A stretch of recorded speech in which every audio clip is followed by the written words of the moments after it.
Okay, what a morning. Goodness gracious. Let's see. Readjust this, put it right here. I probably should have done this before the timer ended, to be honest. Still not the best at that. Alright, let me see. That's there. I'll move this candle out of the way. Jeez Louise. Put this over here. That Shingo woman, she's a fierce one. Let me see. And this button. Perfect. I generally know what I'm doing here. If I didn't by now, I would be worried as well, but tonight is that special night of the year that only occurs 4 times in the nights of the year. Are you prepared? Get your breakfast, because we're here early. And tonight should be a spectacular edition of AWE's OC Revolution. Put me on the screen. Excellent. Let me tell you, first of all, good day, good people, I think is what the United States Aviator says. I wanted to say that in his honor after the events of last night. He's still around, of course. He's still booking matches. He helped me set the show up, but he no longer has administrative control. I actually met with Shingo Lamingo this morning, who immediately called me a nepotism hire, and threatened to fire me. But I'm here, so everything's okay for right now. I'm gonna do my best, and we're gonna get through this show. Salutations across all nations. I am hard-hitting reporter Dirk Madison, and this is OC Revolution, January 2026. Are you ready? In your defense, you're not used to doing this before noon. That's true. Hello to Sky and to Zane, to Adam. Let me see. Nepotism what? A nepotism hire. Which is, in her defense, I suppose understandable, but also I have the credentials. I'm a hard-hitting reporter. Goodness gracious. Unknown saying I am ready. I've been training a bit since last OC Revolution. Hey, and you know, last OC Revolution, you were a force to be reckoned with, so we'll see what you're able to do tonight. But we're kicking off tonight with a massive tournament. 8 competitors, 1 crown, and 1 shot at the AWE OC Championship. We kick it off with the ladies, and we're not going to waste any time here because we got ourselves a big show. There's there's something apparently open. Says the wind in the chat. Here, let me see. Managed prediction. Did we pass the audit? Oh, I can choose the outcome. Well, now hold on a minute. If I choose that we pass the audit, does that change the standings of the audit? Or did we still just fail? I suppose I should probably tell the truth. I don't want to screw things around with Shingo Lamingo. We'll say that yes, we did not pass the audit. No, we did not. That's unfortunate. Yes, totally overwrite Shingo. I'm not trying to do that. I'm not trying to do that. I've been told specifically not to make Shingo upset, and don't egg her on from AV. But you know, that's neither here nor there. We're going to kick off our tournament, and I guess we can just show you guys the tournament bracket to start, shouldn't we? Well, you guys can't see it because you're all on top of it. But there's our tournament bracket. See, it's me versus you, chat. And then at the very bottom, it's Alice versus Sarah in our first round. So are you ready to battle, chat? I'm just kidding. There's clearly other people there. Woken saying, I'm here. I'm still shaken, but I'm as ready as possible. Hey, you need to be ready. Because you have a shot at Conquest, don't you? Let me see. Hopefully, she doesn't make you fired from your journalism too. Well, you know, I only report the truth. I report what truth is out there to the best of my ability. So, you know, if I have to report on this, I will report on it. Let's get this bad boy started, and I need to get you guys some polls, don't I? Remember, any of these matches can be any kind of match, and we're gonna find out what this first match is: Magdalena versus Sky, and it will be. As I make sure that I'm not on any one of these, it doesn't look like it's letting me do that, huh? Oh, we'll see how it happens. You know, it's all good. Everything's fine. Let me see what we're working with here. Oh, I see. I need to toggle that. I'm going to have to toggle that, but you know what? It is indeed a steel cage match. And I gotta go and get the entrances on. Man, what a show, what a start to the show. I promise, don't tell Shingo. Do not tell Shingo. Hold on a minute. I gotta go back. Gotta go back and get the entrances on. Keep it a buck with you. This is a little dangerous. We're gonna do this real quick. We're gonna select that again. We're gonna do that. And I'm gonna turn entrances on this time. And we should be okay. It's no longer a steel cage match, though. I'll take it all back. It's not a steel cage match anymore. It's a ladder match. Let me get you guys some polls.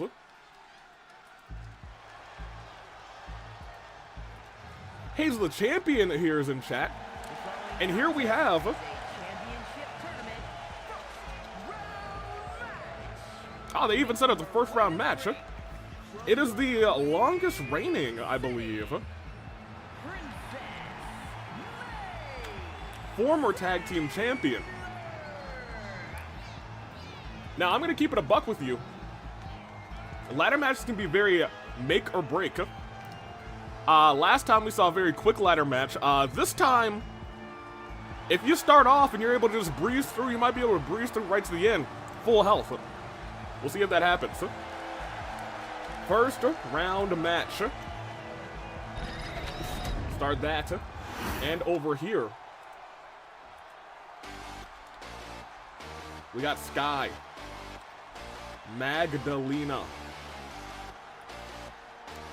First round match.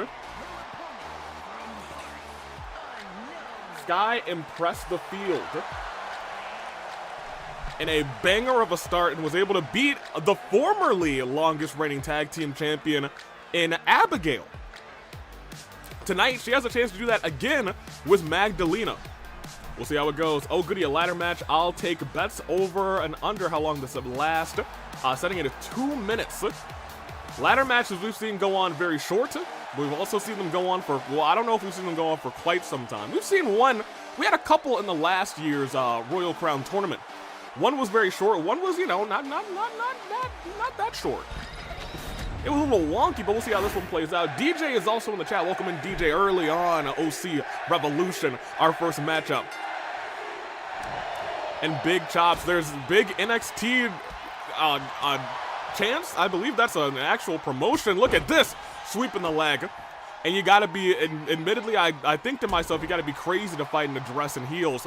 But she got it done for over a year as tag team champion, so I'm not going to doubt the process of Magdalena. Sky immediately going to get a ladder saying, this is going to end quick, and I'm going to make sure I pin another long-standing, long-reigning tag team champ. Pearl sitting this OC Revolution out, so Magdalena is looking to go from princess to queen here tonight at OC Revolution. Oh my gosh, and with a kick like that, she might just do it. Heels right into the neck of Sky. And bashing the head right against the mat. Now, I know we're still a little rattled from last night. Shingo Lamingo also called Taylor a nepotism hire. AV defended him. We'll talk about Taylor a little bit earlier. Later in the show. Which isn't technically true. He might be AV's son now, but you know, before, when the hiring actually happened, he wasn't. You know what I mean? You know what I'm saying? Lita saying, let's do this. You just woke up. Just woke up and did, oh my gosh, onto the ladder. Magdalena goes flat back first onto the ladder. Sky could go to the limit. That's a game changer. Turn around again, drop kick to the back. And now we're seeing Sky target the back of the former tag team champion.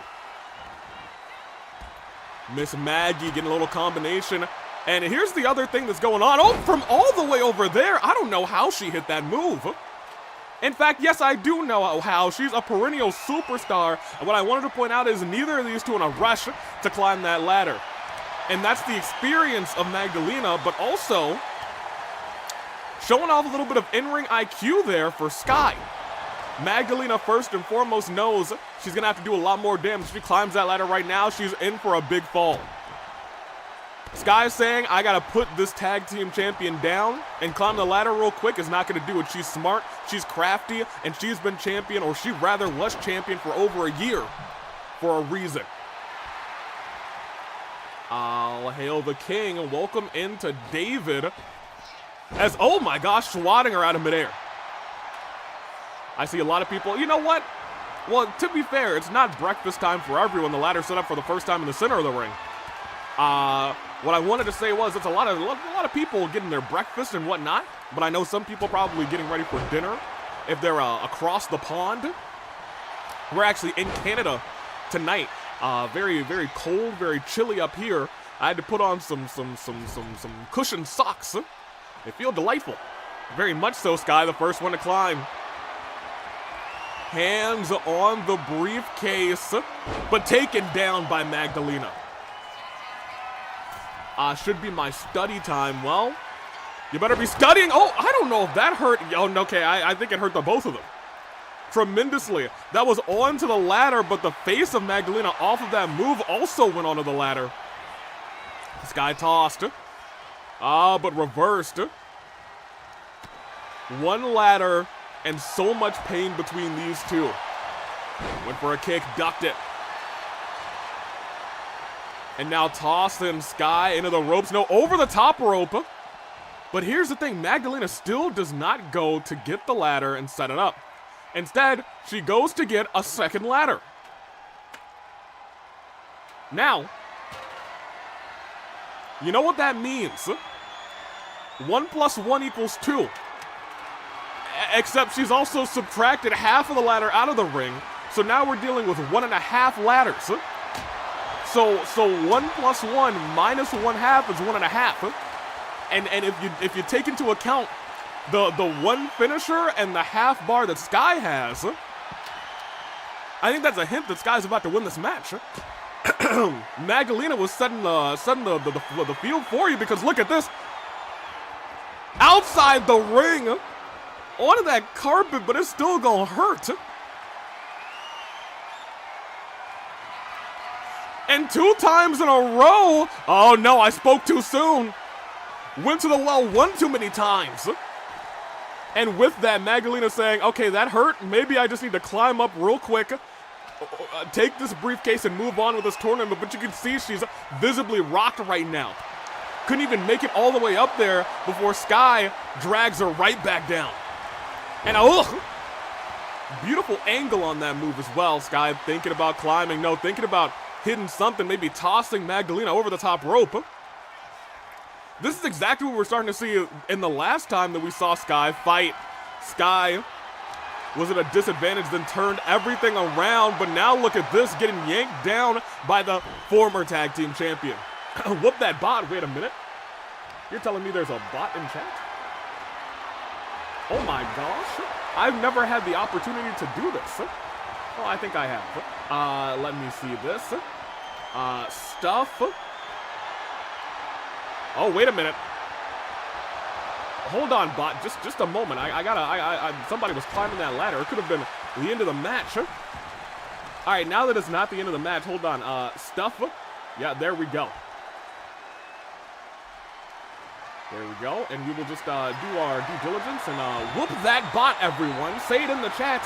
Whoop that bot. Wait a minute. Sky had a hand on that thing and kicks Magdalena away. Still could win this whole thing, but falls down.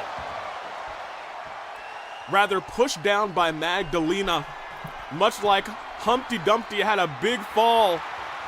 This could be a big fall onto the ladder if this move hits right. Oh no, cut out of the sky and powerbombed onto the chair. Magdalena's got a body injury and is now gonna have to contend with that going forward. Walking around thinking. Whoever said over under 2 minutes, it is far over. These two are not. Oh my gosh! Drop kick the knee so Sky's face would go crashing into the ladder. Once again, this is what I'm talking about. The in-ring IQ. She knows how to use these weapons, this ring, to her advantage, so it's gonna be tough for Sky. But Sky rolling through. Sky's quick. Sky's gritty. And I'll tell you what, Sky's still got an opportunity to win this thing. Magdalena's got the ladder, sets it up in the corner saying, I'm not done yet. Takes a bow. The audience going wild for that princess. Flying forearm. Man, oh man. Something about a ladder match can either be a little bit of a quick affair or a potential 5-star match in the making. Big clothesline. Tipped right back up, but look at that knee strike, knocking Magdalena out, and it could be Sky's opportunity. Already up, has one hand on it. No, not quite. Up a little higher, has a full hand, but goes crashing down.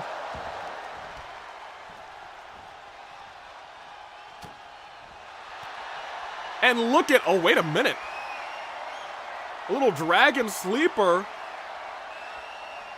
Center of the ring. No way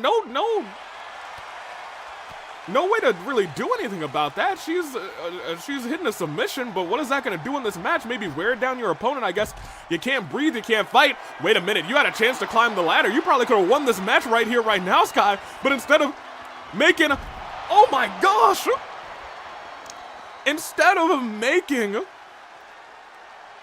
themselves a Royal Crown winner, they made themselves a highlight reel. Lifted up and dropped onto the knees. Goodness gracious, the healers are gonna have to go crazy tonight. Stood up again. Sky looking to climb one more time, but maybe took too long. But Magdalena, I don't think saw Sky starting to climb. Instead, getting another ladder, needs to pay attention. Because Sky's got one hand on it. Has a second hand on it. Magdalena at the, oh, wait a minute. Still up, but no, down in the back directly onto the ladder. There's 3 ladders in this ring. This is potentially the darndest ladder match we've ever had. At OC Revolution. Tried to run through her, and instead, look at this bulldog onto the ladder, the edge of the ladder. With 3 ladders in the ring, every move has the chance to just be disgusting, despicable, and downright potentially a career-ending affair. Tried to snatch the ladder, but instead drop-kicked, and I think her head actually clashed right into the bottom part, that bottom rung of the ladder. The AEW is sponsored by Home Depot. Home Depot, give us a call. Look at that, caught her out of midair and dropped her. Oh my gosh. And that might be all she wrote. One hand. 2 hands. And going on in this tournament, Magdalena, my gosh.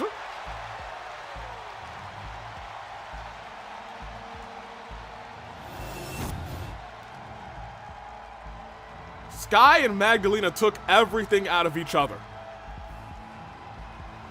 At this point, I think Magdalena's just gonna have to hope that everyone has as tough a match as she did. Climbed up to the top rope, and this is where the chaos started. Bam! Right onto the ladder, but Magdalena's face also going onto that ladder. But what a match regardless. Banger first match, I have to agree. These two put their heart and souls into this affair, and this is where things started to turn back around for Magdalena. And then a powerbomb, but later on in the match, Magdalena paid back that powerbomb as well. Lifted up and dropped onto the knees, picture perfect by Sky. And this was the last thing that really happened. Jumped up right into that finisher as Magdalena claims that briefcase, which is not real. We just had to put something up there. We just had to put something up there, so we found that in the back, and we just put it up there. We sure did. we found that, and we put that thing up there. Cut me back over real quick. Thank you. Congratulations once again to Magdalena. And let's continue on with our tournament. Magdalena moves on in our first match, which was a little bit of a barn burner, if I do say so myself. But now we have a very interesting one-on-one. I have to turn entrances on every time. Every single time, it seems. As we go on, it is... Well, we were robbed of a steel cage match the first time. This time, we're certainly getting it. It is two former tag team partners going at it one-on-one. I need to get you guys polls, don't I? Pardon me, goodness gracious. It's been, it's been a little bit, you guys. It has been a little bit. Give me that. And pop us back, and it was indeed Magdalena. Pop us back over here, start a poll. First round continues. It's Izzy and AJ.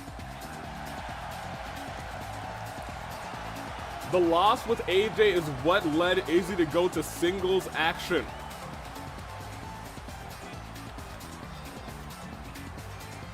But now we're going to see which of these two partners is better than the other, at least on this night. Let's find out. Sky saying I didn't really care about the crowd because I knew I was going to die. I was going to die to her, I suppose. Well, you didn't. I wouldn't say you perished, but you put on one heck of a match. And tonight, Izzy goes one-on-one with AJ. Warlen saying, I'm putting out there now, if I win the chance at Conquest, I'm going to cash in on DJ, assuming he's champ after his match tonight. Not today, obviously, but at some point. And that's we'll get to that a little bit later. Because on the other hand, both you, Jay, and Adam are very, very strongly wanting that one-on-one matchup with DJ. You could get it. You could get it. However, DJ's got to win against the King or Royal Crown tonight. I'm very excited to see how much you two put into that specifically, because you both want that thing. You were both so close. You were tasting that OC championship. We'll see how it goes down, but that's a little bit later. AJ is here tonight. That strength, that powerhouse affair. It's a steel cage match, though, so Izzy doesn't need to put her down. Izzy doesn't need to climb and get out of there. Open the door, get out of there. We'll see if she's able to do it. One-on-one. We still got major NXT chance, which is interesting, but it all starts now. And a monkey flip, which is interesting. Not what I would have expected so much from such a strong powerhouse in AJ Vegalina. Izzy, however, looking desperately to solve. Wait a minute, is this going to be over already? You don't think? Izzy got up, but did Izzy get up quick enough? Yes, just barely.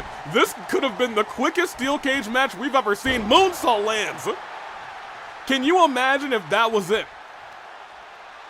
Can you imagine? Keep in mind with that chance at Conquest, if you wanted to insert yourself into the main event, you could.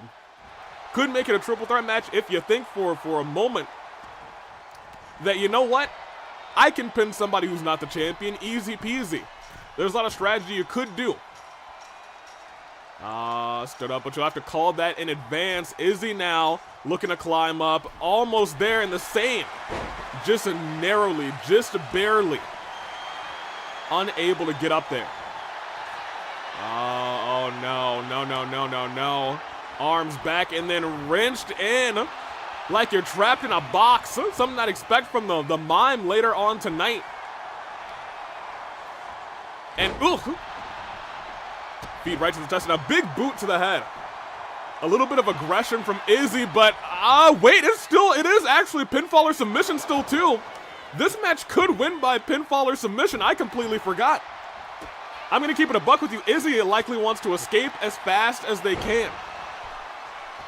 AJ wants to do this like a regular match. She might send you into the steel, and she might pin you easy peasy. That being said, Izzy's got an out, but that out may be slowly wearing down and wearing away because look at the strength from AJ. Knees right to the back. The thing about the steel cage match is whoever wins this thing, if it doesn't go on for that long, if you're still pretty fresh, you might have an easy victory up against the upper part of that bracket, up against Magdalena. And look at this, climbed up again. But no, not actually trying to escape. Turning around, double axe right to the head. I thought for a million miles that was just gonna be an escaped attempt, but AJ, as I said, is out here putting on a show. And that show may still end with AJ getting out of the ring up to the ropes already, and Izzy is struggling to get up. That's the power game of AJ. Hold on a minute. Izzy, not centered, is going to have to really wiggle all the way over, but just narrowly saves this match. But look at this. Oh my gosh, kick down. Is AJ going to win this handily? Already halfway through. Izzy's taking a little bit too long. Oh my gosh.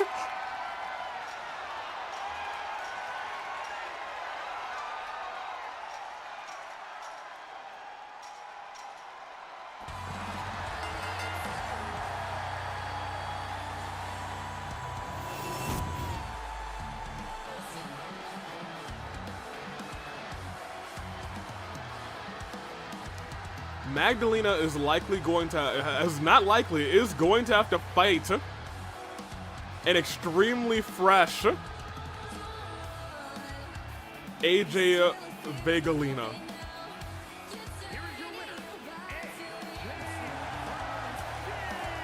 In a tournament like that, or like this rather, that's what you want to do.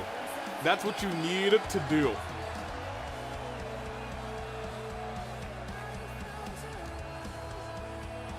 Goodness gracious. You got to imagine Izzy might be thinking about crashing out now, but the result is as it was. AJ's completely fresh, right? That's what I'm saying. AJ's completely fresh and dangerous. Fresh and dangerous. Sometimes we do have like a quick match like that. Usually it's not in the first round. But I'll tell you what, we're continuing. And right here, right now, we got ourselves entrances on. Another 1v1. And what if I told you guys it's another steel cage match? Well, I'd be lying to you. It's tables, ladders, and chairs. Why wrestle when you can just leave? Zhao Julio has a strong point. A very strong point. Let me see. AJ is completely fresh. Yes, we saw that. That was indeed fast, and she will certainly be a threat for the rest of the tournament. Agreed. And making a return to OC Revolution. I need to get you guys some polls, don't I? Hold on just a minute. Wait a second. I know what I'm doing, I promise. Give me over here. Give me you. And, I think it's K1 TT3 in. That looks right.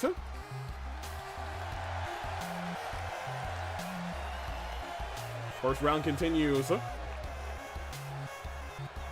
We have had this, it was indeed AJ, very, very quickly. We've had this tournament and there's been no pinfalls or submissions. And there won't be one here either. It is the mime and the cat robot. And we will say first round. And we'll give you 5 minutes. There we go. Tables, ladders, and chairs. Last time it was just ladders. This time we got the match was so short the poll was still active when it finished. That's hilarious.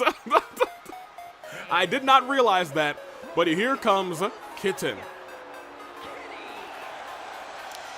It's the mime versus the cat TV head. Now I know, AV doesn't like this creature. Does not like this creature at all. Big not a fan of this thing. But you know what? I think it's fine. I'm down for it. Ran right into, oh, okay. Okay, very much some sort of robot. People like Alice have beaten fresh opponents before. That is true. I'm unsure of the chances of it happening again. Regardless, we are on to the next match, says Hazel. That is correct. And that is our fight. And Hazel, I'm sure, appreciates what AJ did. I'm sure if Hazel was in the same situation, Hazel would have done the same thing. Hazel is very much a fight smarter, not harder champion. We saw that in the gauntlet match, staying outside the ring to build up time to make sure she was in that championship match, as these two both dodging each other's offense early on, and a kick right to the back of the head. Galene, a kick to the guts, and gets a steel chair immediately. It is TLC. We see ladders, we see tables, and we see chairs immediately. Oh my gosh. Oh man, a shot right to the head and returning favor as back and neck first and wailing away on a kitten.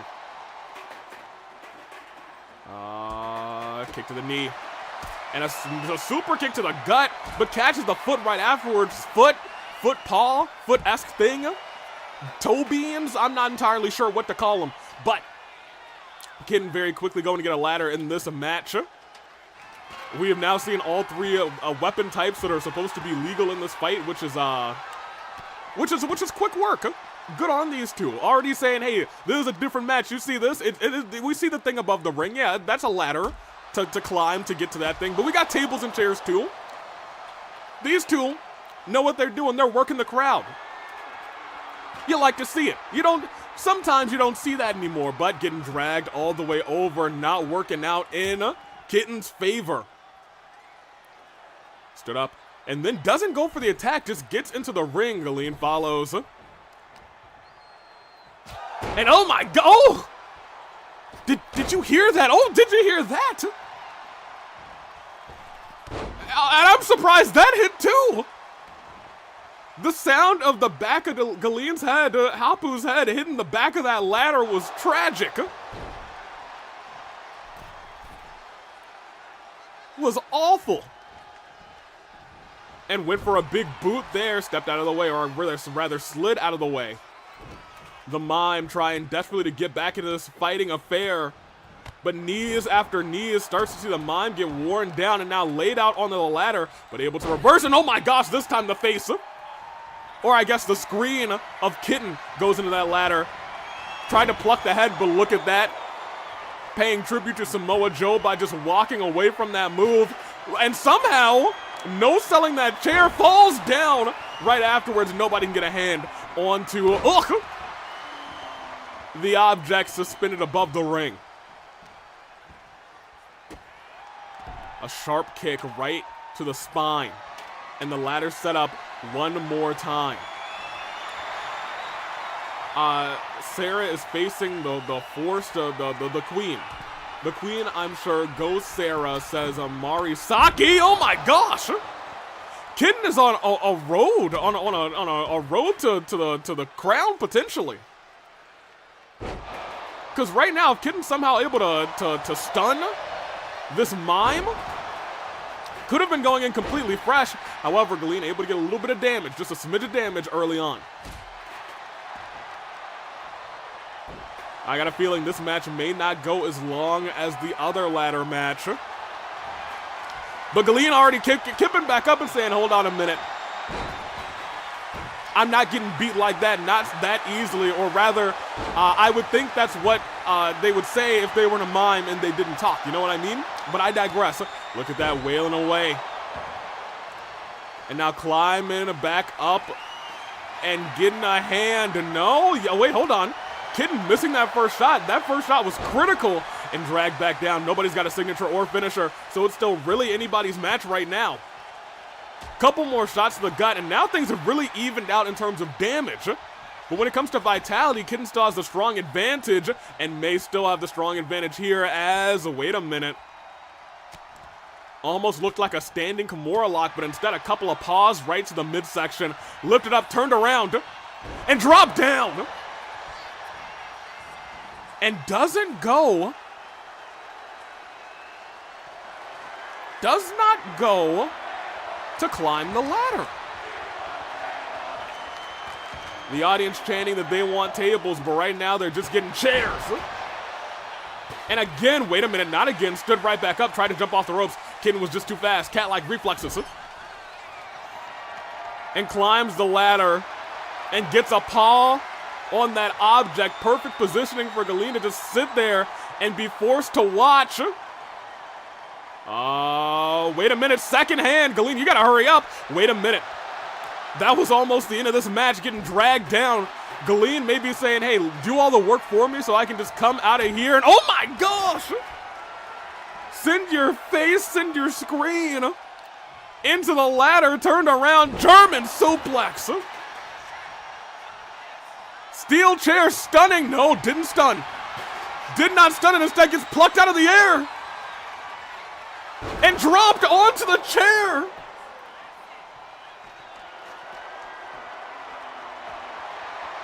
The mime was this close. But at the end of the day, it looks like, wait a minute, still has an opportunity. Is gonna have to be fast about this. Is fast about it. This close. You have to imagine Kitten was this close to moving on. And out of nowhere, popped. Wait. Is that gonna be the move that ends this matchup? Kitten was certainly a hair away. Wait, no, it's not gonna be the move to end this matchup. Turns around. And perishes. Goodness gracious, that could have been the spot of the night, but instead, Galene suffers very handily to Kitten walking away. Goodness gracious. Lifted back up. Mime still in great trouble. There is a table in the ring, but I don't think Kitten's gonna be wait. Kitten this time saying, this is how you do it. Elbow drop, but Galene rolled out of the way saying, no, hold on a minute. I'm not gonna be disrespected like that. Gets tossed over. Kitten again climbing all the way up. And this time saying, okay, you know what? It's time to stop fooling around. It's time to move on into this tournament. Has one paw on it, needs to get another paw on it to bring it down. Does have one, but Galene right back on the affair. This one has been back and forth in terms of grabbing the object, unlike the first ladder match earlier tonight. This time, Mime does get that move, locks the head, but doesn't go for any other move. Make sure it's Kitten in the corner. And making sure Kitten stays there with a steel chair right to the head. One more and it could stun the cat, and it does. That could be the moment. That could be the opportunity. But instead, the cat gets trapped in a box. We know cats love boxes, but tonight, it may be what puts Kitten away. One hand. Two hands. No, not two hands. I'm sorry. Now two hands. Oh no, Kitten rolled out. Has to roll back in, but is it gonna be enough time? No, it's not. In an affair that looked like it was gonna be all cats, all Kitten, the mime moves on. Goodness gracious.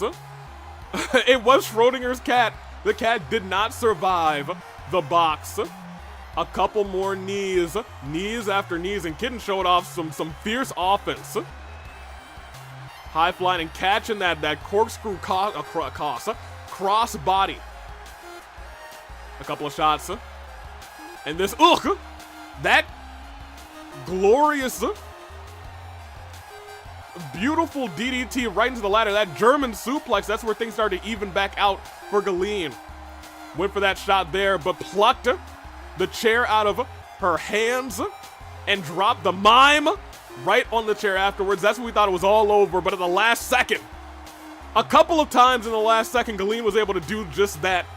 Tried to climb the ladder afterwards, and inevitably did get it. Not right then, but then a lot more match happened in between that clip and the one before, but I digress. And somehow Galene moves on. Definitely took a lot of damage during the whole thing. It is, right now, purely AJ's match to lose. That's all I have to say. Somehow, some way, I don't know what to tell you. I don't know what's going to happen, but we must go on. Congratulations to the mime and to all the mime fans out there as we move on. Mime redeems herself in return match. That is true. You gotta remember, Galene has been very close to, I think, tag team gold in the past, but the referee was just a little too slow on counting. And lastly, we have last year's Queen versus Sarah. Let me turn on those entrances real quick. I'll get you guys your polls. Choose outcome. It was the mime. 79% rather on the mime as well. It is time.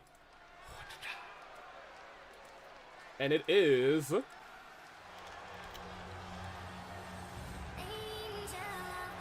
the Angel of Darkness versus Sarah. Final first round match. Who's moving on to the next round? Can Alice do it 2 years in a row?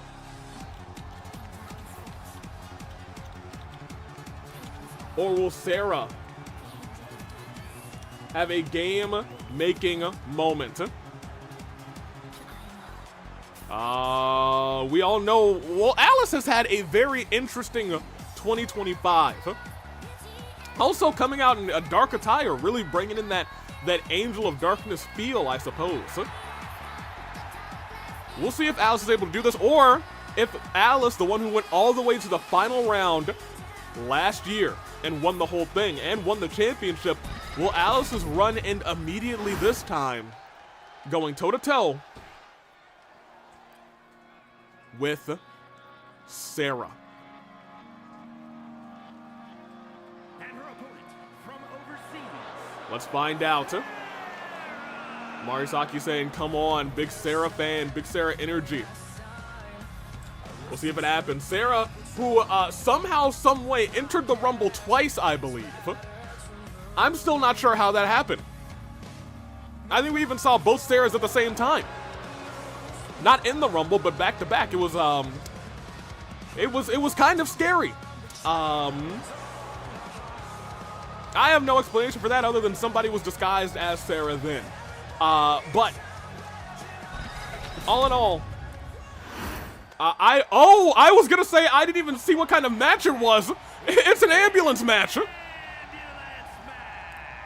Oh, I didn't see. This is a real shock. This is real shock for me. Because I was busy setting up your polls. After closing both doors, the remaining superstar will be declared the winner. Now, let the match begin. You know how essentially we thought, hey, maybe someone will be fresh going into the next match from this match. That certainly will not happen. As she gets dropped. Lifted back up. And tossed over the top rope. Back starting to feel that pain. Elbow drop immediately outside, though. Alice wasting no time. And now, oh my gosh, tossed back into the ring. Apparently Alice is wasting some more time. This might be the most brutal match in the tournament. I guess we'll have to find out. Yeah, it's either this match or the cell if you leave the cell. If you don't leave the cell match can be honestly pretty tame.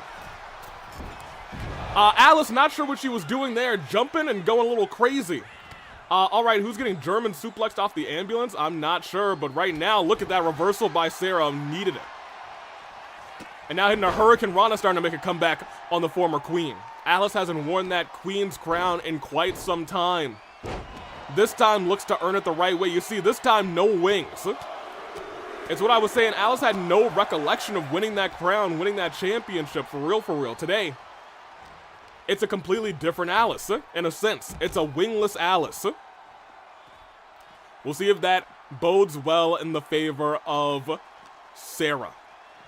Now, there's a Sarah that we don't like out here. We're talking about Sarah Chidoan. Screw that girl. But Sarah, this one, I'd be okay if she won this thing. Big boot, though, into the chest.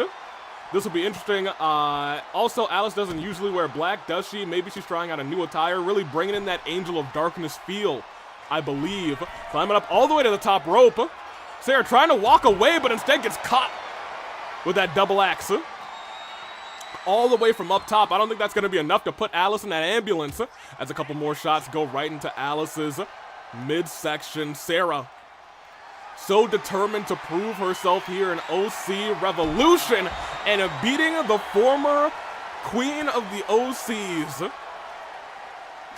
I'm going to tell you what, as they're battling so far up the ambulance that I'm not sure if I've seen anyone go quite this far before. Tossing her all the way up the ramp. They might go all the way to the back. Nope. Sarah just saying, this is your queen. I'm going to beat her up and down all around this ramp. Another uppercut. No, reversal by Alice this time. And an uppercut by the queen.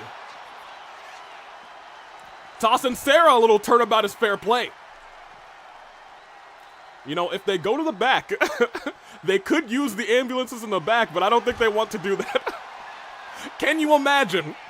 I might get up out of my seat and applaud them, but I don't think that's going to be the case.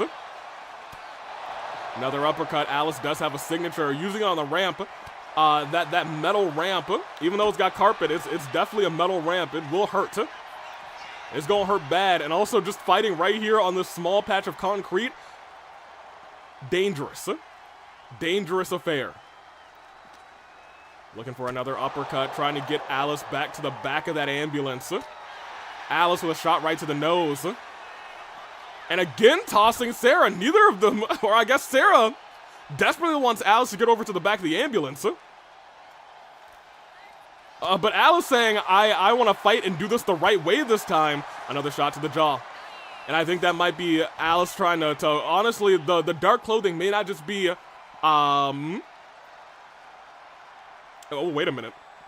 Again, a reversal there. I was going to say the dark clothing might not just be a Angel of Darkness reference. It might be the darkness that she was kind of exhibiting this past year. Maybe she is battling with that, trying to be the Alice that she can be proud of. Which is ironic because during that entire year, and the end of the year when she was going and riding around with the Equalist movement, oh no, hold on a minute, no, hold on, wait, no, hold on just a second, that's, there's no need for all of this. There's no need, you guys know there's the rest of the tournament, right? There's still a tournament that we need to get on, there's still so much tournament left. Reversal of the signature on top of the ambulance, and that's gotta hurt. Oh, that's got to hurt. Man, oh man. Lift it up. Sarah, oh no, Sarah. Drop from the ambulance.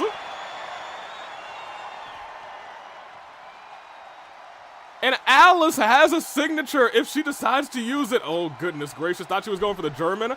Thank goodness she didn't go for the German. Sarah, I think oh, wait a minute. Tried to, I think, ducked under that move from Alice. Alice still able to get a shot to the back of the knee. Clothesline. And Alice looking to mount a comeback. And does exactly that, sweeps the leg. The Angel lifting Sarah up. Tossed over the top rope. Sarah's got work to do. Having that signature reversed was potentially the worst news possible for her. Dragged over to the ambulance, head first in. But will the rest of the body follow is the million-dollar question. No, Sarah refusing to stay down. Refusing to get into that ambulance. Alice rolls out of the way, though. Sarah's still a step faster, dragging Alice this time to the ambulance. But Alice still able to get some elbows into the gut of Sarah. Neither one has been all the way in that ambulance. A kick to the guts. Lifted up, powerbomb style. Oh, thought she was going to powerbomb him in to the ambulance. That's not the case. Instead, tossed. Caught the door, and this time I think nothing's going to stop Alice from sending Sarah in. Sarah has fallen from that ambulance, has taken a signature on top of that ambulance. But it's still not enough. It doesn't seem to get that first door closed as Alice's head goes right into it. And I want to point out Alice's vitality, it is high and mighty right now. Last time Alice, I think, fought, what, 2 Hell in a Cell matches to get to the finals? Or is there a world where she has to fight 2 ambulance matches? That would be killer. But she might not have to fight any more because Sarah just put down Alice on the outside. Lifted back up. Has her on the shoulders. If she can just toss her in there. Does! I don't think that's going to be enough to burn resiliency, but keep in mind she did just eat a finisher. No, still fine. This is going to be a battle of attrition between these two. Unprettier-esque move dropped. Sarah. Alice has 2 finishers. Sarah stunned, and that is not what you want to see. If you're a Sarah fan right now, wait a minute. No, hold on a minute. Not to the outside. Oh my gosh!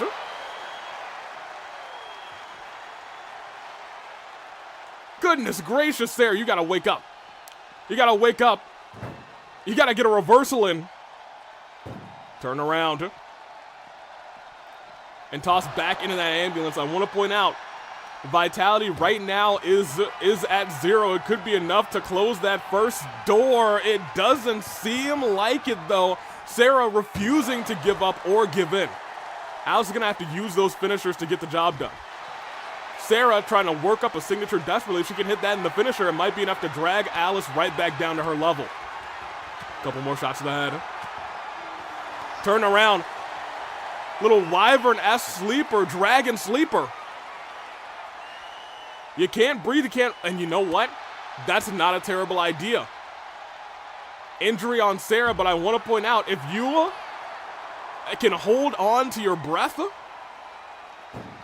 great. But if you have to burn resiliency from a move that's not the ambulance, that might be a brilliant strategy by Sarah. Again, though, Sarah finds herself in the ambulance. 1 door closed. No, it's not. Not even close. I don't know why I said that. The door was trying to be closed, but it is indeed not closed. Sarah admittedly hasn't taken any damage really since being put in the last time. Even, I would admit, has done way more damage to Alice. Alice might be the one in danger. At this point, 2 injuries. Oh no. It is rare that we see the double injury, but look at this. And you have to remember, all this is happening on the outside. It is carpet down there, but you know, you still fall on carpet. It's worse than falling in that ring. Lift it up again. And again, oh my gosh, lawn darted this time with aggression into the ambulance as the first door is on the verge of closing. Is it going to on the former queen? Yes. Yes, it does. Wait. First door closed. You don't think? No. You didn't think. It wasn't resiliency either, but boy, did it feel like it was close. Boy, did it feel like Sarah had a chance there, and she gets tossed. That was the closest anyone's been in this ambulance match so far. Sarah's really injured, but still giving it her all. Exactly. Sarah's fighting through the pain. As you can see, with shots like that, the blood continued to drip down the face. Alice backing up. I think was looking for that swing blade. Uppercut. Turned around. What is this? Dropped again onto the back and the neck. Everything's gonna hurt tremendously worse from the injuries that Sarah has been piling up in this fight. But don't take anything away from Alice, because Alice also injured back. One of these two is gonna have to fight some more tonight. It might be a relatively easy victory for the mind. But we'll see how this all plays out. Oh no, not again. Outside the ring, dropped. Alice has 3 finishers, has not used any of them. Well, I take that back. Call that commentator's curse. At this point in time, I feel like that's gotta be resiliency. Tossed in. And that is it one door? I feel like it's gotta be one door at this point. If it's not one, are you kidding me? Are you kidding me?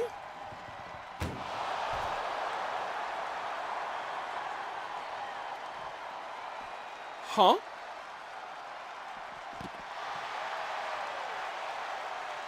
Somehow, Sarah's still not giving up a single door to Alice. Alice, who has already been visibly rocked. A kick to the gut. Powerbomb position. Dropped face first. If Sarah can hit that signature again. We already saw Alice have one door closed. Alice might have to burn resiliency on the outside. Trying to hold on. Honestly, it would be better to tap out. No, lets her go. Should the mime be worried? I don't think the mime needs to be worried about anything, but I'm going to tell you what, if Sarah was still able to get out of that door, I don't think those injuries are causing her any problem. Missile drop kick to the outside of the ring. Stood up again. Getting dragged to the middle of the ambulance. Tactical tap out is an option. We saw the same thing, I believe, in a submission match not too long ago in the AWE. One door. Will the first door be closed again? It will. I don't know what kind of steel Sarah is made of, but apparently its steel is stronger than Alice. Alice has burned resiliency. Sarah, I think, realizing she has a real chance. Oh, no. Sarah not only has a real chance, Sarah is going all the way up and all the way down to the ground, and still a backstabber though. Still a backstabber. not the hype moment she was looking for. But now calling for Alice to get back up. Over the ropes and just barely catches Alice with a foot, but I think it might have done more damage to Sarah. Sarah, I'm gonna say, might not be a high flyer. Sarah has taken so much damage, and yet we won't even close the first door. And again, from the standing position, those rotations, that extra torque, and you got to imagine this time it's got to be at least enough to close that first door. At least enough to close that first door. Sarah getting tossed in. First door on the verge, potentially, of closing this time. You've got to be kidding.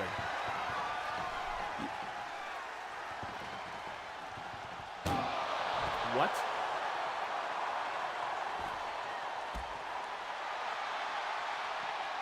What? What? What?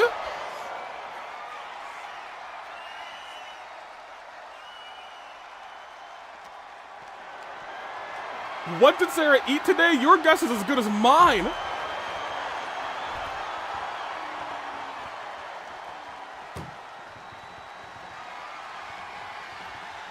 First door closed. And I believe the chapter might be closed on the former queen.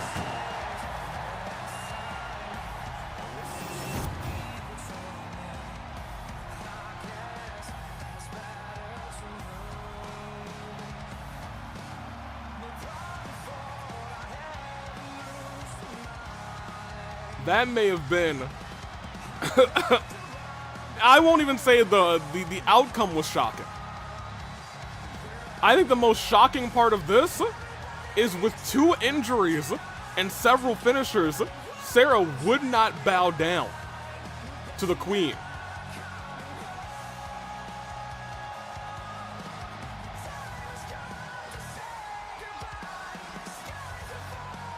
I think a lot of people, much like Adam, just saying, "Wow, I'm with you." Alice, it was like Alice was no slouch in this fight.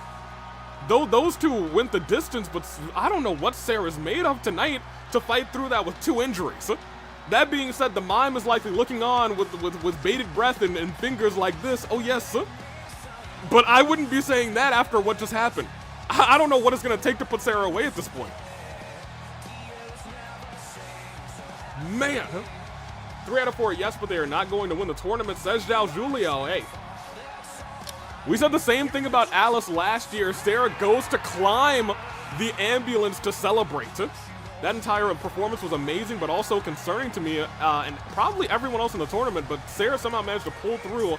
How she did it, unknown. I agree, I don't know what she is. I don't know what she is, but I'll tell you what she actually is going on in this tournament. Man. We're gonna keep on moving, and I'm gonna get you guys some new polls. We can actually leave entrances off on this one, but for that, I think I should probably get you guys your polls very quickly. It's round 2. It was Sarah. Very quickly. Round 2. We'll just type Maggie, and we'll type AJ. Keep those polls quick. I'm actually only going to give Twitch 2 minutes this time, because I know one of these competitors is very injured. One of them's very hurt. Let me see. We will say AJ. Oops, nope. I held control. I almost ruined everything. Let me see. AJ and Miss Maggie. And it is round 2. What do y'all think the match type is gonna be? Oh, interesting. I don't think we've seen one of these matches in a while. It's a tables match. It's a true blue tables match. We've had 0 pinfalls or submissions in this tournament so far. It is a true blue tables match. And admittedly, it looks like Magdalena is feeling fresh. Feeling a little fresher. To Abigail Proctor watching, like I said, I learned. Apparently did learn. We never had a tables match in a while. We haven't had a tables match in a while, it does seem like. It also feels like our healers are on full whatever this time. Good for her. Good for the healers. Knee strike. Lands. A stomp to the knee. Calling for her to get up. Went for it. And hold on a minute. A kick to the head. Goodness gracious. Firing back. Here's the thing about these tables matches. They can end at a moment's notice. They can end by an accident. By a whiff, by a sneeze. We'll see if that happens tonight. Magdalena not going for a table yet. I spoke too soon. She said, joke's on you, I am, but then also said, joke's on you, I'm not. Right to the back of the head. Turned around. Onto the shoulders. And dropped face first onto that turnbuckle. Stomping on the knees and double knees. Right to the head. Turn sideways. And lift it up. And not just lift it up, sends her all the way up. And a little middle rope for that superplex.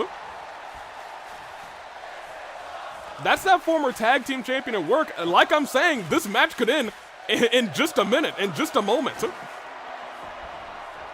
Slides in. Shot to the back. Stepping in, stepping out.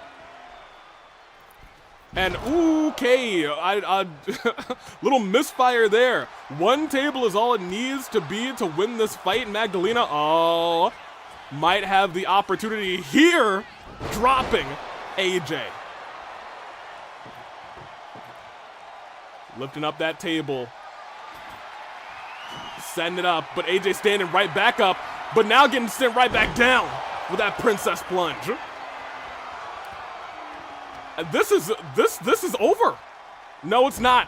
I think AJ may have stepped out of the way of that table and it may have saved the rest of this match for, oh man, assisted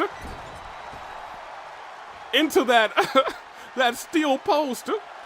See guys, Izzy won't stand a chance against Maggie. Well, I don't know about that. I'm sorry?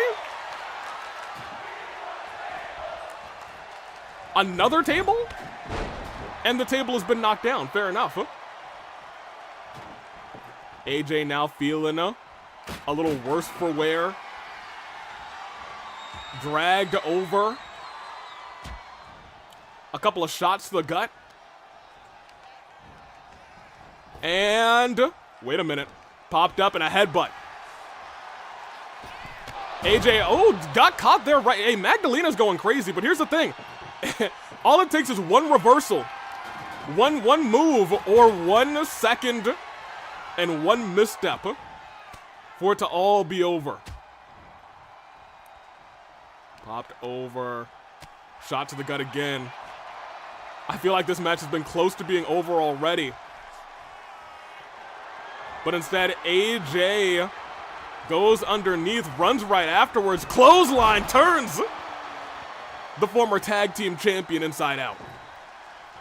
Table in hand, drops it on the face of Magdalena.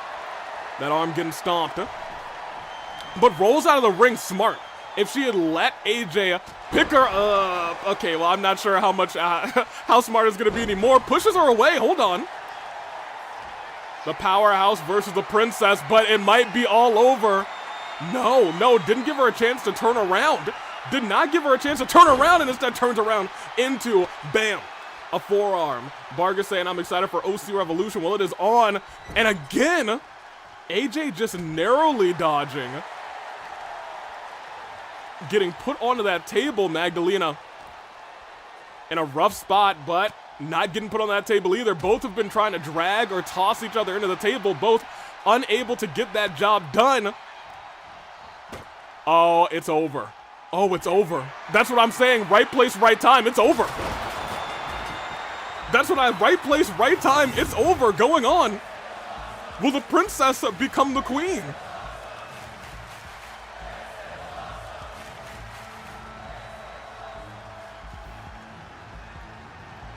That's all it takes in a tables match. AJ was close to being stunned, got put onto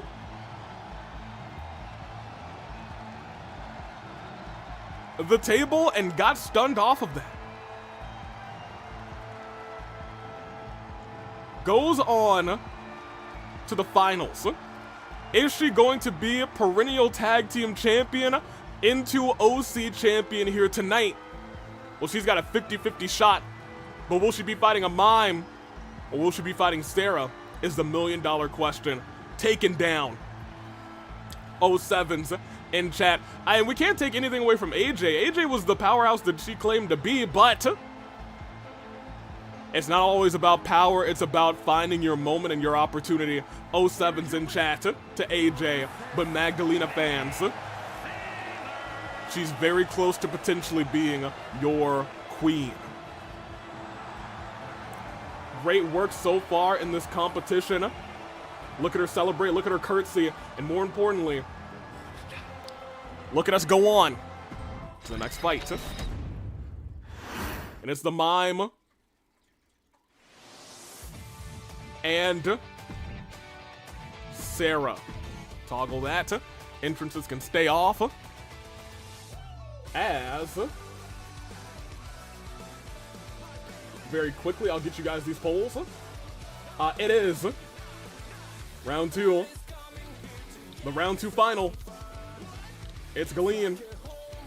It's Sarah. Start that bad boy over here. It was indeed Maggie. Miss Maggie won that thing over here. It is Galene. It is Sarah. It is round 2 final. And it is on. I'll give y'all 2 minutes on Twitch. Let's see what match type it's gonna be. What if I told you?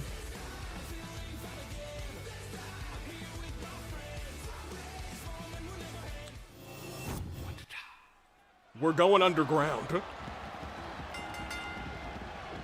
We're going underground. We're going deeper underground tonight. Oh my gosh. Goodness gracious. I was not prepared for this, but we do know not only does Galene have a finisher submission that trapped in a box, but also Sarah has that signature submission.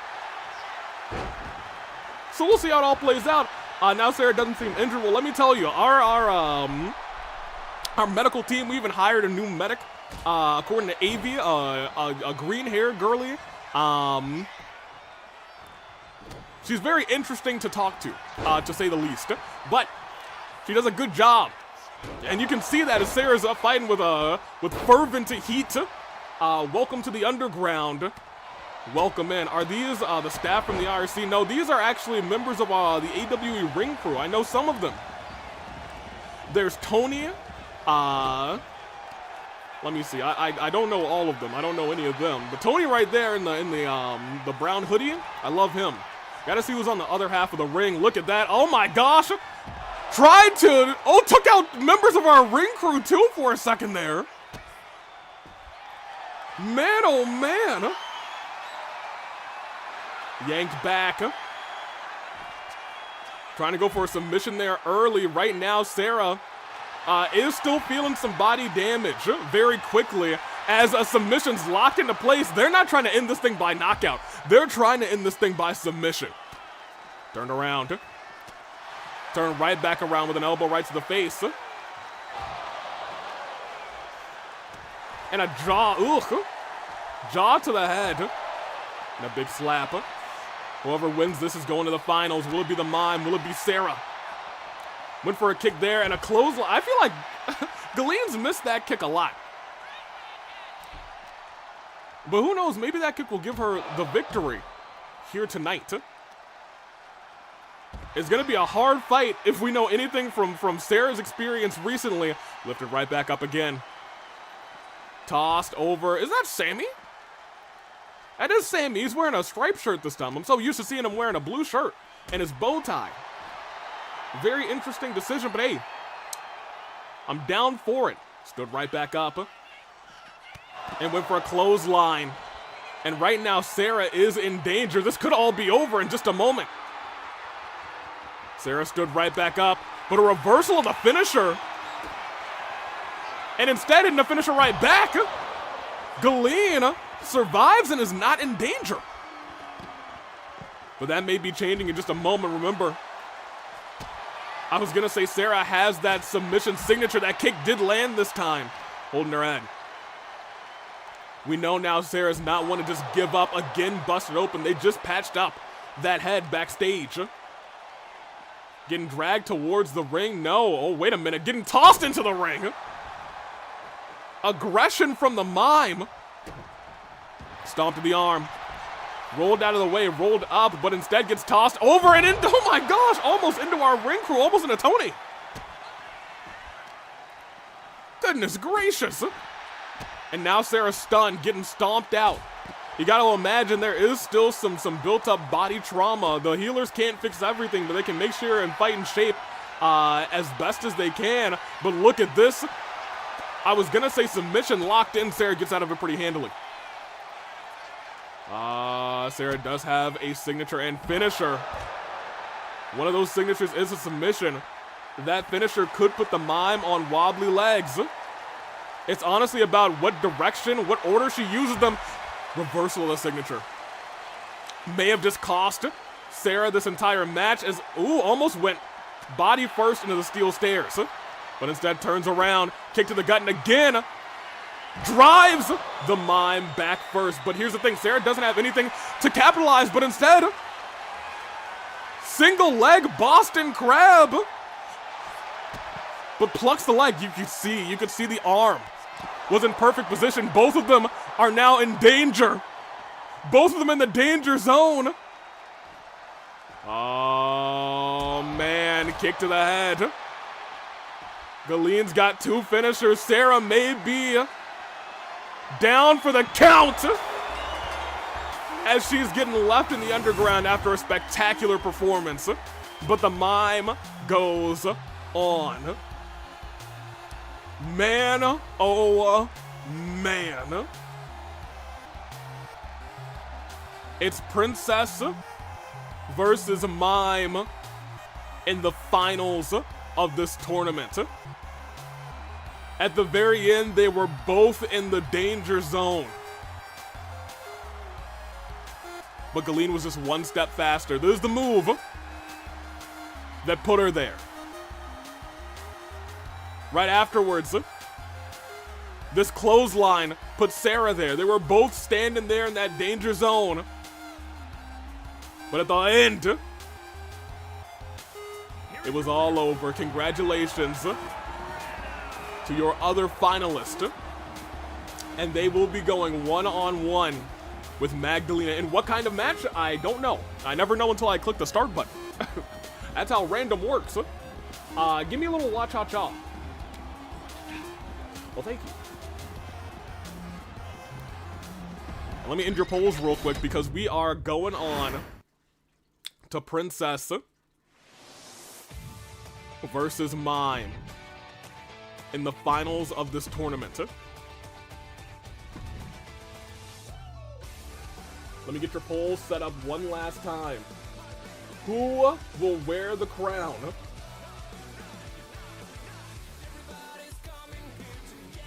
It is Royal Crown match. It's Magdalena. It's Galene. Which you got 2 minutes to call it. Over here, it is Royal Crown match. It's Magdalena. It's Galene. And it's time. You did great, Sarah. Sarah, hey, there's nothing we can ever take away from Sarah, especially after that ambulance match. Well, it's time to find out who will be the Royal Crown and what kind of match it'll be. Oh, well, hilarious. It's a singles match. It is a normal one-on-one match.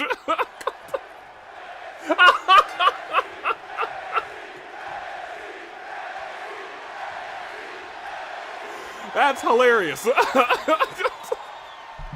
We're going up to the first match that'll ever have a pinfall or submission. Every other match was decided by some sort of escape, some sort of grabbing something, or some sort of knockout.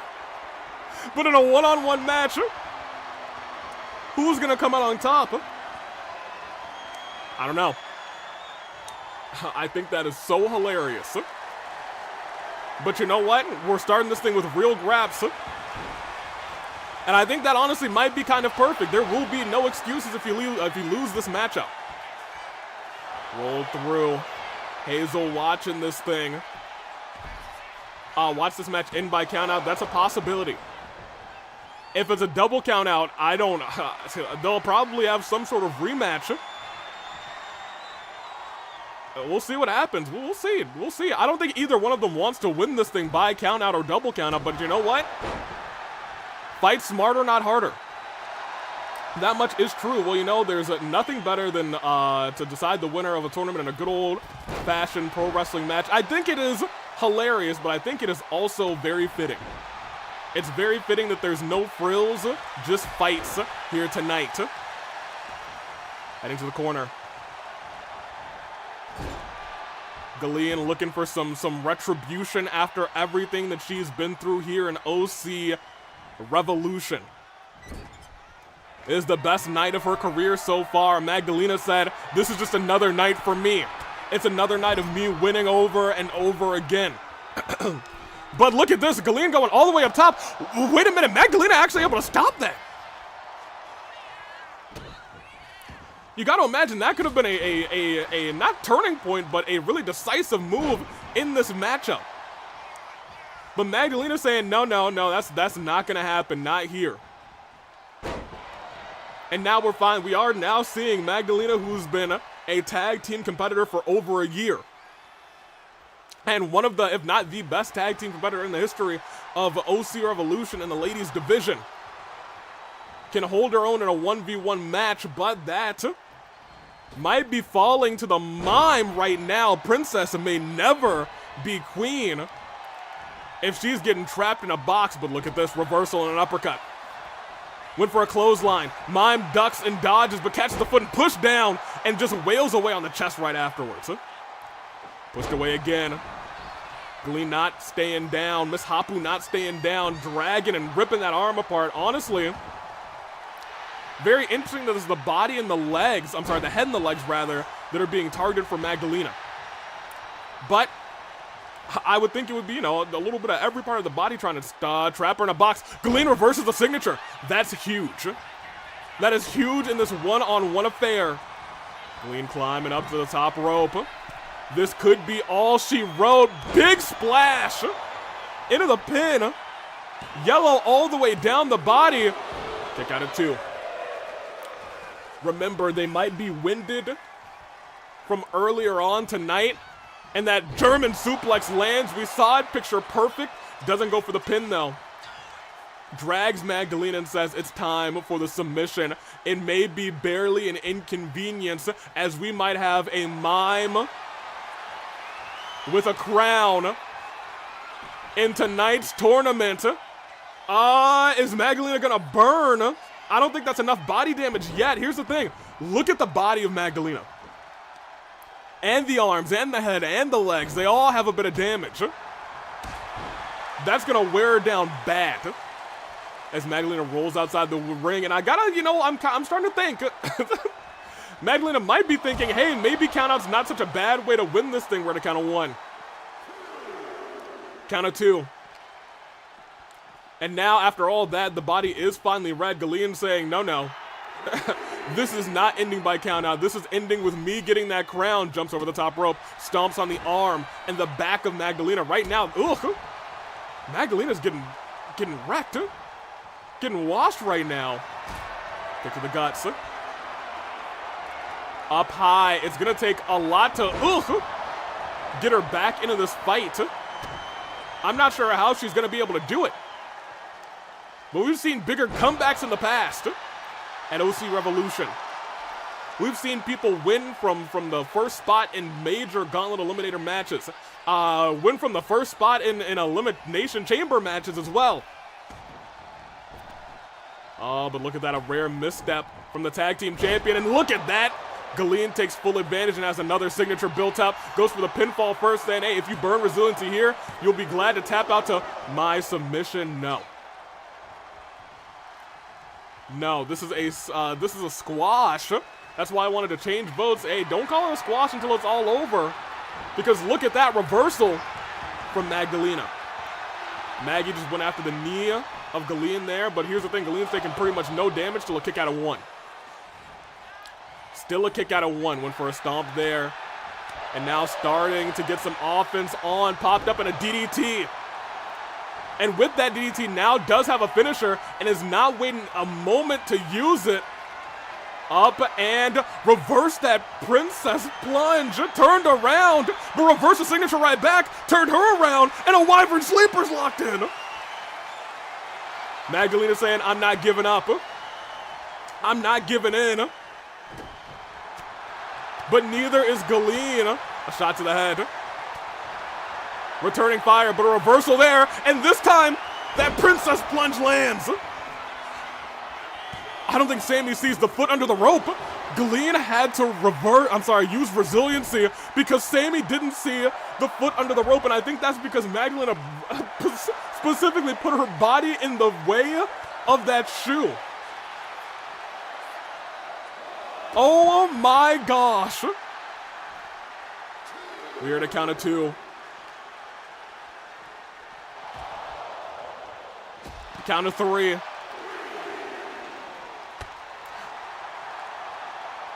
She's stunned at a count of 4. Mime realizing that, saying, if I can get her back into the ring, I can pop on this this submission hold. It might be enough. Count of 5, and that's exactly what she's going for. Dropping both of those legs, but right now, Magdalena does not have resilience. He does now have resilience. The body is now damaged. She's going to have to burn here. No. No burn. Did not burn. Hold on a minute. Is this, and 2 injuries back to back. Is this gonna be? Takes a step back, rolls through and gets super kicked under the jaw.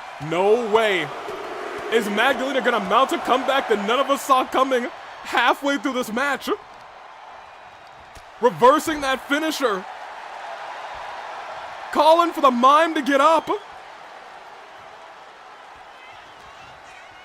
And a big shot. It's no longer black and white on the face. It's now red too. And a big hurricane run up, but the mime, Galene catches her into a powerbomb. And I want to point out to you guys, signature on the mime. Almost finisher on Maggie. This is anybody's match, and that big mime clothesline. You gotta go for the pinfall here. It would be a bad decision not to go. Oh, she's not going for the pinfall. She's going right for the submission. She could have had resiliency potentially burned before this point, but it's gotta be burned now, and it was burned immediately. Galene may have been this close to becoming the Royal Crown holder, but into the ropes, went for that drop to the knee, and now it could be all she wrote. Magdalena may have had the comeback of a lifetime as the Princess Plunge lands. From Princess to Queen.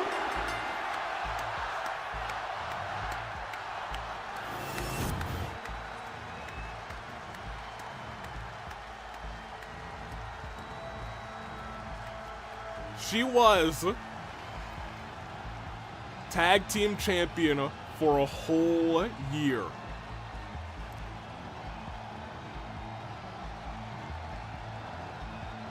But at the end of the day, she can hang in singles too. Turned it all around. And we also have to point out we also may have to point out, this may be also some of Sammy's fault. Galene had that foot under the bottom rope in the pinfall that I think had resiliency burned. Here, look, feet were all up in the rope. Feet were completely under the ropes there. And look, yeah, Magdalena rotated her body so Sammy would not see the foot under the rope. Magdalena played that as smart as it can get. I have the script now. AV, well, I don't know what script you're talking about. I'm Dirk Madison. Dirk, I think Hippo took your script. I don't have a script. I just have a match card. Are you some sort of script reader? Oh, 7 out of 7. Hey, you predicted this entire thing. My opponent is a former tag team champion. This will be a really tough battle, but I think I'm ready. Trading in that tiara for a crown. Magdalena is your Royal Crown winner. Goodness gracious. What a match. And what a tournament. We still have one more tournament here to go. We'll accept.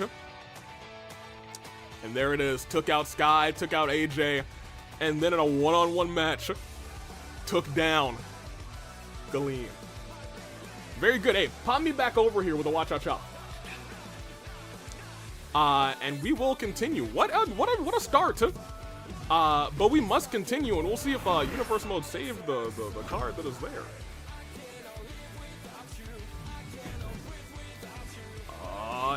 Oh my gosh, it did. It didn't this morning. That's why I'm so surprised. That's why I'm so surprised. We got a little carnage in this tag team match. We will start this bad boy. Good job, Universe Mode. That shocks me, I'll tell you what. Good luck, guys. Might be my last OC Revolution for a while. Hey, you could win the championship, so we don't know about that. Let me get your polls ready. Magdalena did come out on top from Princess to Queen. That is the major story here tonight, and we'll be heading on to face Hazel for the championship. We have Fatal 4-way tag big ol' match. We have Ecko and Taylor. We have Golden and Kaz. We got JFJ and Electro. And we have, of course, Marius and Takuto. I think, unless 2K, maybe I should have checked if 2K mixed up all of these teams. Maybe I had too much belief in 2K for a second. Well, we'll see how it happens. We'll see what goes on. We'll accept for right now, and we'll see. We'll see. Our entrance is on? 2K? They are. Excellent. All right, let me get these polls set up. And out first,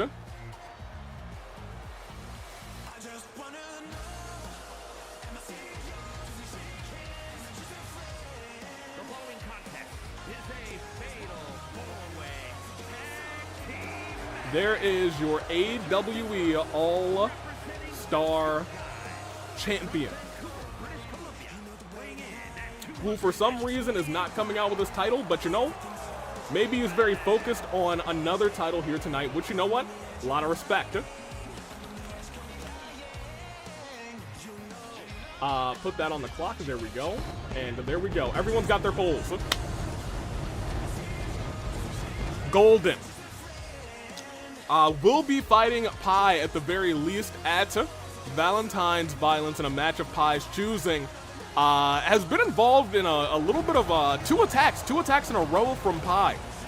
And it seems like Jay is also somewhere in that mix a little bit from what I've heard, but that is a general manager's and an AV decision. That's not a me decision. I don't want any part of that. I digress though. Let's see how this plays out. Golden, perennial OC, one of the greatest of all time, if not the greatest of all time, teaming up tonight with... Okay, 2K I don't think messed it up. On the screen, it sure looked like 2K messed it up, but I think we are A-okay here tonight. Jay saying rooting for Golden is he's a good person, unlike that freak Pi. Well, you know, I don't want to call Pi a freak. I know that he and Sun Davey go way back to August.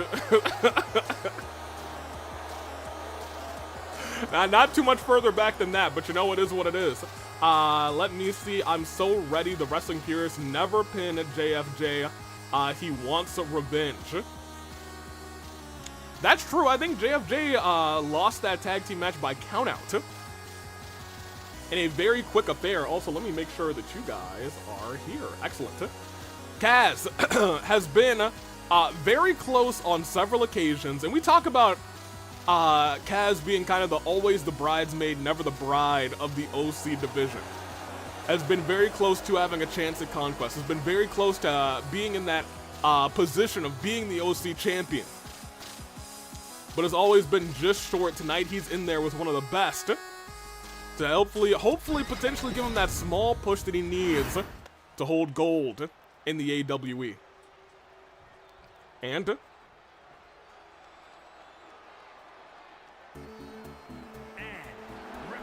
the nation, well, what is this? weighing in at 235. Did this man buy himself a championship? Because he can't win one? Okay, well, this is two different. So look, now we got two different stories here. We have Kaz, who never gives up and keeps pushing himself further to be better so he can hold gold. And JFJ deludes himself and becomes worse and worse and has to buy his own gold. My title, ah ha ha. What a loser, says Adam. Look at, oh my gosh. And you know, I like to stay relatively impartial in these things. But this is just silly. Goodness gracious, if Jay wins, then he has 2 weeks to potentially cash in on DJ. If he wins, and if he wins rather, then the triple threat at Valentine's of Violence could become a double title match. I mean, he could do that, I suppose. You don't have just 2 weeks. You have until the end of OC Revolution March. We'll see that. We'll talk about that later. Here comes Electro. Adam saying that's really sad and pathetic. Takuto says, did he win the Conquest last time? JFJ did win the chance at Conquest last time, but then failed to cash in on DJ at the fight before Christmas in a match that really showed off DJ's caliber as a champion. His never say die attitude was early on, taking a couple pinfalls, taking a couple losses, and then really picked up the pace and decimated JFJ in a match type of his choosing.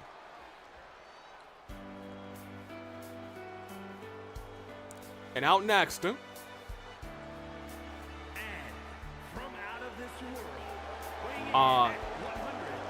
Taylor? Son Davies' own adopted son. A little bit of a scowl on his face. It's been a while since, I'm sorry, this is a former AWEOC champion Taylor, admittedly.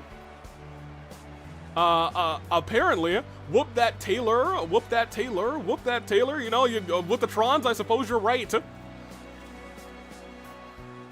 Man, oh man. I'm the reason he became champion. Splendid is not incorrect.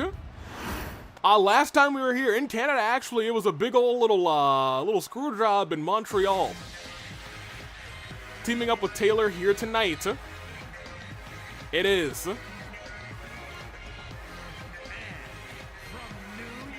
Ecko.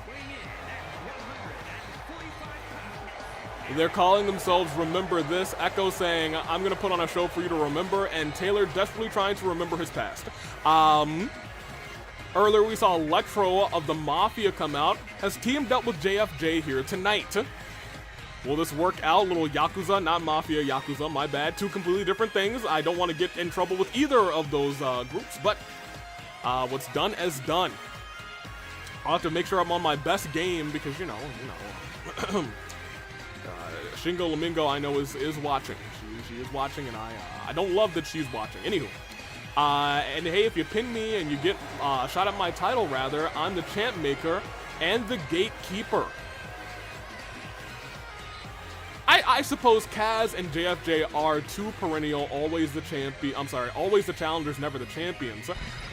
Here's the thing, though, we'd root for Kaz, and JFJ is so conceited he's bought himself his own title. And again from the back, it's the prisoner, Takuto. Sharing a room with Klee, who's still in solitary confinement. Oh, V. Because this year is the fifth of AV Manias. It's the big V. You'll love to see it. Former tag team champion. In fact, I think in this matchup, he's the only former AWE tag team champion along with his partner, Marius. We'll see how it plays out. Best of luck. Now, let me tell you, the people who get the most pinfalls or submissions, rather, the most points will move on. So there's a world where it could be a fatal four-way tag. If it comes down to everyone in this match ties up, whoever is the last or I guess the least previous team to get a pinfall will be sitting out the match. So it's not just you want to get pinfalls, you want to make sure you get frequent new pinfalls because you don't want to find yourself at the back of the pack. You get a pinfall early. Let's say it's a tie at 2 and you and your partner get 2 pins at the start of the match. If you don't get any more pins for the rest of the match, your team is out. And the other teams go on. That being said, one team could just win the match. We could have ourselves a one-on-one tag team match. Could be a triple threat, could be a fatal 4-way. That's what's going on here tonight. And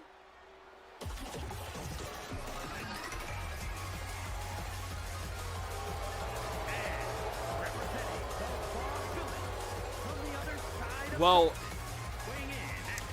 sometimes I forget, and I always can't see for a little bit.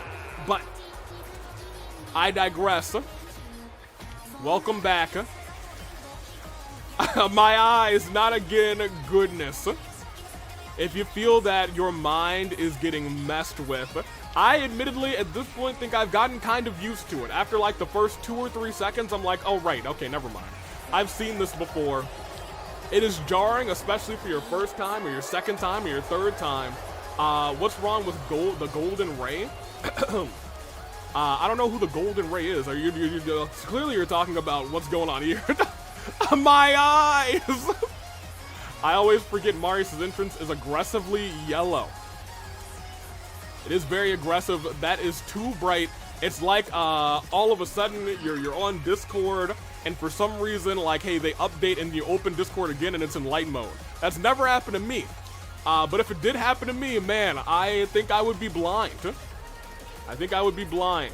And the yellow burn our eyes once again. Yes, they do. As we continue on, OC Revolution continues right here tonight.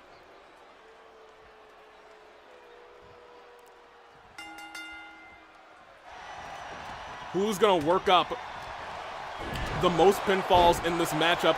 It is also falls count anywhere in this fight. If you want to crawl yourself all the way up the ramp, you can get the job done. And Golden immediately going after Taylor. You have to remember, Golden lost that championship to Taylor in a 5-man, pardon me, a 5-man match. I do have some water here. Excellent. Well, at least it's unforgettable. That much is true. I think we're going to be a little while here until we get a pinfall. And admittedly, this might be a match where we only really see 1 or 2 pinfalls. Hold on a minute. Look at this. Golden going flying. Electro in the corner. There's a real world where, like, when there's just a couple of minutes left, you could see a team just steal a whole lot of pins. This early game, it's important to get some damage, but it's also more important to conserve yourself. JFJ, I think, already realizing that, steps outside of the ring and taking a breath, saying, okay, you know what? No. You guys can fight and do your damage in there. Ecko, however, saying, we're called Remember This for a reason. Set up a table before it immediately gets broken and broken down. Golden goes flying and goes falling onto the outside. Right now, only competitor in the ring is Ecko and Mar. But here's the thing. It is false count anywhere. False count absolutely anywhere. Ref yells JFJ. Look at that, another pinfall, but it was broken up. All 8 competitors have made their way to the outside. And here's the thing. You want to make sure that you break away from the pack. You have to make sure you break away from the pack. You got to make sure the referee is around you. And Golden's still going after Taylor. I don't know if there's much bad blood between them, if any, based on that championship match where Golden lost that title. A lot of people say Taylor shouldn't have been there, but you know, Taylor won by referee's decision. That much is true. As much as I don't agree with maybe how fast Splendid counted there. I'll keep it a buck with you. A win is a win, and it helped him become champion. And for a kick there, Kaz is down. Golden's got Ecko. Electro. Ooh, sending Takuto into the... Oh, man, they've broken up the post a little bit. And Electro taking down Ecko again. Everyone's getting worn down, but I want to point out that it's really anybody's match right now. We're still early on into this fight. It was fair, what do you mean? Okay, well, you know, I hate to be the guy, Splinter, but as the person who called the match, that pinfall that you counted was a little bit fast. Was a little bit fast. Now maybe you saw like a spider on the mat and you just had to be like, I gotta kill that thing. If I were in your position and I saw a spider like that too, it wouldn't be a 3 count, it would be an 11 count until I know that thing was dead. That I understand, but if you were just counting a pin like that, I don't know what I can tell you. I think it was a little bit fast, personally. Let's be real, the Montreal Screwjoy was objectively funny. I will agree with that. It was very funny. Very shocking. I do go back and I laugh a little bit. I'm glad Splinter isn't refereeing this match. Well, the rating said it was fair. Oh, that's true. That is true. And that's why I'm not going to delineate too much. I'm going to say, hey, what happened, happened. And oh my gosh, wait a minute. Reversal of signature, I think, of Golden by a Marius, who then drops Golden face first. And look at this inside of the ring. No, outside the ring. Marius is going wild. Kaz, however, inside the ring with the referee. Might be taken down. And I think in the championship match, it might have been Kaz who took down, who actually took down the champion. That might be true. It might not be true. I didn't call that match at AV Mania. I just know that the winner and new champion at that point was Adam, who finds himself in a chance at Conquest later on tonight. Pinfall. Referee took too long. Here's the thing. When it comes down to this matchup, it's not just about getting a pinfall, beating up your opponents. It's about making sure the referee is nearby too. Because if you have to wait for the referee to run over, that's another 3, 4, 5 seconds as Kaz goes flying. Ecko down for 1, 2.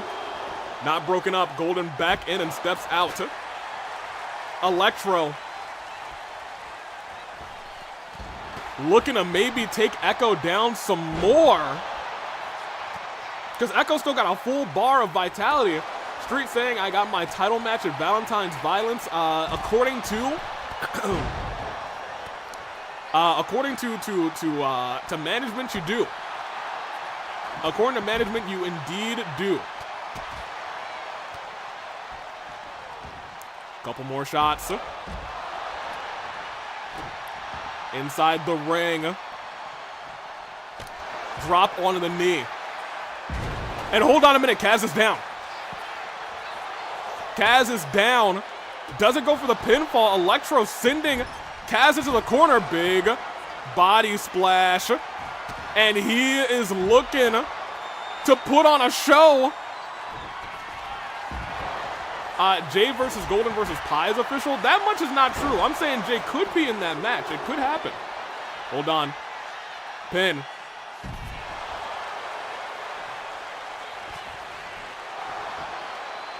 But the referee was so far away. That's what I'm talking about. You have to make sure the referee is nearby as well. Otherwise, it can mount a big comeback like this by Kaz. Big kick right to the head. 23 minutes left in this fight. Everyone is now starting to feel the effects of being in this battle. Takuto just stepped into the ring as well. Wait a minute. 1, 2. Taylor breaks it up. And then immediately hops onto the apron, goes diving and goes falling. Diving and falling, and oh, wait a minute, Kaz is still focused on the hurt competitor that was Electro. Electro's got like, essentially, hold on a minute, over there. 1, 2. JFJ kicks out. Had no resiliency. So what happens if it ties? If everyone ties at 0? That's a good question. I guess we'll decide if we get there. But I don't know if I'm not sure if we're going to get there. There's a real possibility that we do. But I think once we get to about the 10-minute mark, we really got to start looking at every single competitor, because everyone's now starting to get worn down quite a bit. Outside of it, looks like Ecko and Takuto both still seem to have some decent vitality. Everyone else is getting close to a range where we could see resiliency start to get burned. DDT. Pinfall. Everyone getting in there to try and break it up. But with that, you start to see people get dropped like that. 1, 2. JFJ is the first one to burn resiliency in this fight. And another pinfall. 1, but it's broken up. JFJ now is the biggest target on his back in this battle. JFJ has the biggest target in this fight. And it would be JFJ, the man who brought himself his own little trophy. Brought himself his own little trophy. He's the first person to burn resiliency in this fight. But turns Kaz around. Wait a minute. Inside the ring.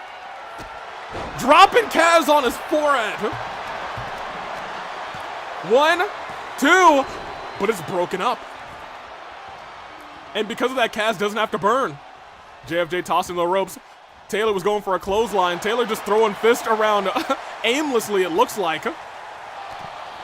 Sent into the ropes, but look at this. Taylor able to stop JFJ and a super kick to the gut. But from behind, sledgehammer shot and another one. And admittedly, that sledgehammer could have been enough to get JFJ down, but Taylor is stunned. JFJ is all alone. If somebody wants to get back in there, and it looks like no, Kaz does. And then Kaz doesn't. Outside the ring, we still have a lot of action going on. Pinfall over on Golden. Nobody's paying attention. Golden burns. This is what I'm talking about. 2 competitors now burn resilience in this fight. Now Golden has a mark on his back, and he just took a finisher. Golden might be the first person pinned in this fight. 1, 2, broken up by Electro, who wants to keep this thing tied up until his team can get a pin. The first person to get a pin, that team is going to need to be playing some defense. Either playing defense or trying to steal another pin, make sure that they are far and a ways ahead. Oh, man. JFJ is is still on the ground. Nobody's going after him right now. He just got back up, but look at that, breaking up another pin. This is what I was talking about. Once we get to about that 10-15 minute mark, everyone's going to be so broken down. Resilience is going to be popped left, right, and center. Any move could be a pinfall for a team. And it's about really getting those most recent pins as well. Nobody's got a fall yet. JFJ is down if someone wanted to pin him. Golden is on the barricade. And a spine buster to Electro. Wait a minute. JFJ breaks it up, but Electro burns. JFJ too late. And Golden turns JFJ around. Ladies and gentlemen, if nobody breaks this thing up, we're about to see another pin. No, Golden realizes everyone's still up and around. Everybody was still up and around. Inside the ring, though, Takuto is getting taken down by Ecko. Pinfall. Nothing. Referee running over. I don't think that pinfall is going to amount to anything either. And this is what I'm talking about. You got to make sure the referee is there. Oh, hold on. Caught. And Taylor gets kicked right in the back. Oh, no. I think Taylor is going on a little bit of a trip. Snapping German suplex. And then from there, continued going after JFJ. Taylor slides outside the ring.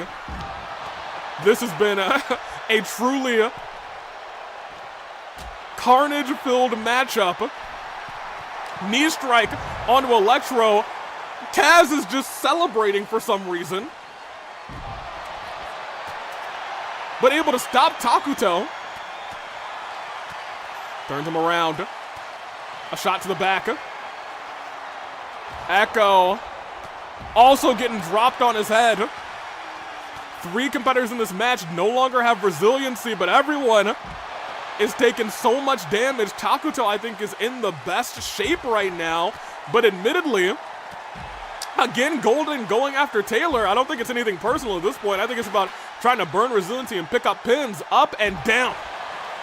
Goes right to the pinfall. Nobody paying attention. Nobody was paying attention there. Taylor, I don't know how as well, kicked out without resiliency. I think that's that's something big to point out there. Going for a super kick and an axe kick or a leg drop, something like that. Hold on a minute. broken up very quickly. I was going to say Kaz just got rocked by Electro. But now Takuto going after Electro as well. Oh, there's bodies in the way. There's so many bodies in the way. But Taylor got up at the right time.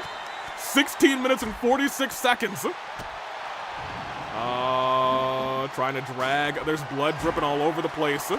At this point, I don't even know whose blood it is. A roll-up.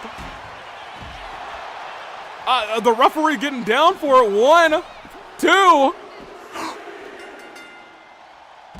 Marius gets a roll-up on Electro. And that's what I'm talking about. At this point, roll-ups can get the job done too. At this point in the fight, there's just one team going on to the championship match. Taylor flies to the ropes. Into the pinfall. 1, 2. Kick out by Electro. That could have been another fall. That could have been another fall. And look at Golden.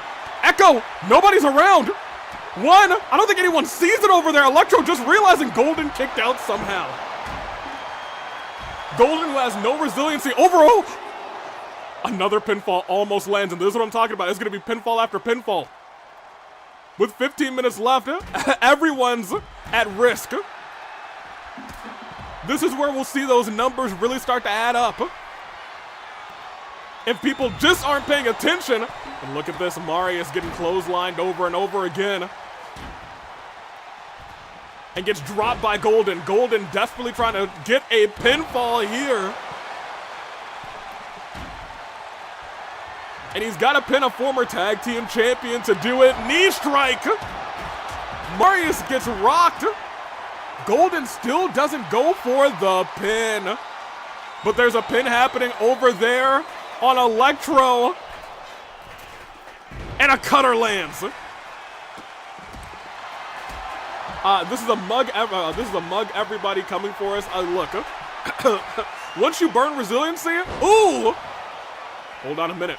Golden still doesn't go for that pinfall. He does now. Referee trying to slide back into the ring. But look, everybody's coming to try and break that thing up. No, Taylor leaves. 1, 2. Marius burns. And now Marius also no resiliency. Ecko was celebrating there, but he celebrated right into a finisher pinfall over there as well. And another pinfall on Takuto in the middle of the ring. Ecko might be burning as well. JFJ was tossed into the ring. And that is 1, 2. Resiliency's burned on Ecko as well. Everyone is becoming a target. But there's still only one pinfall in this fight. Couple more kicks, swept the leg. At this point, every single team has at least one person without resiliency. In fact, I think only 2 people have resiliency left.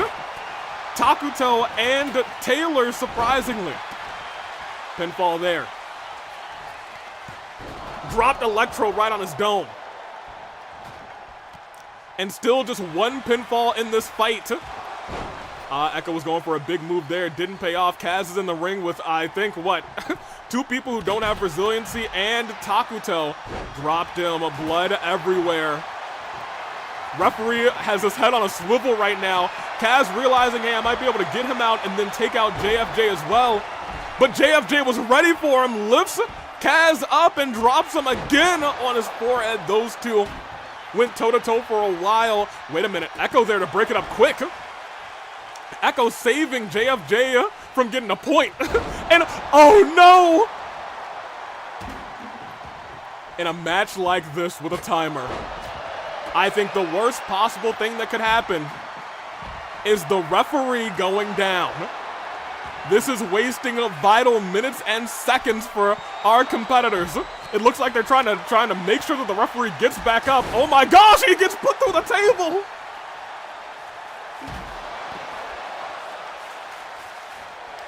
Put through the table and then gets dropped as well. My gosh. Oh, look at this again. A combination from Golden. And dropped. Yoru saying, can you please not jump my goat? Wait a minute. It looks like they're both jumping. Ecko in the ring. Outside the ring, there's still carnage going on. JFJ jumps And Golden misses that knee. Ecko trying to come to. Doesn't come too fast enough. Look at that. Quick roll up. 1, 2. He kicked out. I was going to say nobody broke that thing up. Everyone's so tired at this point. Nobody's breaking up pins. That was about to be a second pinfall for the Mindbenders.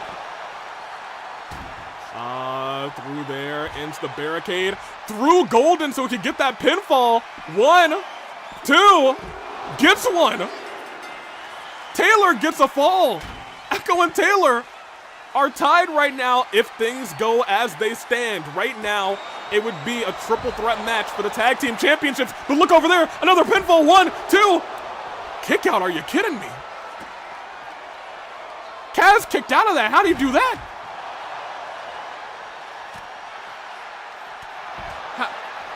How?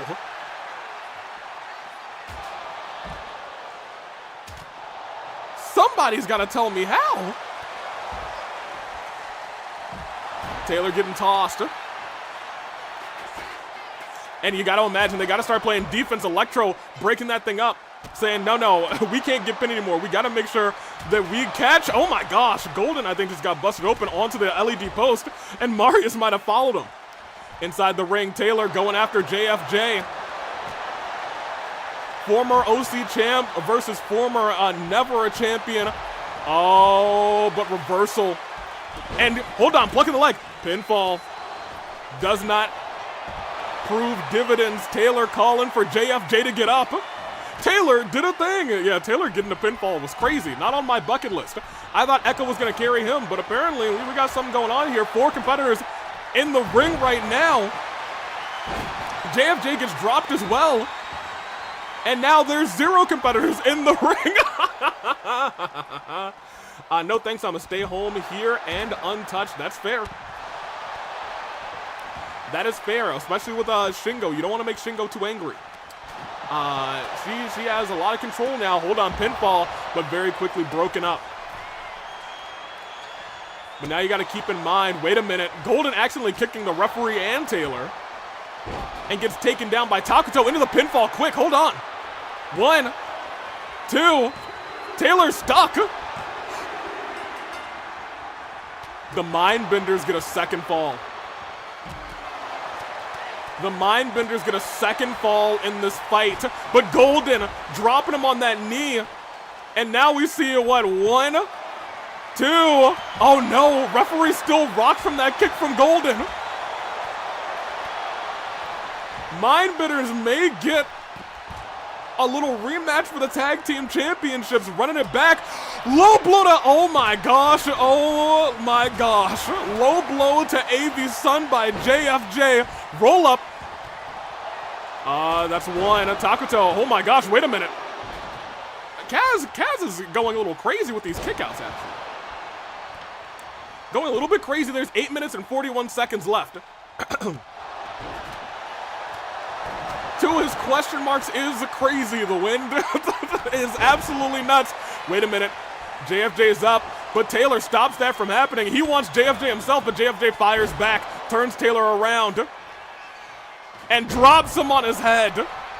He's already confused enough. He's been concussed in the past. Rolls out of the ring and then lifts Takuto up as well. And drops Takuto for good measure. And that's 1. That's 2, and that's resiliency. Only Taylor has resiliency left in this fight. And look at this combination strikes, combination blows. Oh, they might be taking out both members of this team. They might get 2 pinfalls immediately. No, broken up by Marius, and Electro wisely rolls out of the ring. JFJ is getting jumped right now, as he should be. Admittedly, as he should be. A couple strikes to Takuto.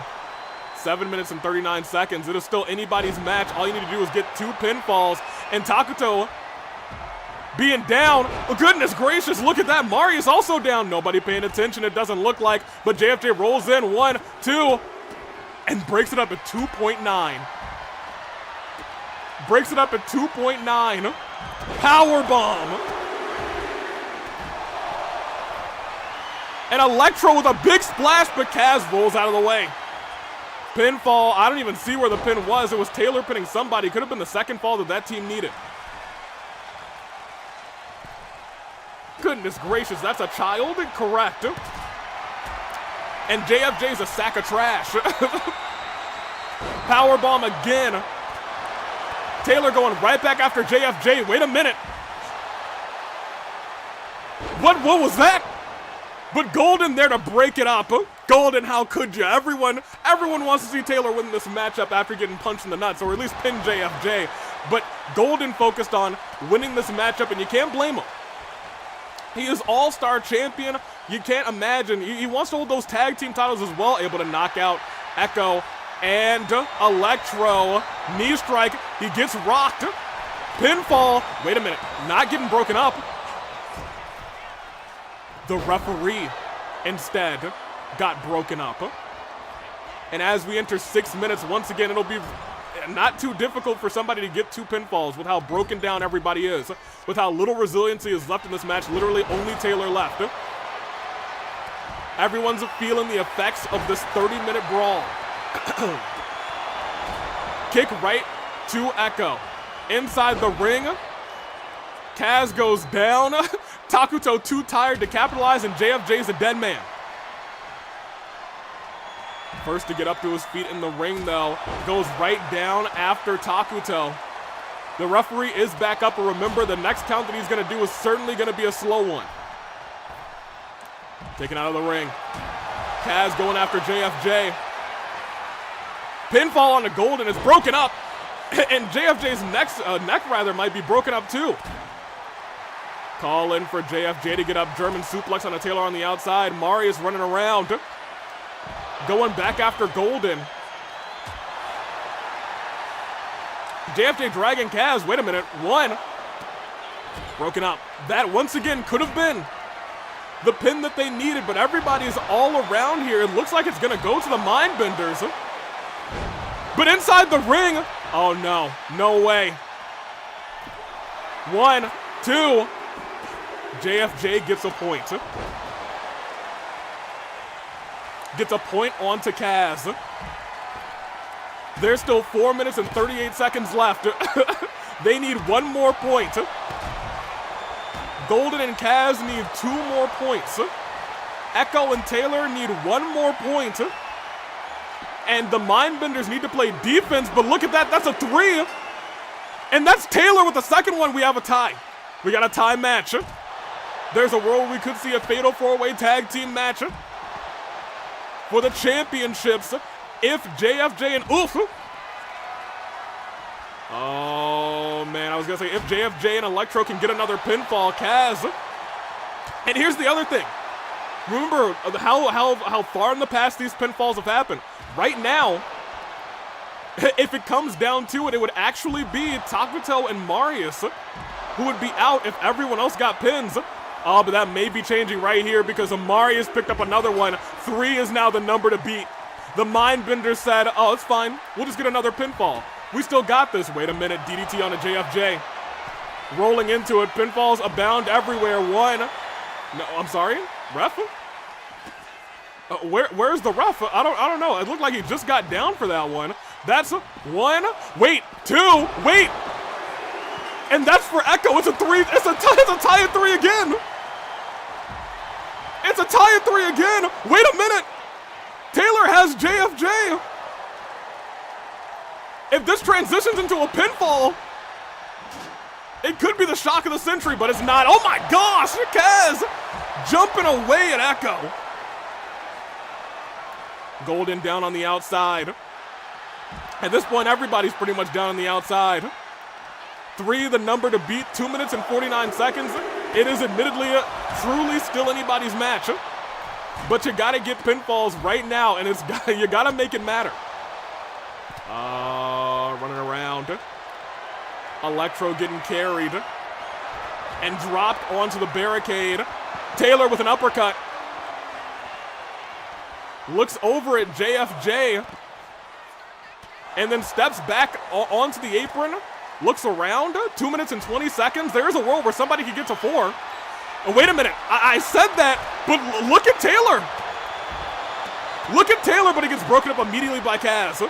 That could have been the 4th pinfall for Ecko and Taylor. The team going by, remember this.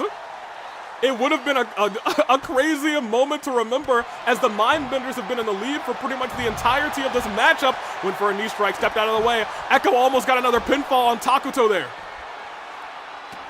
Everyone's clustered up here. Any shot could be the end of this thing. 1 minute and 42 seconds at this point in time. We are still, oh no. Looking for a power, no, not a power bomb, dropping Taylor on his head. 1, 2. Taylor still had resiliency. I forgot. He had resiliency for so long. 1, 2. Golden doesn't pick up a pin. They hit the referee to stop Golden from getting a point. And they may have stopped the entirety of this matchup.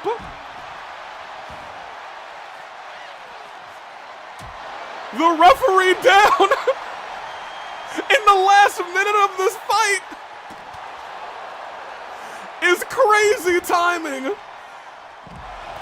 Now I don't think it's possible for Golden or Kaz to come back.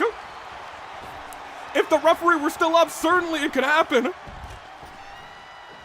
Is the referee even gonna get back up before time is over is the real question.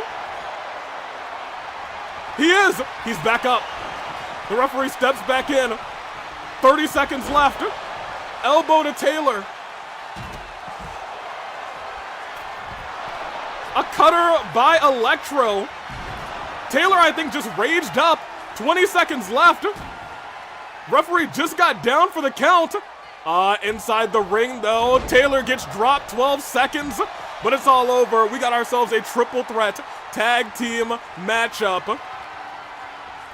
As JFJ, for good measure, just says, I'm going to drop this kid on their head. You hate to see it, but we have ourselves a triple threat tag team match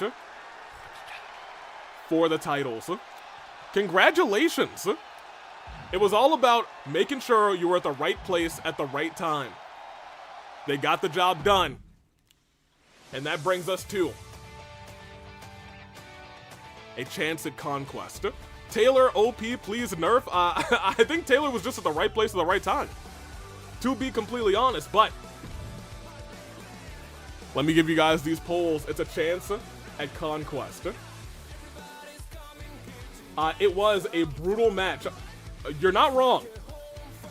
It looked like pretty much everyone walked out with injuries. It was, I guess I'm actually going to have to delete this since it was a tie. Delete and return points. Everyone get their points back. It's the Conquest match. It is Woken, Jay,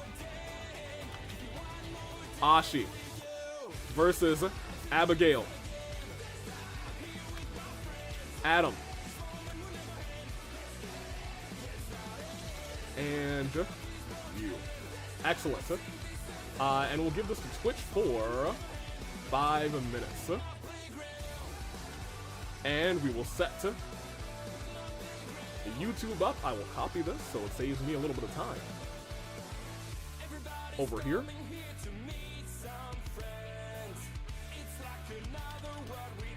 Chance at Conquest. You three. And then Jay, Woken,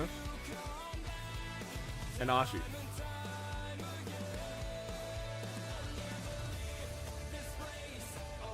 Perfect. And I think we're all set to go. You know the rules. 2 out of 3 falls. Watch out, y'all. Well, excellent. Let's see. There's honestly a lot of history between these 6 competitors. And out first,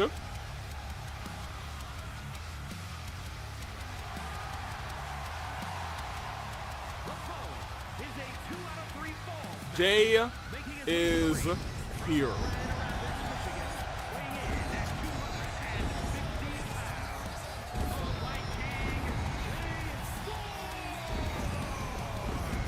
Jay has had well, admittedly a strong end of 2025 and stronger beginning of 2026. A lot of eyes are on this man. Some people are not just saying he's the future of the OC division, but the future of the entirety of the AWE. Bold claims, but if his team wins tonight, those claims may become a reality.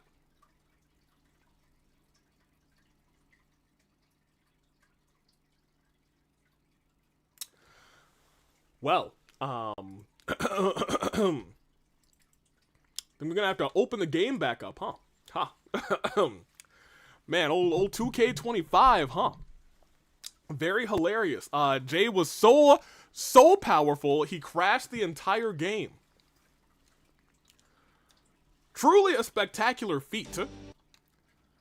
Give me my parlay. I don't believe there's any parlays for this event. If I was the cameraman, I wouldn't want him have want to have him on my screen either. Wow. Wow, how could you? You think 2K saved? You think 2K saved anything? Is the real question. Oh, it did. Well, look at that. 2K. You know what? If you're gonna crash, I appreciate you at least saving everything that we had ready.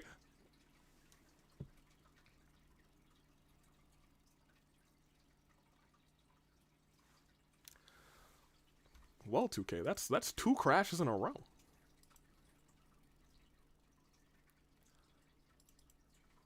$2K, what are you doing here? 2K25 is saying wait for 2K26. That's what it sounds like. 2 crashes in a row. I don't think we've ever experienced that. Jay was so strong he crashed the game twice. Who would have thunk? I wouldn't have. Well, we'll try it one more time. That time it just crashed during the loading screen. Well, I'll be. We'll come back over here. We'll continue again. Technology, am I right? Well, you know, maybe it's Shingo saying, hey, I've had enough of this. We'll continue the show. You know, I'll look around at the card real quick. Oh, look at that. Everybody's there. That's fantastic. We'll do that again.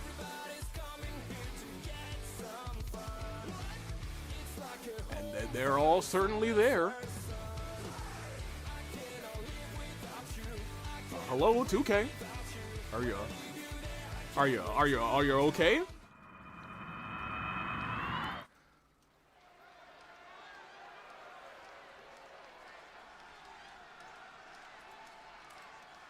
Here we go again.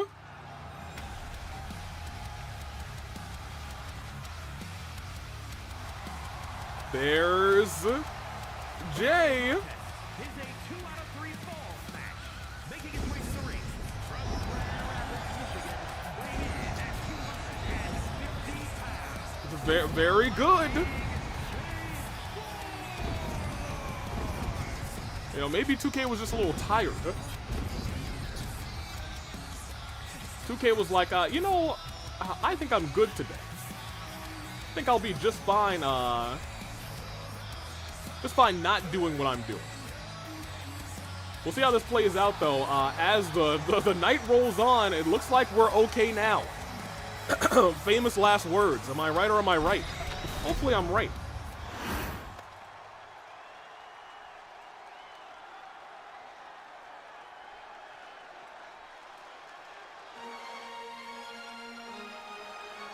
And out next,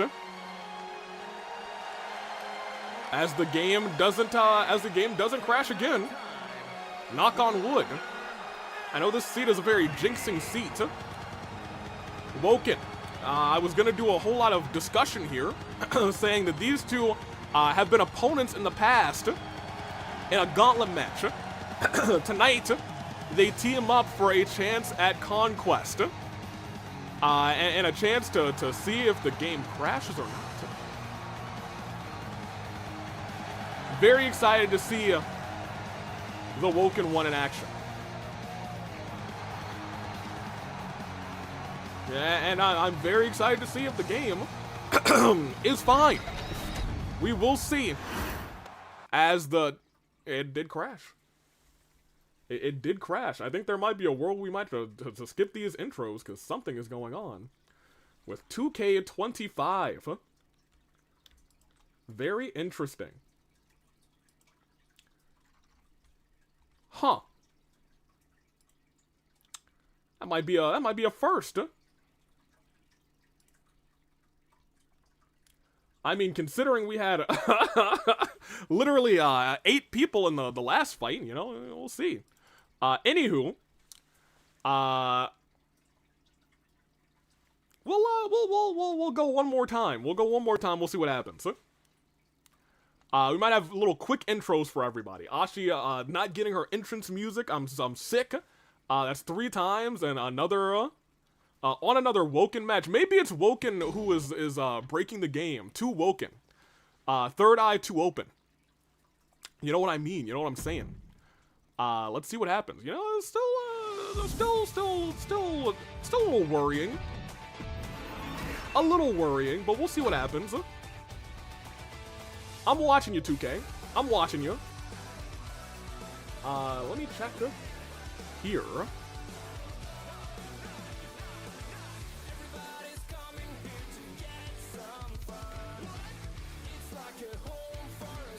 And all that looks good.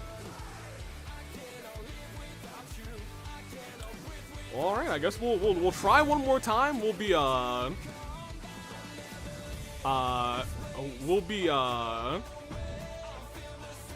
very quick on these entrances, and we'll see what happens. So Pi, Izzy, Cherry, and Nitrum, Psykiller, and Pocus OCs are too powerful. This is too strong of a match. We'll do some real quick intros real quick. As we said, Jay is here. Very cool. There's Jay.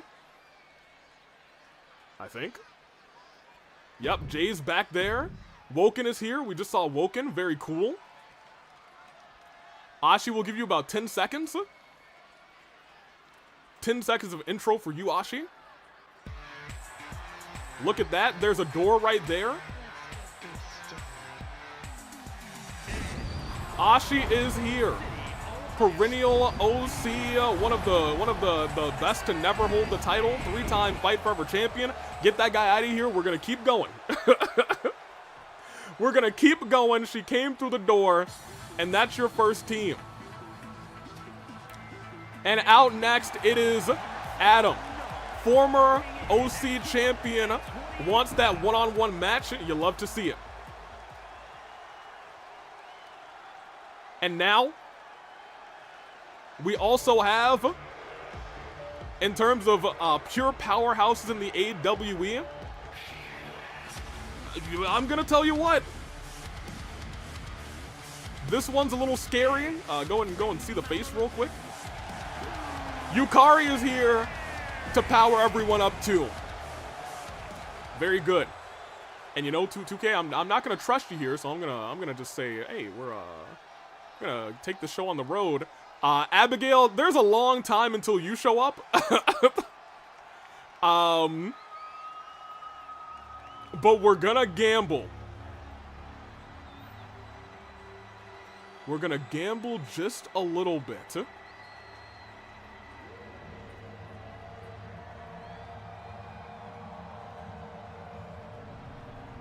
Look at that door. And look at it open. Let's go gambling. AV loves gambling. I enjoy a little bit of a gamble as well. There's a door right there. The second we see Abigail, we're gonna say, look guys, it's Abigail. You guys see Abigail over there? I don't see Abigail yet. I don't quite see Abigail yet. Dirk, you look fancy enough to be at a casino. Do you want to go gambling? Well, you know, I'm okay. I might do a little gamble. I'm down for that. I see the lantern. Ladies and gentlemen, there she is. Abigail Proctor has had issue very recently with how these things get run, but it is a 3-on-3. First team to 2 wins. chance for chaos, and I'm sorry, not chance for chaos, chance at Conquest. And we gotta point out here, last time, every single person who won this match failed at, oh my gosh, a super kick to the back of the head, failed at their chance for Conquest. Adam tossed in the corner by Ashi. And I want to point out that, only two of these superstars have been OC champion in the past. 3 have had OC gold in the past. Abigail, long-standing tag team champion. Yukari, former OC champion. Adam, former OC champion. Ashi, former at the very least 3-time Fight Forever champion. Oh, wait a minute, look at this. A shot and another one right to the small of the spine. Abigail might be small, but she is brutal. Yukari going right after, and you know what? Here's the thing. Yukari, I believe, pinned Ashi, had to beat Ashi to win that OC championship. Let me see. Most of these competitors have a little history with Ashi. Ashi's just been around that long. And here's the thing, been along that long, it's not really that much because Woken hasn't been here for that long and already has a little history as well.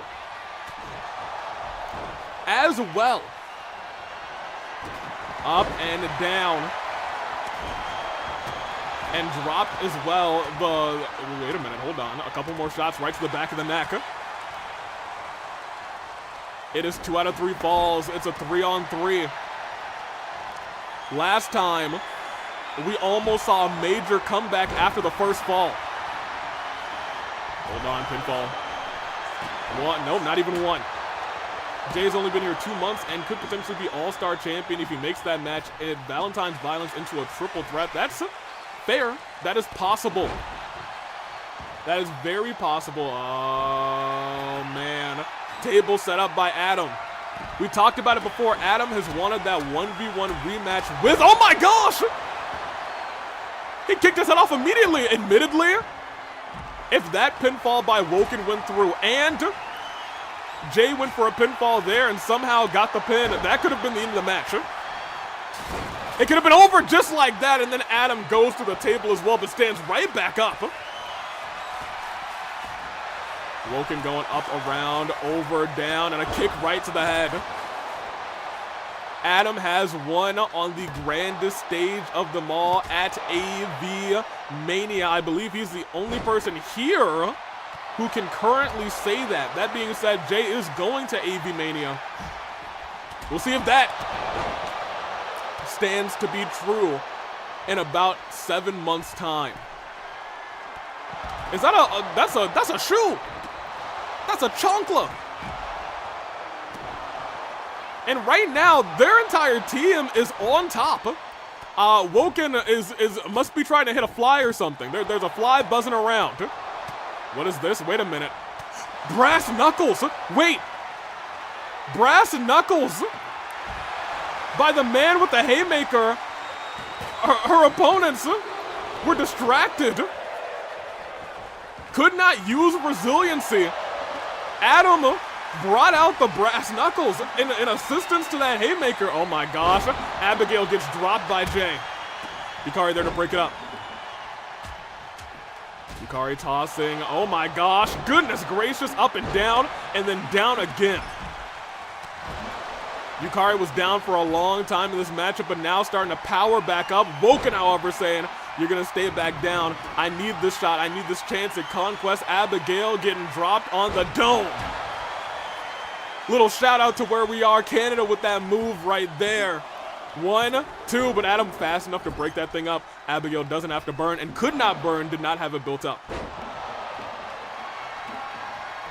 Adam getting lifted up by Jay. Dropped onto the ropes.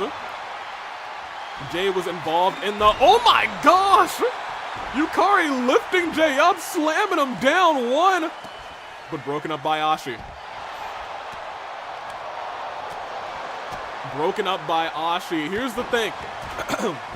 Both of these teams, Usually I would say this is the one person you have to worry about.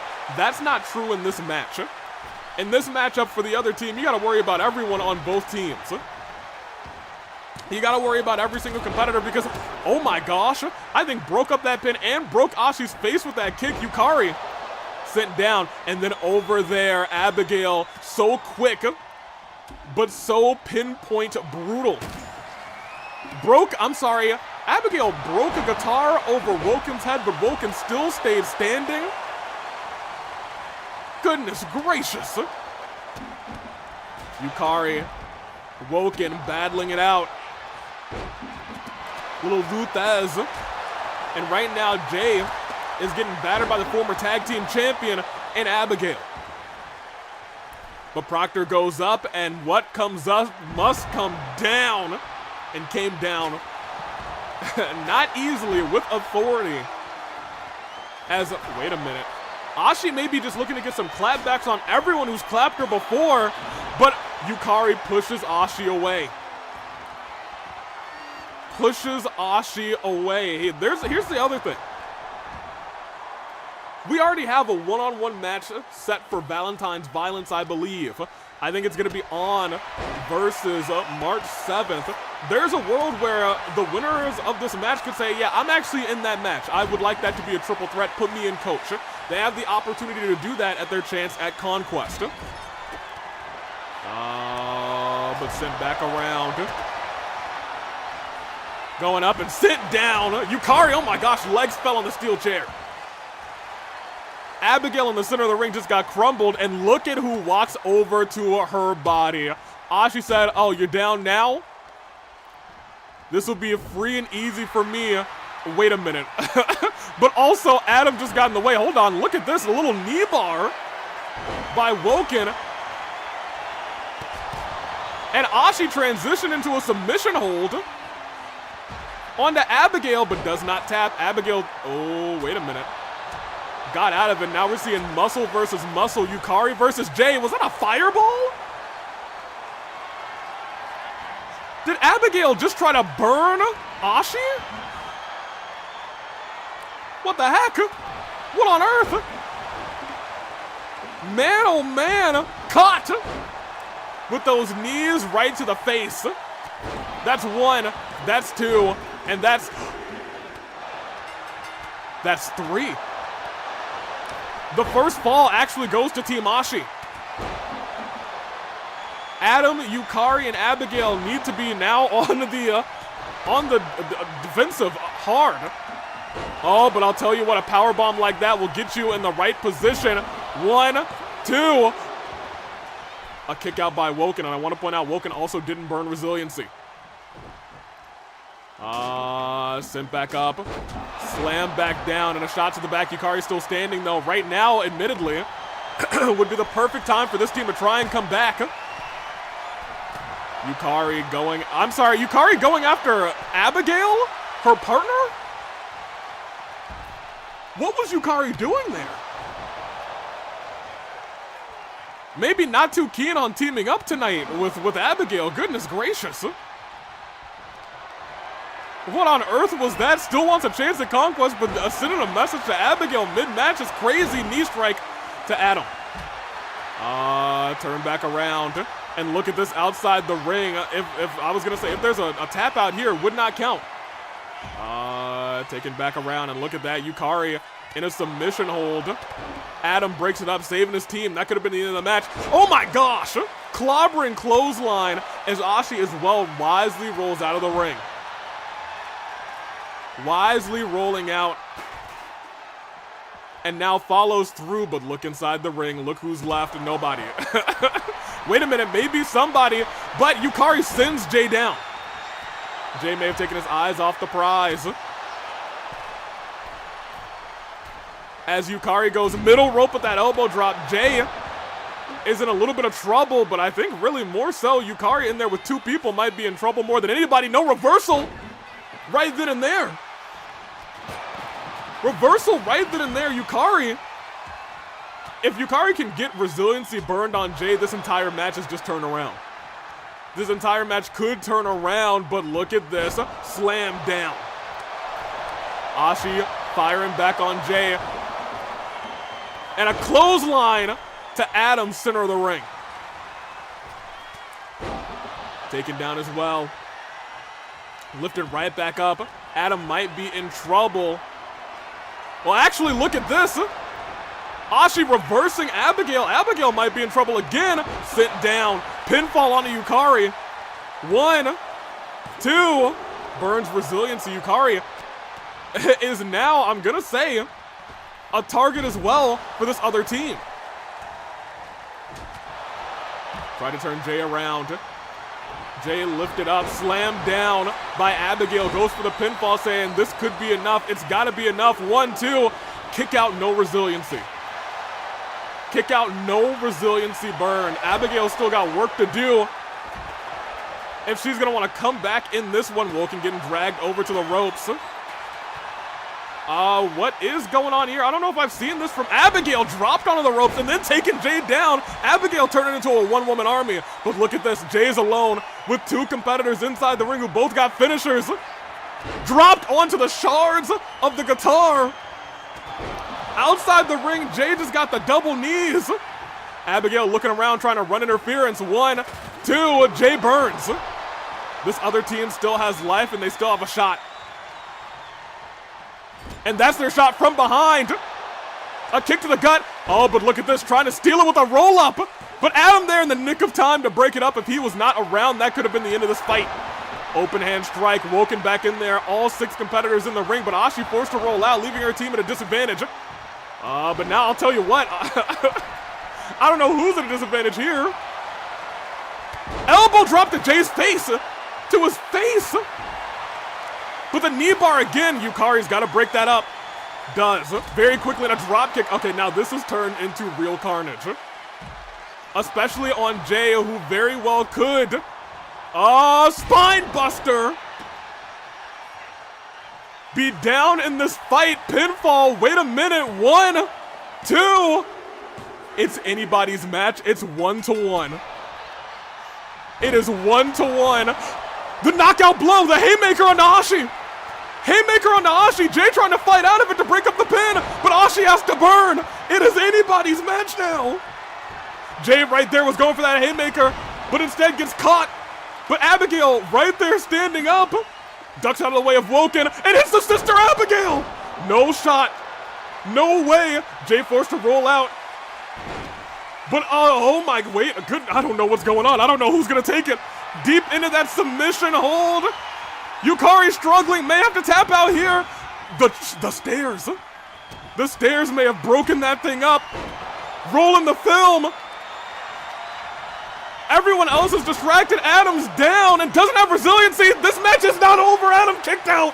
What a kick out to save his team. But look over there on Yukari. 1, 2, it's over. My gosh. Oh man. Adam with the craziest kick out at the end of that, but was not able to get up in time to get the other pin on Yukari. Dang. Man, oh man. What a close bout and a fun brawl, but now it is officially Woken. It's Jay. And it is Ashi with a chance for Conquest. Man, oh man. And here towards the end, we thought it was about to turn itself around. That sister Abigail on the Woken, but then the roll the film and the craziest kick out here had no resiliency. I thought this was over. 1, 2, 2.9. It also might have gotten broken up then. No, it didn't get broken up. Okay, goodness gracious, that's crazy. Oh man.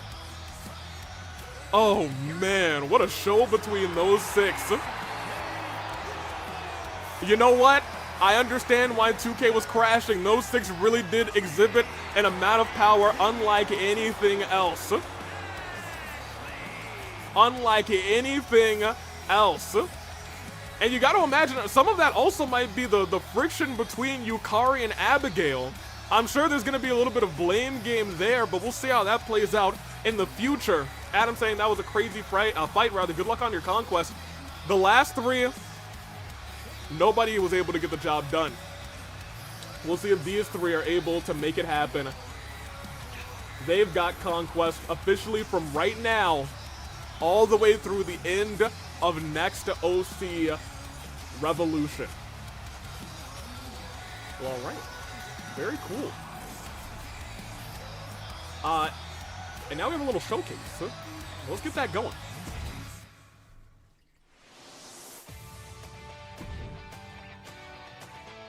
Whew. Yo, what a fight. Hey, Abigail, I want a match tonight. And you didn't. Is crazy from Sarah. Oh, man. Man, oh, man. Anywho. Let me get you guys this out of the way. It was indeed Woken, Ashi, and it was close, though. It was very close right at the end of this one, but it was indeed Woken, Jay, and Ashi taking the victory. And now, it is a showcase. We have the assassin, Pierce. And newcomer Alex versus any 2. They said, hey, we want any 2 people in the AWE right here, right now. So it could be anybody in the entirety of the AWE. Little mystery. As we have a showcase ahead of us. Who will it be? I'm not sure, but I guess we're about to find out together. Shall we? As the game potentially doesn't crash, maybe. But that would be cool.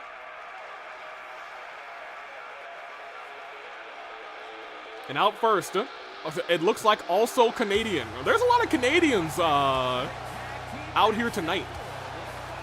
Jay has had an insane first 2 months in the AWE, nearly won the OC Gauntlet after being in for like 20 minutes. Nearly won the OC title, tied for most eliminations in the fight before Christmas Rumble. Won the chance at Conquest and could potentially be in a triple threat match for the All-Star title. That's true. That's true. The future looks bright. And don't forget, as a part of most eliminations, is going to AV Mania to be in that ladder match. I'm going to regret this, but I'm picking Pierce, a.k.a. he who almost killed Carlos. I was going to bring that up. Pierce is that guy who had that suplex and turned it into a pile driver. It was terrifying. It scared me. It put Carlos out for a couple of weeks. Luckily, he was able to make it to AV Mania that year. Tonight, though, Pierce teams up with a newcomer Alex, a big fan of CM Punk. Also from Chicago, not from Canada, that the Alex is about to come out. We always vote for Mystery, says Lion. You know what? We'll see who Mystery will be tonight. Back when the outside flooring was wood. That's true. Okay, well, doesn't just like CM Punk. We're seeing a very Punk entrance here tonight. From Chicago's own Alex Moroni. We'll see what he's able to do. Is he gonna bring some of that CM Punk flair? We will see current world heavyweight champion CM Punk.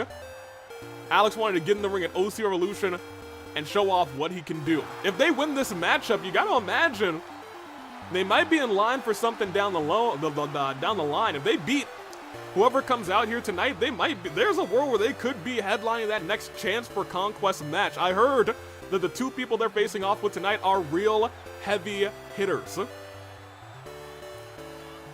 Current world heavyweight champion. Woken saying that was a one hell of a contest. Look, when it came down to like that last 2 or 3 minutes, when everyone was popping their finishers, breaking up pins, and it was 1-1, I think everyone was on the edge of their seats. And that's the thing about that chance for Conquest match. It has never been a completely 2-0 deal yet. It has always been 6 competitors getting very close down to the wire with a route to victory. I will congratulate our opponents. You fought valiantly, but tonight it is myself, Ashi, and Jay who have our chances agreed. And the best of luck to you all with your chances. I'm excited to see what you all decide to do with those chances at Conquest. Oh, man. I know they said it could be anybody. I didn't think they meant anybody. There's a man who's in the semifinals of the Royal Crown tournament on for Valentine's violence. Oh my gosh. It's Uncle Iroh.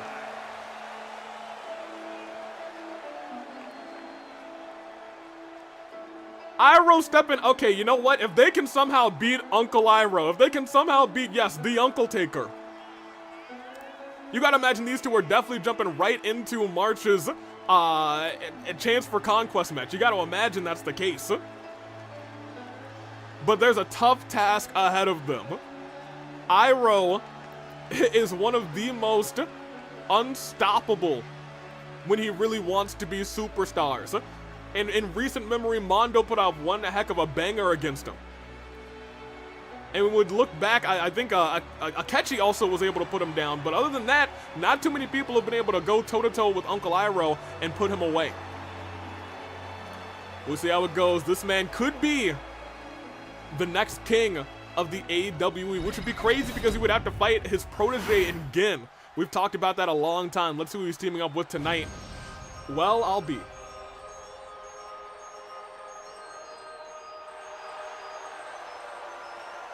In about 2 weeks' time, these two may be facing off one-on-one for the title. But the AWE champion is in the house tonight. It is a Fire Ferris reunion.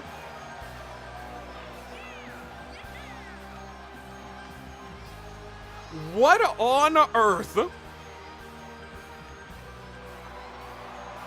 Alex and Pierce are gonna have their hands full tonight. These are former tag team champions. They are current and former world champions.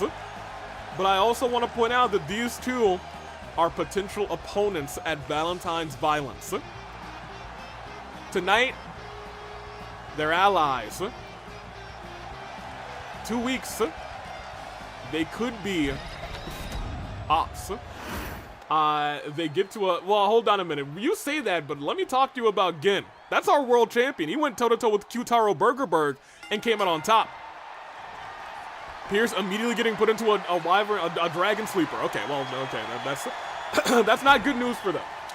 In fact, that might be bad news for them. Knee strike to the back. And a stomp to the back as well. Bringing that arm back and yanking that arm. Already now has Iroh in a submission. It's been an interesting trade between submission and submission. Dragon Force R, I'm not surprised. Iroh's partner could only be Gin or Zuko. And I don't know if Zuko wants to be a part of this humble OC division.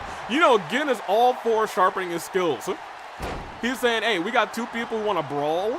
Let's go fight. Wait, no, oh my gosh, Pierce. The fingers. Referee, I don't think that's legal. That being, I don't know all the rules of these wrestling matches. I have a pretty decent understanding. I'm pretty sure biting the fingies is not allowed. I think the referee should have gotten involved there, but hey, that's maybe he just didn't see it. Maybe he just didn't see it. I don't want to get this referee in trouble with Shingo Laminga. Regardless, Iroh now trying to turn things around. Early on, Pierce has the slight advantage against Uncle Iroh. Can you imagine Pierce or Alex pinning Uncle Iroh in this bout? He thought they were chicken fingers. I do love me a good chicken finger. You know what I mean? That sounds actually quite delightful. Tag's been made. As what is going on here? Oh, man. Dropped and taken it down. But a tag's been made to the AWE champion, and now it is Alex versus Gin. And it's honestly the two shorter, smaller competitors. the more agile competitors of these two teams. Jay saying, I'm saying it now, I've been clamoring to get my one-on-one match with you since you pinned me. To win the OC title in November, DJ, you better win your match later because if you do, I'm cashing in my chance at Conquest on you. Watch your back, I can come at any time.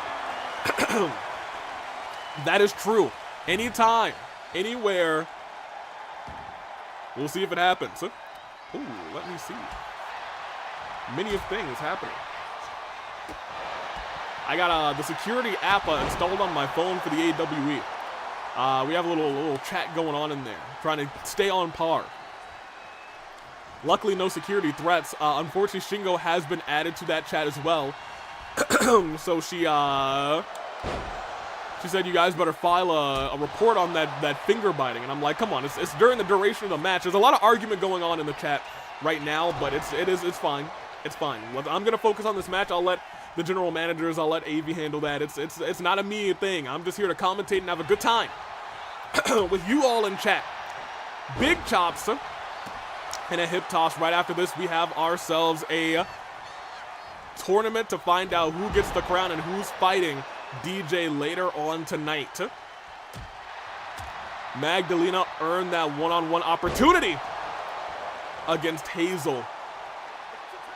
And now, we'll see if these two earn an opportunity for themselves in the future as well. Blinding shot right to the face. As, oh my gosh, hold on. Iroh runs him into the referee, but Pierce was trying to get a handle on Uncle Iroh, but Iroh again fires back. Pierce, however, look at that body damage not happening as he's wrecking Uncle Iroh. Tag's been made back to Alex. I don't know if Alex and Iroh should be going one-on-one. I'll keep it a buck with you. That seems dangerous. Over the top rope. A shot right to the dome. Turned around though. Alex, no signature left. At least not yet. Iroh had to use that signature bar. I was gonna say he was about one hit away. Oh my gosh, wait a minute. Tried to use his body to break that up, but instead Pierce goes down.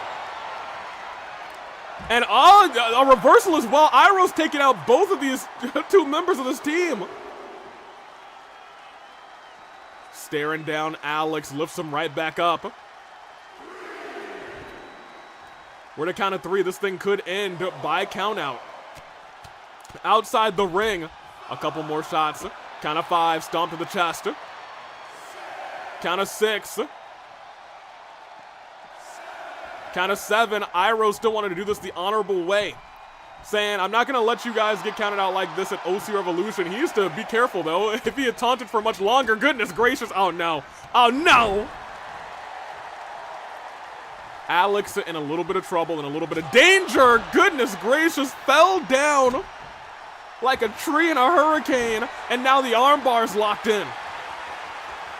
Alex has his head hurt, has his arms hurt, has his body hurt. He's hurting bad in this fight here tonight. Couple of shots. Into the corner, Iroh, oh man. You already know, look at this thing of beauty. Wrapped around, Pierce tried to stop it, but Iroh stepped right over his fist. And Pierce is forced to look on as a tag's been made right back again. And these two have been a great tag team in the past. In more recent times, Pierce can't even come in right now. But a kick out by Alex.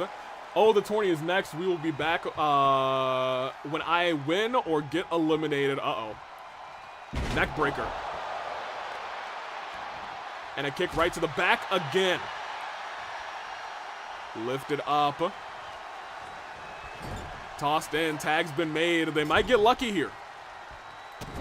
They might get lucky here. Imagine, and here's the thing. I said, what would happen if they pinned Uncle Iroh? The stock would be so high in the sky. What if they pinned the AWE champion again? Because right now, at the very least, Pierce is still pretty fresh. But they weren't paying attention. Iroh's back in. That's their worst case scenario. Alex already looked and he was like, I don't know if I want to fight that guy. Alex is going to have to find his footing before Uncle Iroh lifts him up and shuts him down. Alex is so close to having...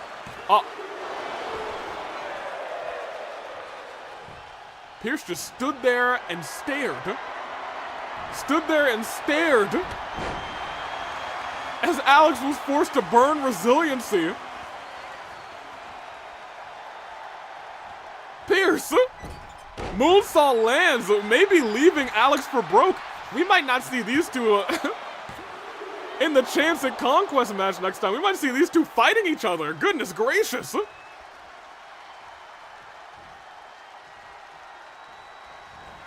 I think looking at Uncle Iroh, fireball, powerbomb. Alex still kicks out. I was sure that was about to be the end of the match, and Pierce, who's completely fresh, said, a fool, but hold on a minute. Is still looking to make the tag, and the tag has been made. This team still has life. Uncle Iroh tripped up on that move. I'm shocked that Pierce let the tag happen. After what I just saw, it looks like Pierce might not like Alex as much as we might have thought. Dove out of the ring and just stepped on the face of Iroh. Shot right there. Couple more shots. Orvar saying, rather, I will not lose next match. I will fell my mighty opponents. A lot of the members of this big ol' 8-man tournament are calling their shot, speaking their mind. But who will walk out with the crown? We're at count of 7, actually. Hold on a minute. Count of 8. Back into the ring. But popped out of the sky and sent down. I was going to say Pierce was going for the signature too. Alex, even though Pierce wouldn't save Alex, Alex still staying true and saying, I still want to win this match. Reversal there. Pierce. Down goes Iroh. This might be the first time Gin might have to come in to help. It is. Can you imagine if they somehow turn this entire thing around? Reversal by Iroh. Toss in the corner. This is the smarts of this team. The second that they're like, oh, we don't have a tag in yet. They make that tag. They wear the opponent down. He was going for the cat's claw again. Pierce with the reversal of a big move. I think it was actually Pierce. It might not have been Pierce saying, I'm not saving you. It might have been Pierce saying, I can do this by myself, but Gin is that guy too. G-I-N, baby. But turned around and not the competitor he was expecting. Oh! What?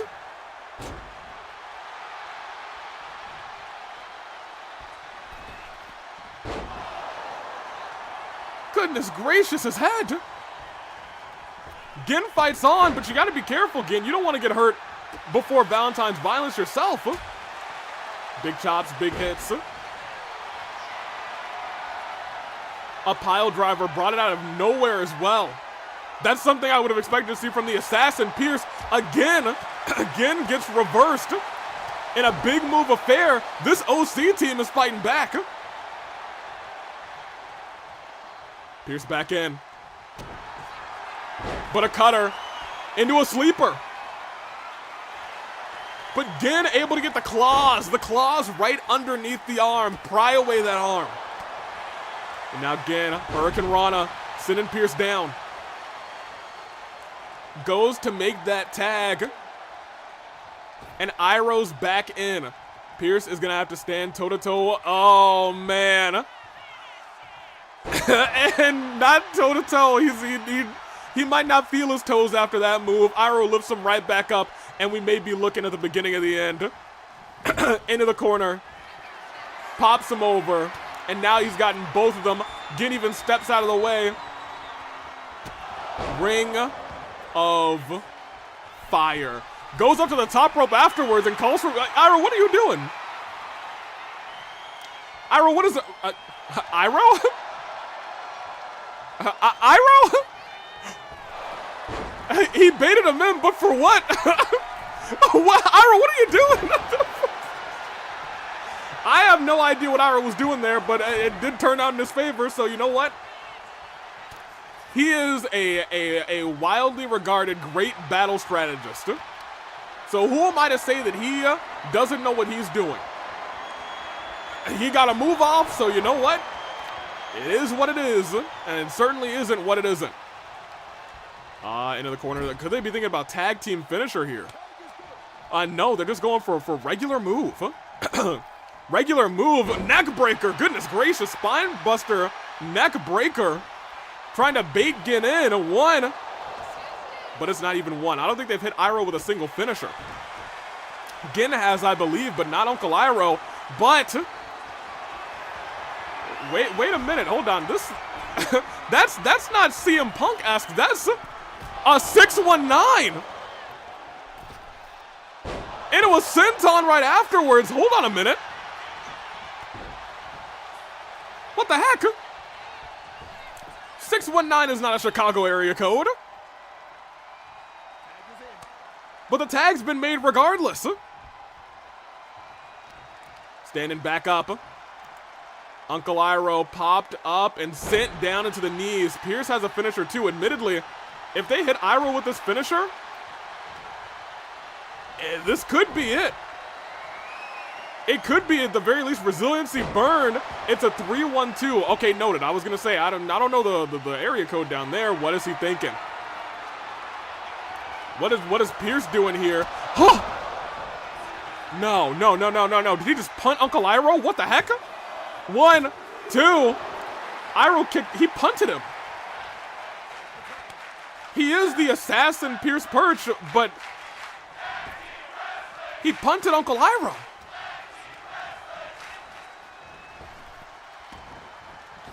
What on earth? Goes up, goes around. Iroh steps out of the way. In fact, that was a reversal of the signature. Iroh still has life in this competition. He's burned resiliency, so is Alex, though. Kick to the head. And a tag's been made to the champion. That was a smart decision because, wait a minute, Gin just raged up. And hits the cat. No, doesn't hit the cat's claw. Wants to go for the quick elimination. Not elimination, the quick win. But Pierce was there in time. I was going to say, oh my gosh, and then Need get in the back. Okay, come on. That was a cheap shot. That was a cheap shot onto the champion Gin. It built up enough time for Alex to get his head back in the game, but that was a cheap shot on the champion. This assassin, he might be worth his money. He might be worth his funds. Knee strike again. Goodness me is correct. From what was early in this matchup, a surefire, it looked like victory for Iroh and Gin, has turned around to this other team as a path at victory. But Gin not giving up. AWE champion is in action at OC Revolution. But look at this cheeky roll-up. Maybe trying to bait out Uncle Iroh, but it's not enough to keep Gin down for even two. Remember, Gin still has a lot of high vitality as well, but that may be changing in a second. What do they have going on here? Ooh, oh my gosh! On the neck, Car saying that this has become a very evenly matched with no one giving up. That's true. From what was a one-sided affair has become, at the very least, a real, true tag team match. Especially if, oh my gosh, hit the hands of Gin, hit the claws of Gin. Gin not giving up. Look at that. Kicked right back by Gin. That's that speed of Gin. We've seen cats fight tonight. Oh, wait a minute. No shot. Dropping Pierce. Gin saying that was payback for the kick to Uncle Iroh. Went for a clothesline there as well. Now stomping out. Alex Gin. I think this might be the most fired up, the most angry we've seen Gin in a little bit. The last time I've seen this kind of rage is when Amon attacked Uncle Iroh. Gin doesn't even break the count, just steps in, steps out, and he said he might be willing to win this thing by count out. I think he's saying that these two don't deserve Wait a minute, does he make it back in? He does! Alex made it back in at 9. 9, maybe almost 10. I thought it was over. Lifts Gin up. In Chicago's own GTS. 1, 2. Iroh was late getting into the ring. Gin also burns. Gin and Iroh have both burned resiliency in this fight. They almost won by countout. Gin may have gotten himself a little temper from that punt to Iroh, but look at that, able to step towards the ropes. Gin trying to toss Alex around, ducks that clothesline. Lift it up, but Gin with a reversal. Drop kick right to the heart. Gin at this point, you gotta think, has to make that tag to at least give himself a moment of reprieve, but he didn't want it. He's saying they just kicked my mentor in the head. With reckless abandon, I'm gonna get them. But that may be, the story of that may be how they lose this fight, or maybe not. Gin now has a signature and a finisher. And much like his mentor, we haven't seen Gin riled up like this in a long time. Ring of Fire. Jumping over, goes for the pin, trying to bait Pierce out, but it's not bait. He needed to bring him out. He needed to be out there, my gosh. And he tried to hit the cat's claw on Pierce, you saw him. He said, you get out of here. I'm gonna put this away. AWE champion, 5 claws right to the face. Cat's claw, and Alex is down. Ladies and gentlemen, that punt woke something up in the AWE champion. What?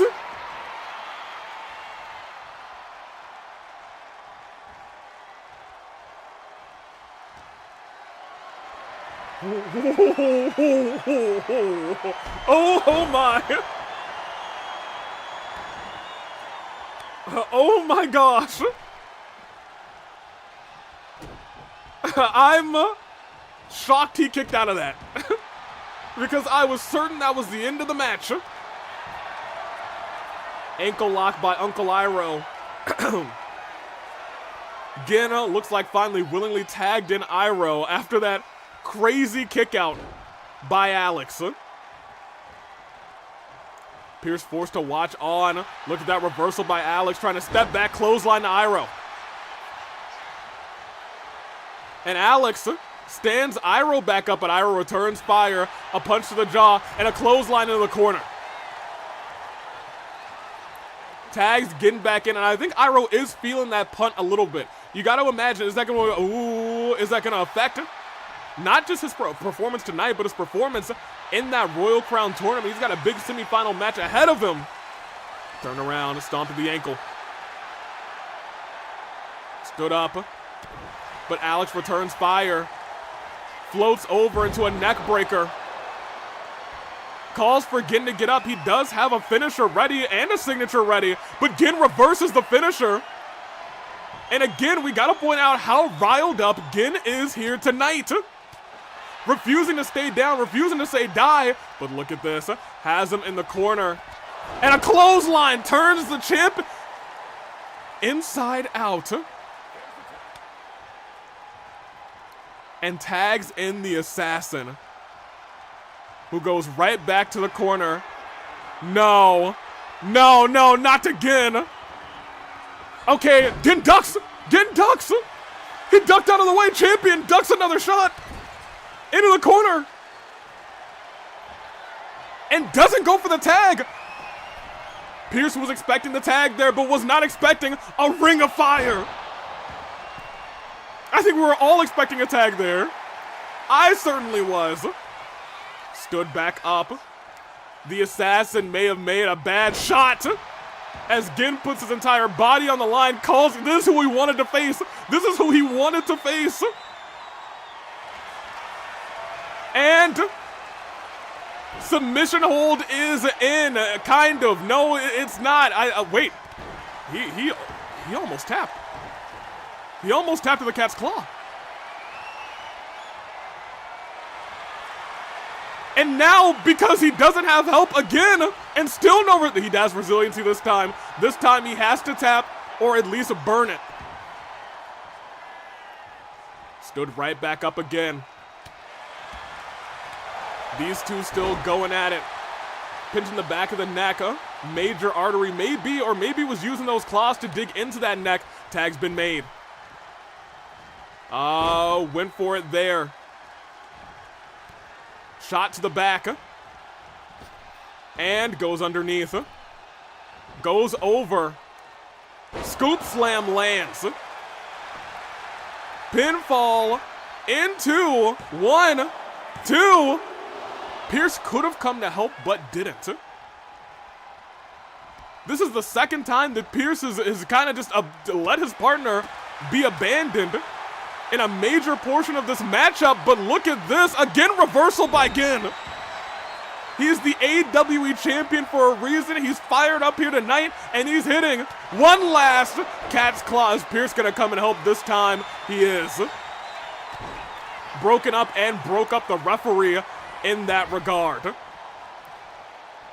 Walking around, look, there's nothing they can do at this point. Even if Gin goes for a pin right here. Climbs up to the top rope, the referee is down. Alex is hurt. Done with your treadmill and good job, steps out of the way. Gin came down funny, oh my gosh, wait. Gin bloodied, Gin hurt, and you can see he's clutching at that leg. Clutching at that leg, jumps up, and this time it's Gin who steps out of the way. Gin, who still has no signature or finisher, but you know who does? Uncle Iroh tries to toss him in for the tag, but it does not work. Gin instead up in the sky, but kicks him away. But gets turned around. Popped up, lifting that bad leg into the pinfall. That might be enough. Iroh, oh no,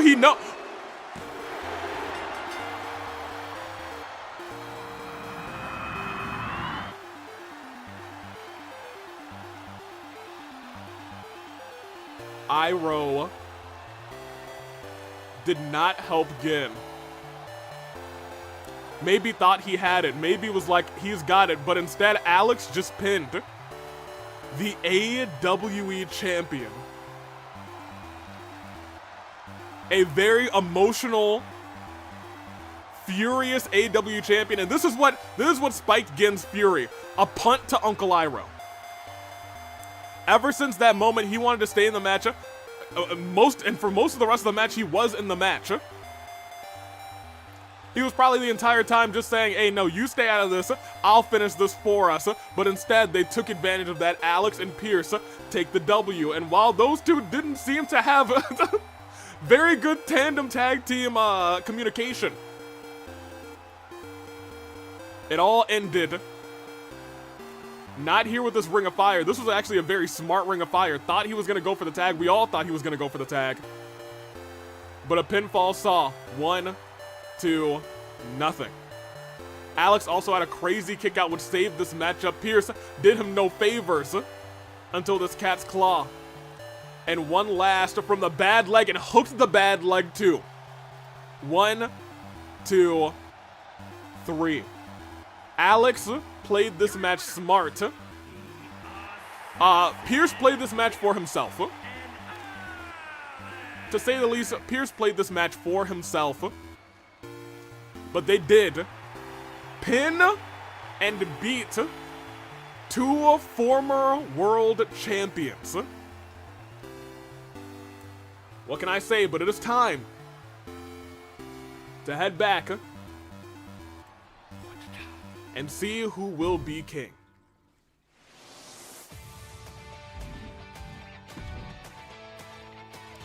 Let's go and set that thing up. Let me see here. To this tournament. Here. Take us back to here. And take us back to there. And where is, there we go, that's my list. We're gonna have the one and only you, and we will have You.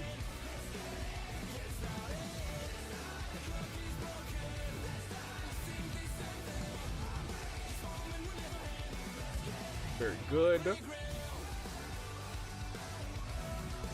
And there, that should be a banger of a match, to be honest.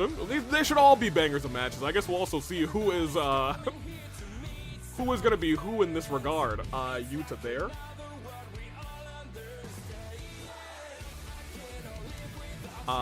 You to here. That's gonna be an interesting bout between you two.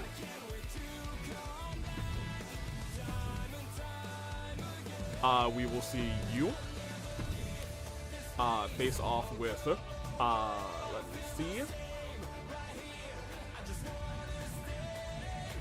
you, and lastly, it will be you versus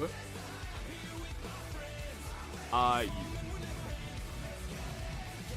And let's get this show on the road. Shall we? We must. And I will get you guys your polls. As our first match will be a little Tartaros and Orvar kicking off this tournament. We have this. Everyone voted mystery over here, or at least 77% of you. It is.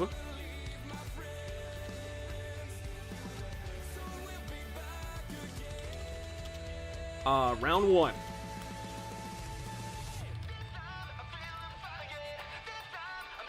There we go.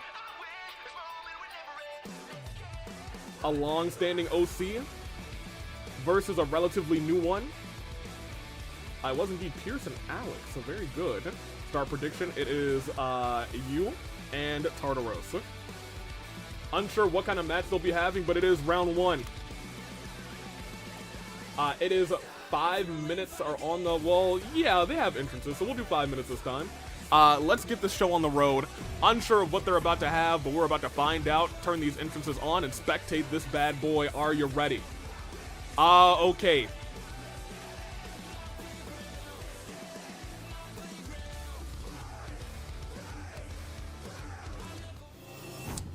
Well. It's a last man standing match. So, we might re-roll this one, to be honest. Because I heard these matches are not allowed. So we're gonna let them do their entrances.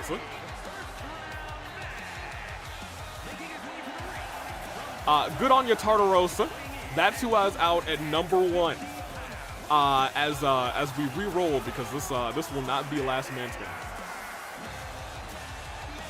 We will be here for a long time. No. I've been told specifically that last man standing matches and submission matches are not allowed. Somebody somewhere has gotten last man standing matches banned. To my knowledge, it was Arrow Ogami.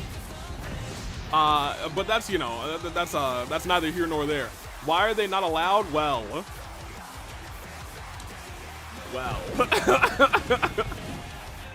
That's all I, you know, I don't, sometimes they just simply just don't end. Sometimes people just decide not to quit. But we'll re-roll and see what we get. We'll re-roll and see what we get, but first, let's get them their entrances.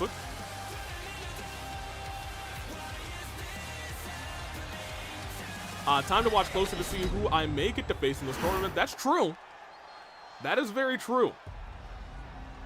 And out next, it is And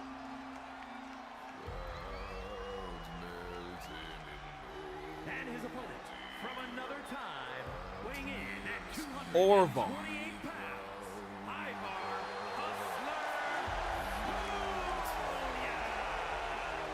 pounds, Little creepy. Maybe a lot creepy. In fact, I believe Orvar and Unknown, two very interesting entities, went one-on-one at it in the past in a gauntlet match. There's a world where they run into each other again in this tournament, but I believe they'll both have to pull off victories to do it. Oh, man. You love to see it. Soaking in all of that.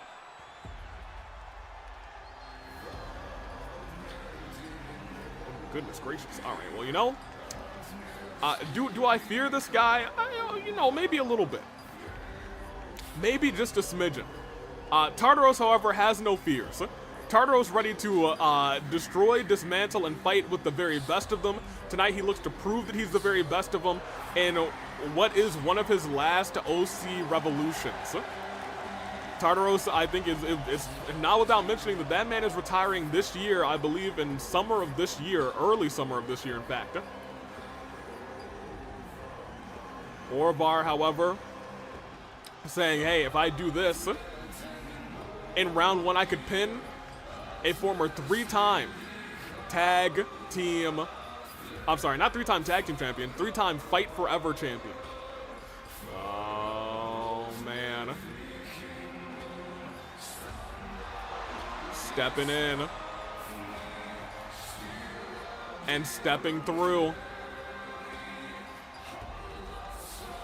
He's definitely feeling himself, goodness gracious. Well, right, Orval. Very good man. Or, I don't know if that is a very good man. Creature, thing. I was thinking about what they are first, but I'm also thinking about, essentially, are they even good? They could be some sort of fiend, to be honest. Stands tall. But will they stand tall at the end of this matchup? Very good demon. That seems like a contradiction. Though we have had demons participate in the past here in OC Revolution. Thanks very much for watching, everyone. Real quick, I'd like to thank the goodness gracious. Audio for sending over this LCT 540 Sub-Zero. You're welcome. Whoever is thanking me in the past. They're a draw. Okay, very quickly. These two will not be fighting in a last man standing match. We're gonna re-roll and see what they get instead. We just want to get those entrances in there.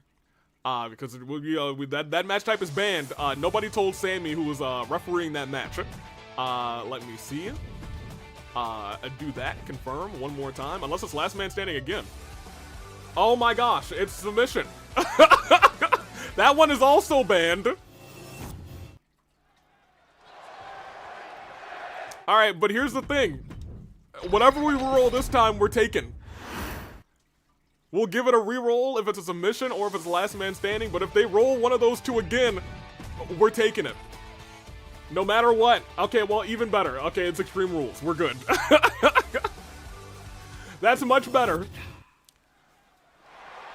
Man, 2 matches in a row that Arrow got banned from my knowledge. It's Extreme Rules here tonight. Couple of shots right to the forehead. And a kick to the skull as well. Orvar missing those 2 quick kicks. That extra damage on Tartaros would have been important.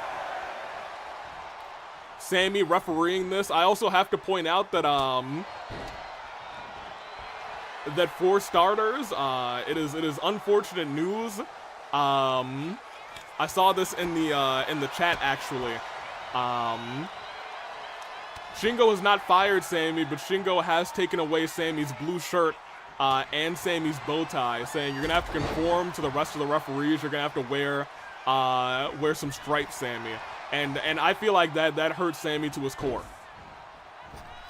That hurt Sammy to his core. No more blue shirt, no more bow tie. In a disgusting move. But he's here tonight. He's refereeing, and we'll see how it all plays out. Goes underneath. Goes under again. And sends him down. Pinfall for... It's Extreme Rules. Anything goes. But this thing is going to be decided by pinfall or submission. Which I think only happened... Oh, boy. Only happened one time in the last tournament. This time, oh boy, oh goodness gracious. Dragging Tartaros over, and I want to point out, Tartaros right now is getting rocked by Orvar, but a reversal there, Tartaros trying to get some offense in. Sends him, oh my gosh! Helmet first, and the helmet immediately put damage, heavy damage, onto that LED post. And I gotta point out, I don't know if it was just the helmet itself, but it also might have been the power, the strength of Tartaros. Into the ladder. Lift it up. A shot to the sides. And another one. Staring down Tartaros, saying, you know, I don't know if this guy's okay. Just looking at him. Menacingly. Waiting for him to get up, but... Ooh. I got another message. In that chat, they're very upset about Sammy's change in attire. Immediately some backlash on Shingo Lamingo from our general managers. I'm gonna let them handle that. Did you hear that? Metal on metal screeching as well with that ladder, tossing Orvar back into the ring. I got a feeling that these two brutes are gonna break that ladder sooner or later. But you know what? Maybe not. Wait a minute, step to the side, turned around. And just like that, Tartaros might be right back in this thing. Submission lands. But rolled over Orvar, still on 2 feet. Orvar, I think, trying to get a signature hit. Takes Tartaros to the corner. Turns him backwards. Lifts him all the way up. But reversal of the, oh no. Reversal of the signature and a spear. You can't let Tartaros get back on his feet. 1, 2, count of 2. Sky saying, Shingo, you are the worst and no one likes you at all. I can't say that. At the very least, the IRC likes her. Sarah likes her. Neru likes her, unless they all have their different goals. I'm sure Sarah's more than happy to see Sammy suffer. It couldn't be me, though. I can't say I like that development at all. Hold on a minute. DDT. And a table, and I was going to say we haven't seen a table really crash today, but we have seen at least 2 tables crash today. Once in that chance for chaos. Nope, chance for conquest. The IRC, do you mean the flop era? Oh my gosh! Who are the flop era? Is that what you call them? I would not call them that. That's not something I would say, considering that they are in charge. But I digress. Again, Orvar might have to burn resiliency here on the outside. And getting dropped. No, not dropped on the table. Deep arm drag. A very deep arm drag. As now Tartaros getting sent all the way to the side down there. Back where Orvar's head went into that LED post, you still see the damage over there. Tartaros getting dragged again, tossed back into the ring. Let's be real. Chance for conquest may as well be a chance for chaos anyway. That's not my decision, unfortunately. Look at this, though. Oh, no.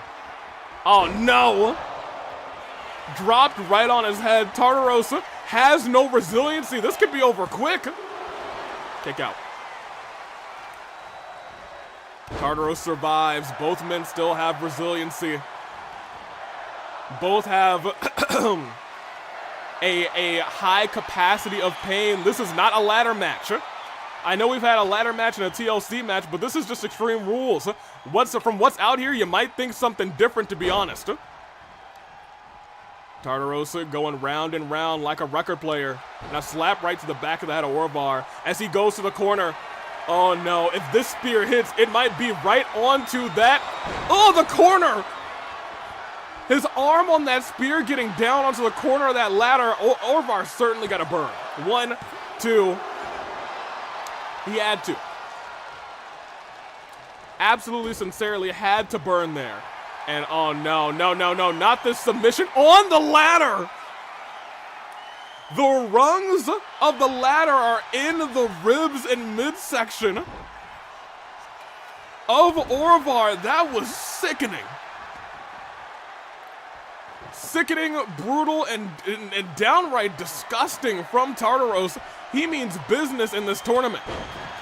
Taking Orvar down. Orvar already feeling the effects of this matchup. And swinging that leg back. Over and over again, bashing the head of Tartaros. And calling for Tartaros to get up. Oh, up high. And down low, but steps out of the way. Tartaros close to having another finisher. Orvar might need some help. No, Tartaros isn't done yet. He's bringing out that table. Sets it up. And goes right back after Orvar clothesline on the ladder. That table is set, but look at this sneaky roll up, and admittedly, 1, 2, not resiliency. I thought for a minute there it very much could have been. Couple more shots. He had a roll up on a ladder. Tartaros is now busted open. Goes for another pinfall after that. 1, 2, still not resiliency. Orvar, Tartaros. He's fine. His body may have done a little loop-de-loop and pulled, but you know what? His shoes are looking cool. And another steel chair in hand. And right onto the dome, right onto the head, and again wailing away over and over again. Are you okay, old geezer? Your legs aren't supposed to bend like that. I don't know if he is okay, and he's definitely not going to be after this one. But he's got adrenaline. Orvar was not prepared for that and gets tossed right into the steps. Stood right back up again. Orvar getting tossed all around the ring. Here's the thing, Orvar does have 2 finishers. If Orvar can hit both of them, this match very much still could be his. Oh, no. Not with his head against the steel steps. His horns are against the steel steps. Calm down, Tartaros. You don't have to try and kill a man to win a match. But that's exactly what he's attempting to do here. Tapping out doesn't matter outside of the ring. If it happens here, it's all for naught. Oh my gosh, bent him so far back and just left him there. But now I gotta point out that Tartaros also has 2 finishers. Tartaros also, not just with that high capacity of pain tolerance that we talked about, he's got a high threshold for causing pain as well. Look at this though, in the corner. Tombstone into the barricade. Made sure his head went all the way down the barricade as it hit the ground. Orvar, my gosh. Poor K. Well, you know what?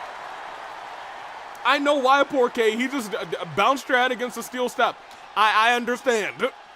I do understand. Tossed him into the ring. Goes for the... Tartaros doesn't have resiliency. He kicked out. I was going to say Tartaros does not have resiliency built up. That could have been the end of this matchup. Stood back up again. And it looks like he's going for a choke slam, but Tartaros reverses. That would have been right on that ladder. He stepped out of the way of the spear, though. That would have been the end of the match. Into the corner. And he goes to get a little bit of assistance. Orvar with a sledgehammer. Saying, come on and get some. Tartaros tosses it at him, but he runs through it into a spear. What a spot. 1, 2, and that is all. I thought he kicked out there for a second, but it was his cape moving around. Oh my gosh. What a spot to end that matchup. He tossed the sledgehammer. Tartaros runs right past it and into the spear.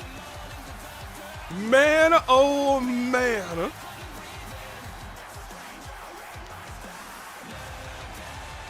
Incredible work from Tartaros. My gosh, that is a man who could be wearing a crown. We will see Big spear by Tartaros. Into the pinfall. 1, 2, kick out. Now, I do want to point out Tartaros, I believe, is at the very top of this bracket. I think Magdalena was also at the very top of the bracket when Magdalena won the Royal Crown tournament here in the OC division.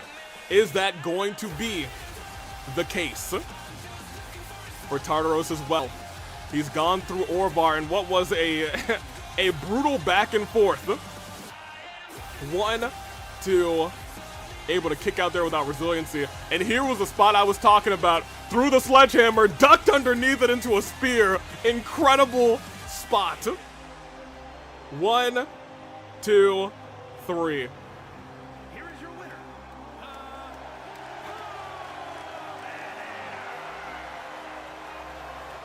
He's got to go back there and get to our medics ASAP. Great performance from both people. I got to admit, if it was Tartarosa reversing that one choke slam, I'll tell you what, if that choke slam from Orvar hit, that would have been probably game. It would have been on the ladder. Tartaros certainly would have had to burn, and that tombstone would have been coming right afterwards. Tartarosa was a hair away from losing this matchup, but he had that hair. Orvar brought his best. Tartaros brought his best, and tonight, on this night, it was Tartaros. On any other night, it could have been Orvar. That's how close this thing was. But we are going to see Unknown versus Matt Walker right here up next. Now, let me just very quickly give you guys another couple of minutes. That was indeed Tartaros. And now we have Matt and Unknown. Give y'all about 5 minutes. Round 1. Send that. And 89% on Tartaros. Oh, goodness gracious. That's heavy. And then round 1. It is Matt and Unknown. And they will be fighting in well, hold on a minute. Gotta make sure that we turn entrances on. There we go. They'll be fighting in also Extreme Rules. Also Extreme Rules.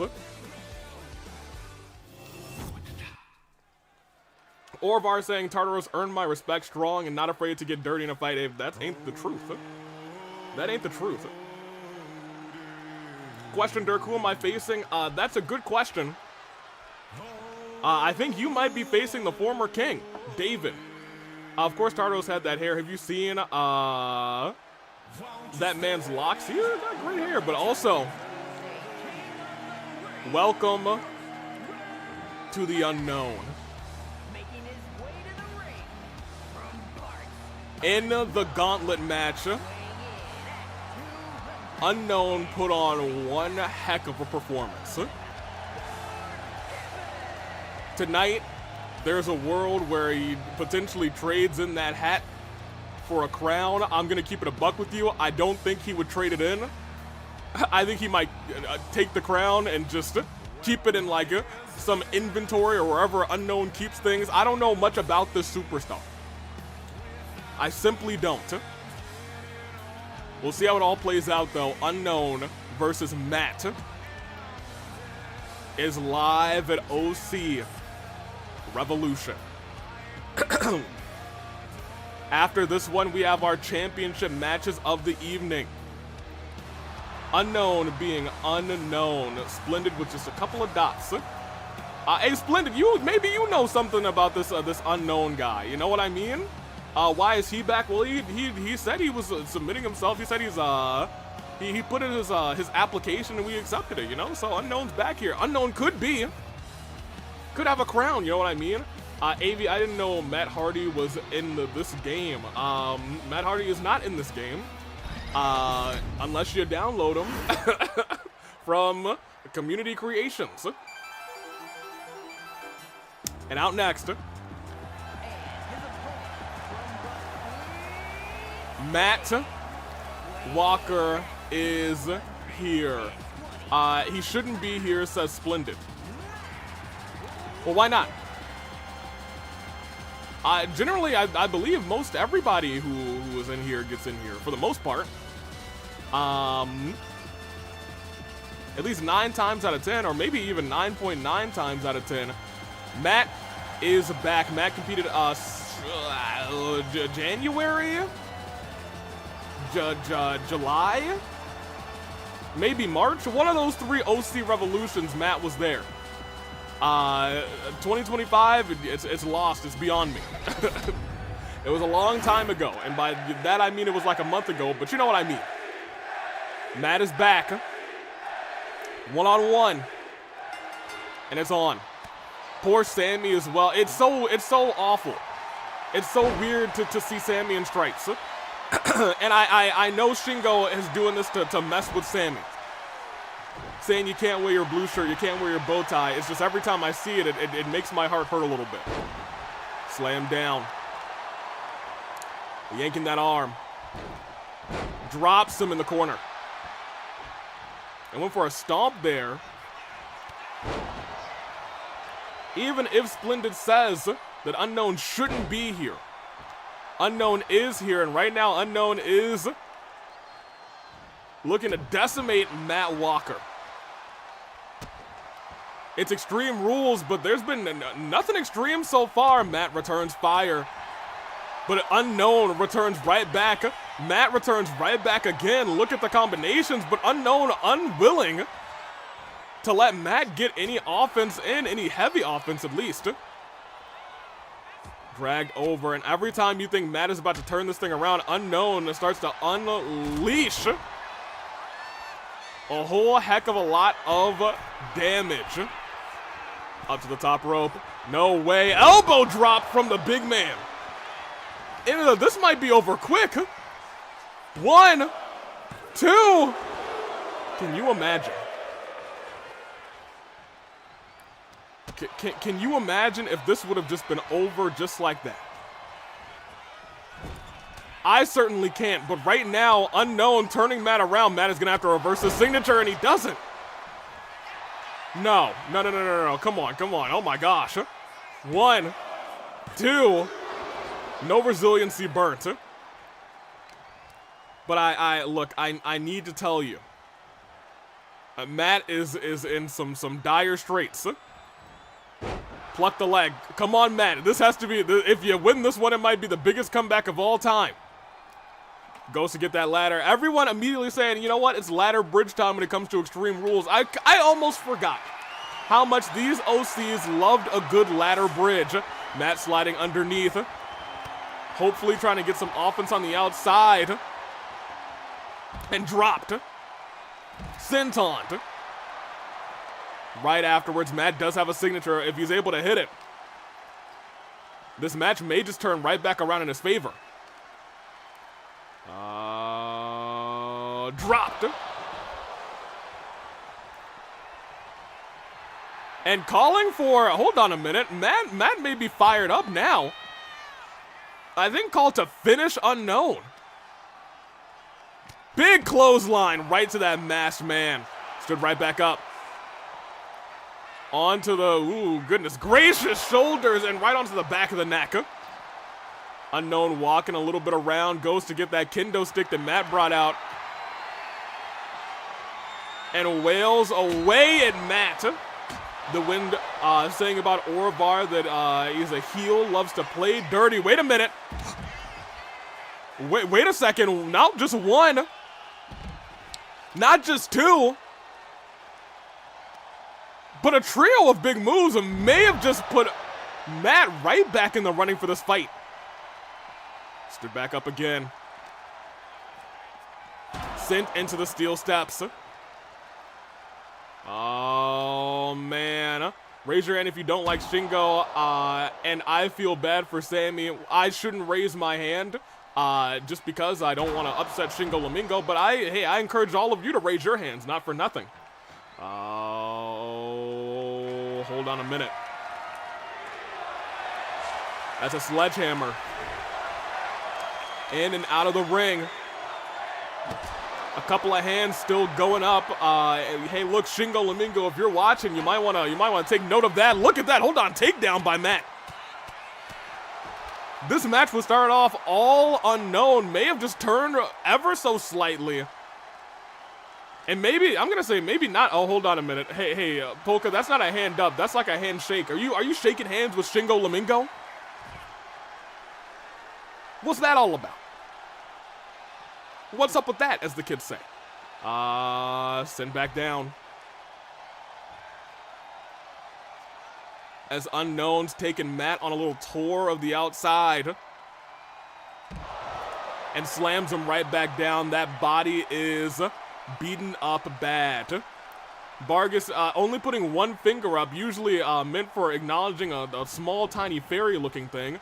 But I digress. Stood back up. One, Shingo can read, and two, Shingo can see the chat. I assume Shingo can very much see the chat. Wait a minute. Matt, cutter. Wait a minute. Hold on a second. One. Dusk raising hand and a baseball bat. Oh no, Matt, you had a prime opportunity, but it looks like it's a... Hold on a minute. Hold on a second.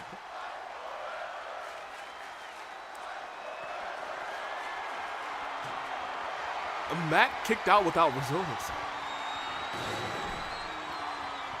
Matt just kicked out of that thing without resiliency. Oh my gosh, and he might be forced to take...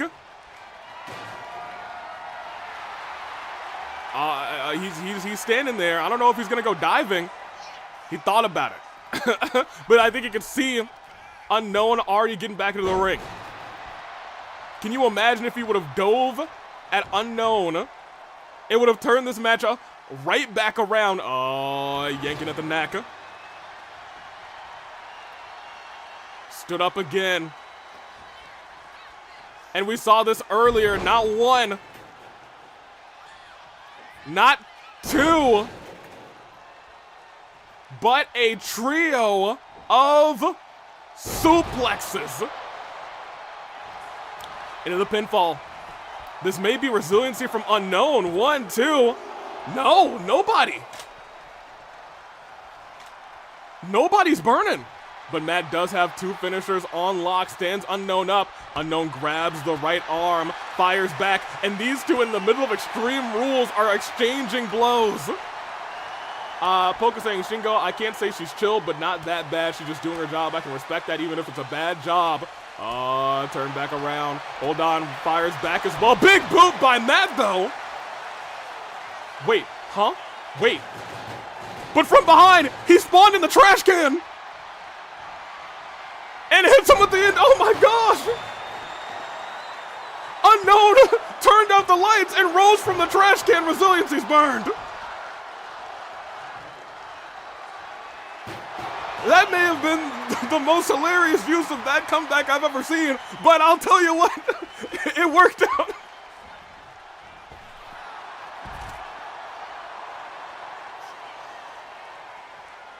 Oh man, surveying everything that's happening on the outside.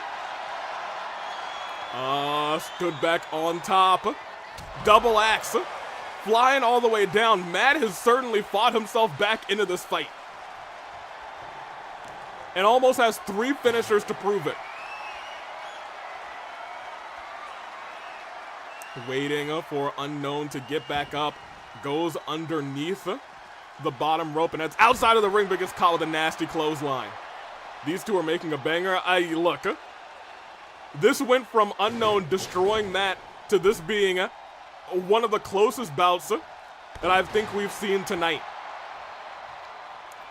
Stomp on the arm, but look at this. Submission hold locked in. Matt gets out of it immediately. Hold on a minute. Turns him around. You don't think. Pops him up. Sends him down. Spine first. 1, 2. Resiliency's burned on Unknown. It is anybody's match, and I want to say anybody, but look at who still has a finisher.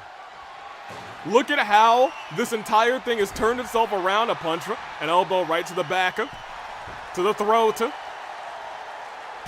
Went for a stomp there. Unknown able to get a counter in. Went for a clothesline, countered right back. Is Matt into a position, but into, at the last second, a pinfall. 1, 2. Reverse right back. 1, 2. But a kick out. Oh my gosh. Either of those two could have been the end of this fight. Stood back up one more time. Tried to turn him around. Hits him again. Pops him up.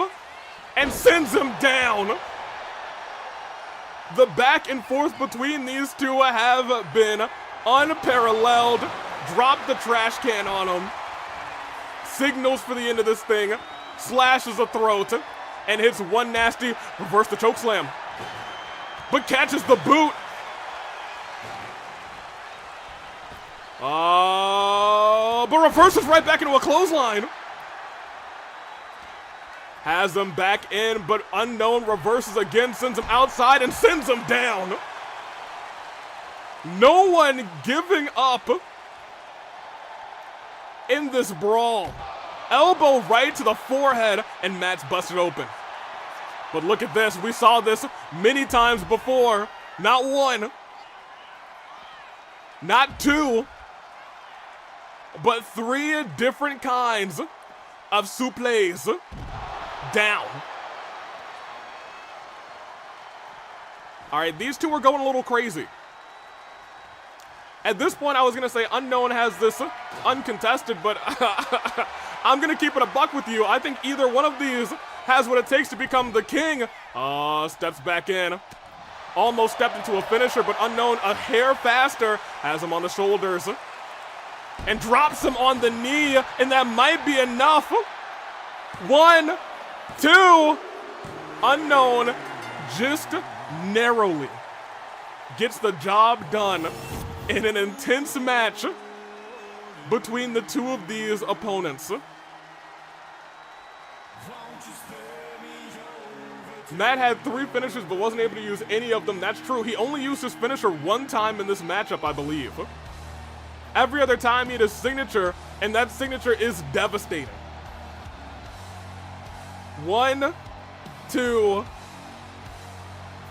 and 3 different kinds of suplex. Hey, early on, we thought that Matt was going to be jobbing in this fight, but boy, did he prove that he's got something in that heart of his. That being said, at the end of the day, Unknown was a smarter competitor. Dropped him right on the point of his knee. You can't breathe, you can't fight, you can't kick out. Dragon Force Star was on a hot streak. And let's not forget about the spawning in the trash can. I don't know how he did that. The lights went out and he rose from the trash can. Who would have thunk? This is the part where Splendid would say that's because he belongs in the trash. And this, where we thought the match was over, went left and right.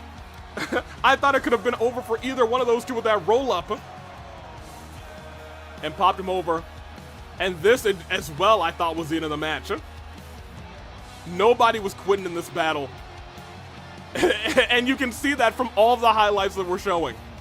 Usually, you know, the match wouldn't have this many highlights, but these two have this many highlights for a reason, and they lasted all through this fight. Dropped down, but at the end, Unknown dropped him on the knee. You can see the hazy eyes of Matt as Unknown stands tall. Good on you, Unknown. I haven't really been keeping a track of my picks. I never do. So I'm with you on that one, Polka. But the match rolls on, the night rolls on, and Unknown rolls on in this competition. We'll be going 1-on-1 with Tartaros in the semifinals. That ladder is floating, but it is indeed what it is. Take us back in what was an amazing, I don't know, I think that might have been 5 stars, honestly. At the very least, it probably should have been 4.5, but I digress. We move on.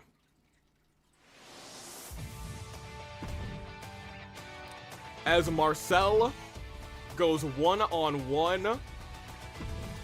Entrance is on with Jay. As I set you guys up.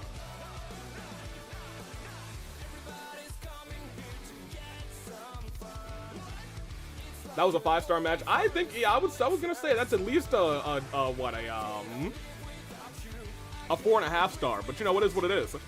It's round 1 continues. It is Marcel. It's Jay. One-on-one, back over here. It was indeed unknown. It was almost Matt for a while there. As it is, round 1 continues. My phone is buzzing like crazy. I'm sure it'll be fine. Round 1 continues. It is Jay. It is Marcel. It is one-on-one. Another Jay, actually. We'll give you 5 minutes. We got entrances to get through. As we prepare for a...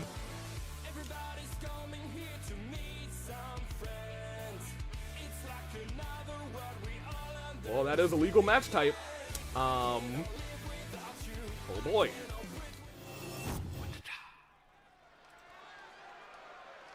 I'm sure it'll be fine.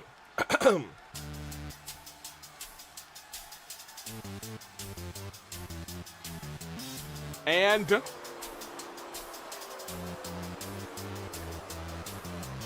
it's time.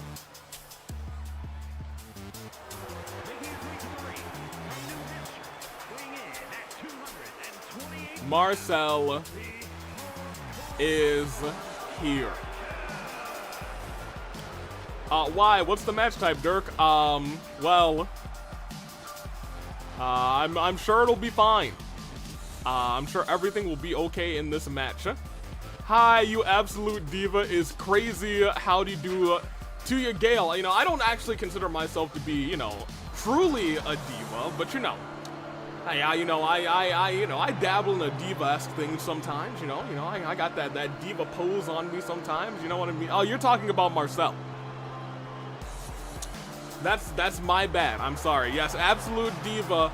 Marcel is here. Very much, very cool. You know, very much. You know, that's fine.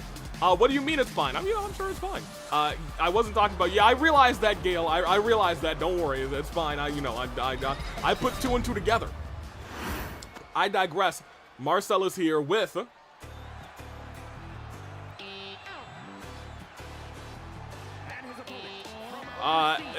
Jay is here as well. Jay, very. Whoa, wait, hold on a minute. Did you see what just happened to Marcel? Did you see what happened to Marcel? Y'all saw that, right? This theme song is screaming terminally online. But I digress. Jay versus Marcel is live here tonight in a casket match.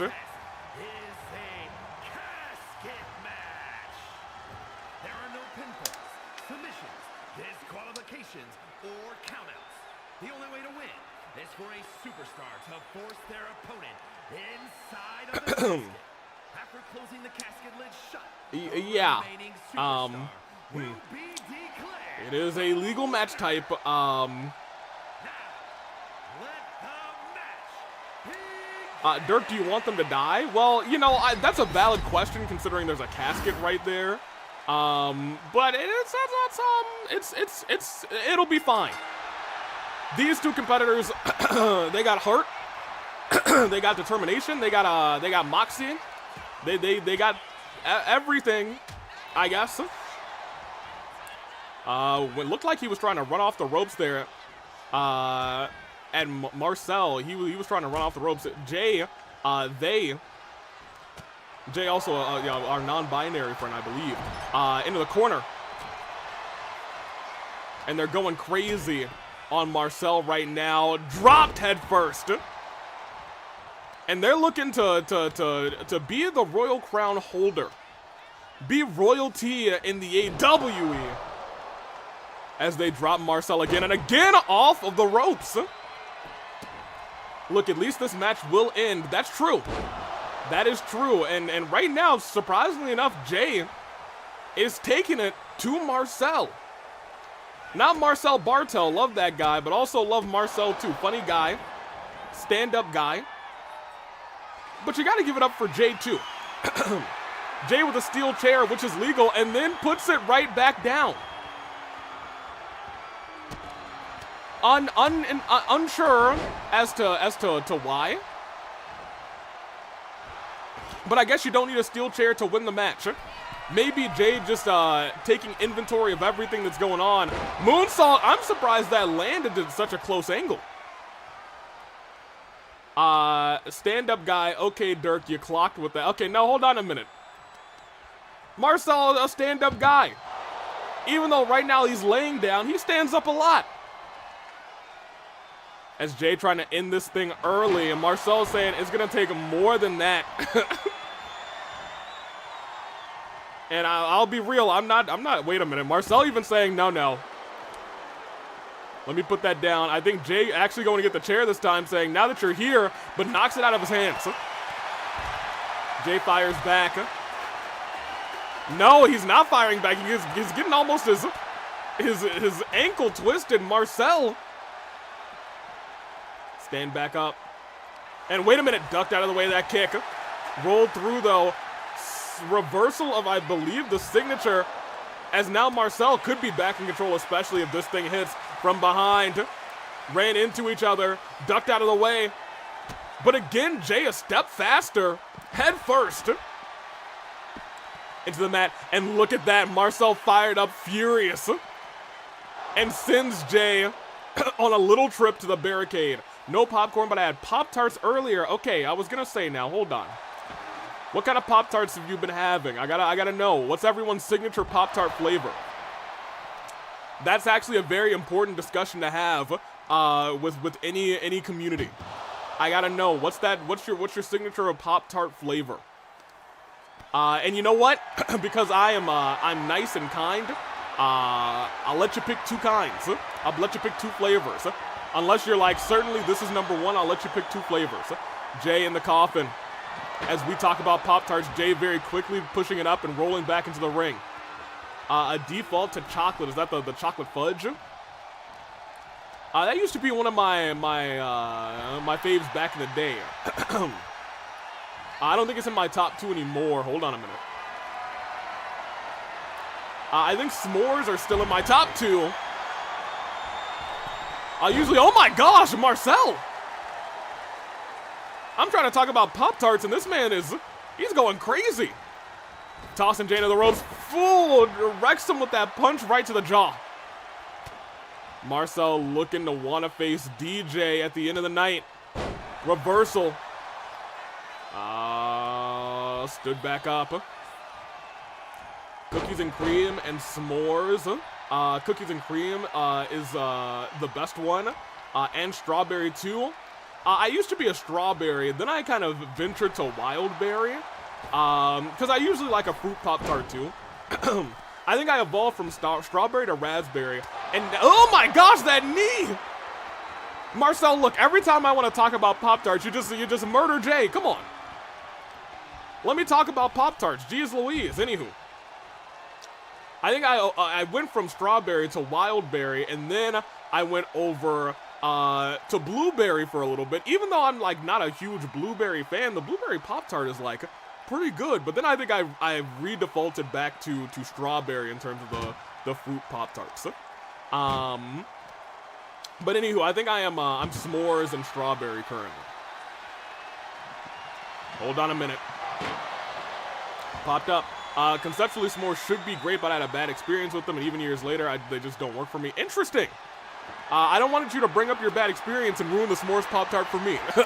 So I'm gonna, oh my gosh! I'm gonna not ask. Jay is gonna need some work to come back into this fight, trying to toss Marcel into the ring.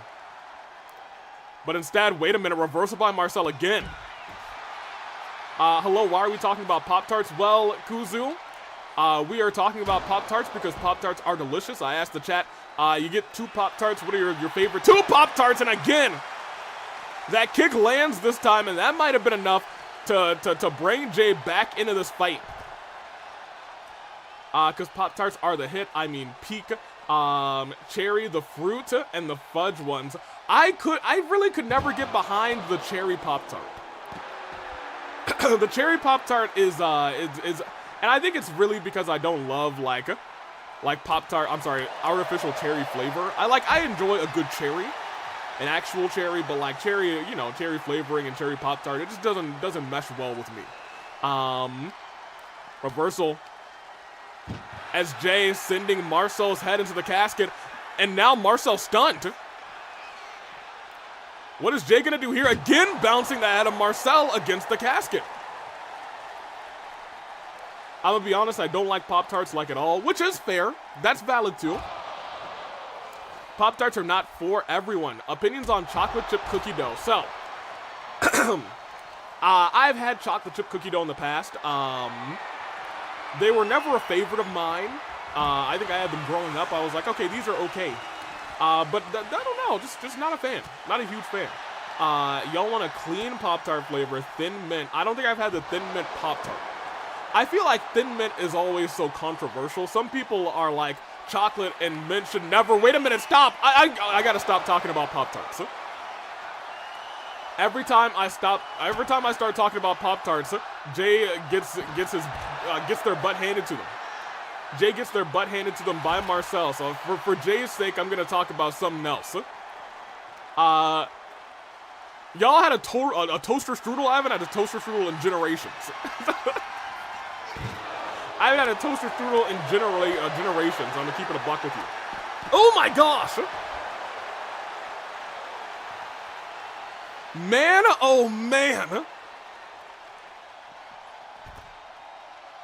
Jay trying to turn this around. Admittedly,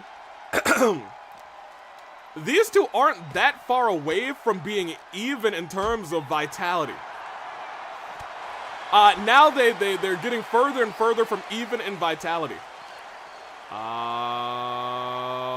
man. Wait a minute, Jay stopping. And Marcel now busted open on the casket. Casket still closed. Lifted back up. But Jay unable to get that damage done onto Marcel. Marcel is just too good and is waiting for Jay to get back up. Pops him up and sends him down onto that knee again. Marcel realizing that's gotta be enough. Walks around and doesn't put Jay into the coffin. What are you getting? No. Come on, Marcel, this is enough. Jay rolls out of the way, hits that kick. Jay has 3 finishers lined up. This could actually spell very badly for Marcel. Dropping. Begging for Marcel to get up.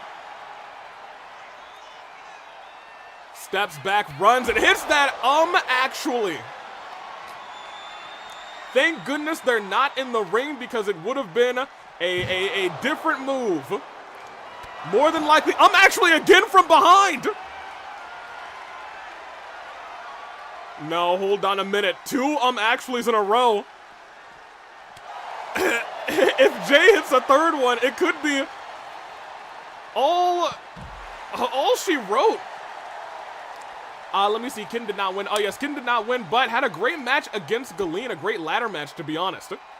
So far, I feel like she's been the best at fighting of my OCs. Fair enough. Actually, but a big boot. Not telling you, actually telling you properly. No room for debate. Oh, no. Marcel was thinking about a powerbomb onto that casket. It's been a while since either of these competitors. Actually a 3rd time.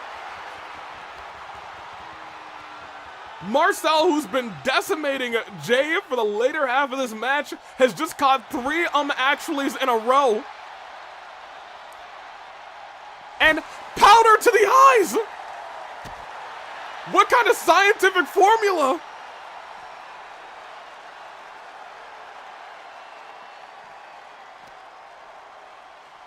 Sends Marcel into the casket, but not all the way in. The blood seeping through and tossed on. Admittedly, this might be enough to burn resiliency here. No. No, not enough. 3 actuallys and it still won't enough. My gosh, the powder is devastating, but it still wasn't enough to keep Marcel. And look at that. It may have been a last-ditch effort because Marcel, even after that one move, can't stand up. Now back onto his feet. Jay getting wrecked by that knee. Come on, Jay, do it for the actually nerds out there. That fire's still burning. That's the truth. Sent into the steps. There's a lot of fans. I was going to say a lot of fans of both of these competitors here tonight. Lifted up, but reversed. Shot to the back of the knee. It looked like Marcel was going to close that casket again. I think Marcel's starting to realize, oh, okay, I'm feeling a little bit worse for wear. He was faster on that exchange. Marcel was faster. Kick to the gut. Oh, no. Oh, man. Oh, gosh. Oh, and on the kendo stick, too.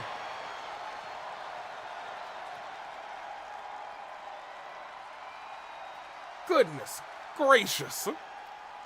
Jay lays there as they might not have any semblance of where they are. The dream's dead. It might be for Jay. If Jay gets back into that coffin, it might be over.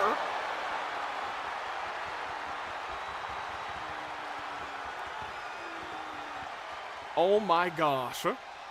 And here's the problem though. Marcel, after those 3 actuallys, is not able to capitalize on these big moves. Is so tired that he can't capitalize on these big moves. Any other, oh no. Hold on a minute. No, hold on a second. Marcel, that's a whole shovel. There's really no need to bring a whole shovel into this fight. It's a shovel versus a kendo stick. He saw he was picking it up. He saw they were picking it up and throws that shovel right at Jay. It's getting hard to watch. Marcel trying to lead Jay over to the coffin. Gets Jay face first onto that coffin. Turns Jay around and sends Jay in for what may be the beginning of the end of the run of Jay. Oh, no. No, not yet. It feels like it's going to take at least one more finisher to at least have resiliency be burned. Step back in. Up and off the ropes. Jay very close to a signature. Marcel closer to a finisher. Big boot lands. But Jay with a reversal using that kick, but also using a lot of that signature bar. Still flying. Off the ropes, a moonsault, bottom rope moonsault. Neither of them have burned. That's the story of this match. And you can still see the powder barely on the face of Marcel as well. Ducks that clothesline. Hurricane Rana. Jay has a signature and a finisher. Dragged over to the ropes. Stunned. Big kick. Lands.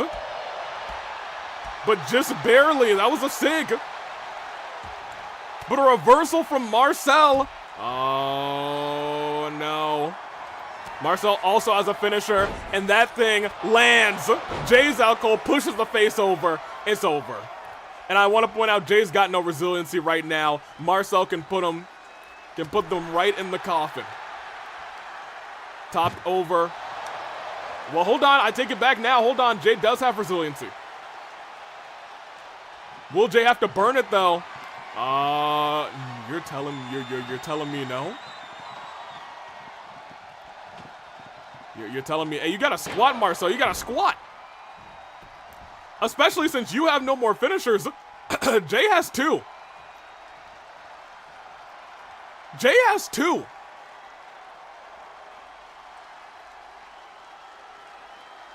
This is starting to remind me of battles akin to Flair and Ray at Brawloween.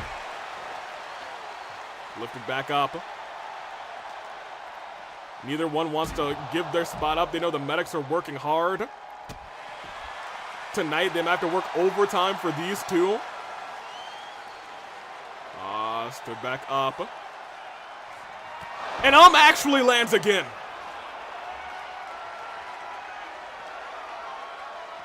Tossing Marcel towards the casket. Starting to think I should have gotten my dumplings before this match started. You might be right, because these two are taking each other to the limit.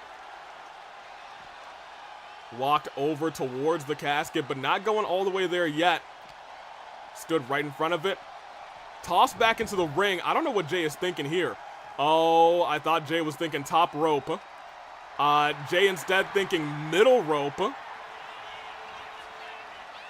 Rolled through and face buster. Stood up again. Heavy shots. Marcel very close to being stunned. Not very close, I'm sorry, is stunned. Oh no. Oh no. He calls this the 6-7.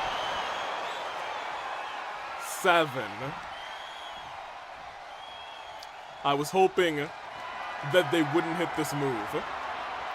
I was hoping Jay would not hit that move, so I would not have to say that. But Jay does call that move the 6-7.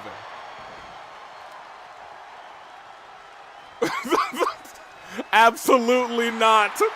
It seems that support has rapidly shifted in this matchup. Dragged. Hold on a minute.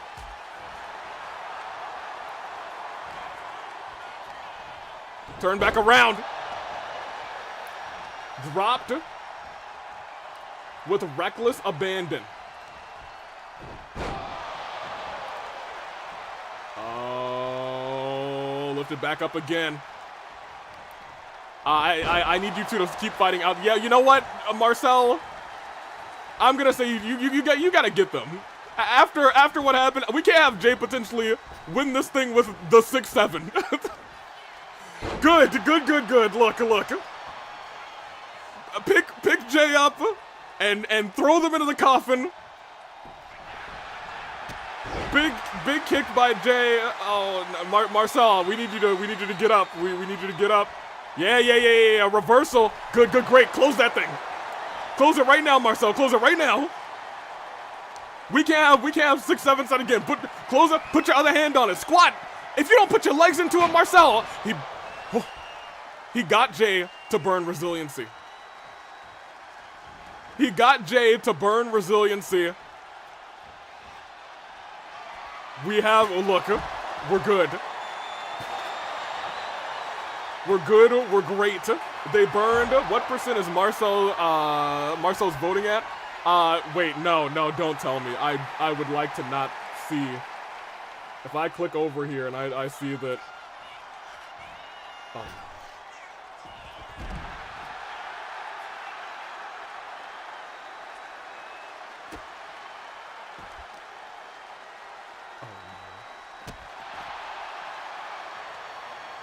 I will not comment on it at all. In fact, I feel like I need someone on YouTube to just make a vote so it changes. But right now, Jay is wailing away with a steel chair on Marcel. I'm gonna keep it a buck with you. If Marcel gets put in that coffin as well, especially after one more. Oh no, not actually, that was the kick. It didn't land flush though, as Marcel's getting tossed to the side. Poka saying, hold on. Poka probably going to YouTube to be a hero. Stood up again. And the actually does land. This is... I did it. I fixed it. Poka, you are a gentleman and a scholar. We respect you. Arrow saying no in defeat. I instead say that is fantastic.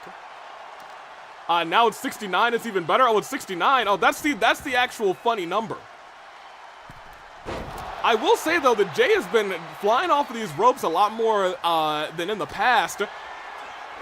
But it doesn't matter. Marcel is about to be gone. It's like support shifted mid-battle.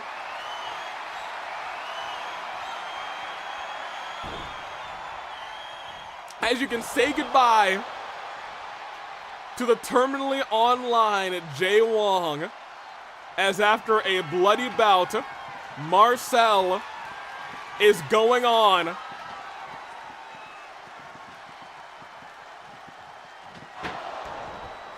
What?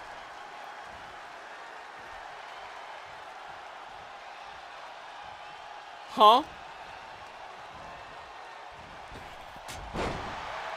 Good. Good. Okay. No, caught the knee. Wait, no, not good. Wait, hold on a minute. Wait, no. Jay, what are you doing? Marcel does not have resiliency. No way. No shot.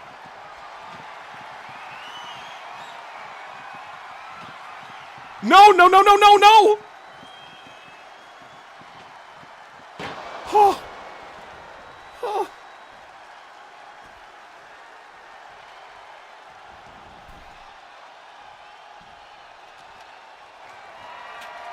That was almost insane. DDT off of the ropes. Jay with a last pitch effort.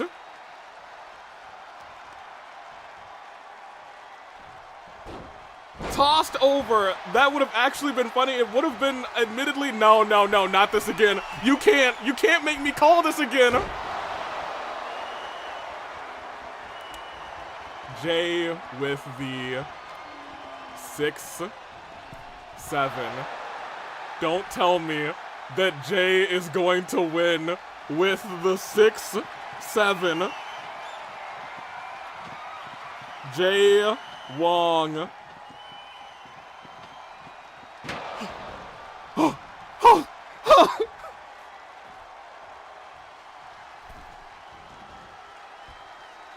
Marcel? I knew you had more in you. Okay, Jay very upset that was not the end. Oh, I don't know how he landed. He didn't really land that. Goodness gracious. I was sure that was over. I was sure that was it. Oh, man. Tossed over, sent to the side. At this point, I don't know who's gonna win. Knee strike again, catches the knee. Stepped out of the way, but doesn't catch that back elbow. That back elbow right into the jaw of Jay. They never saw it coming. Glasses and all. Hold on a minute. Oh no, baseball bat. And it's teeing up on Jay Wong, saying, "Oh, look at all of that blood. All of that blood is Jay's." But we're gonna have to get the medics in there ASAP. Send them both back over here, to be honest. Jay went body first onto that casket, but fires back on Marcel. Hits the kick. No. Marcel reverses, doesn't get sent into the coffin. That one is once again could have been all that they wrote. Again, goes face first onto that coffin. That casket is wide open. Again, stops. Marcel stunned. No. After that kick. Oh, man. You're telling me Marcel still survives? Marcel still lives on.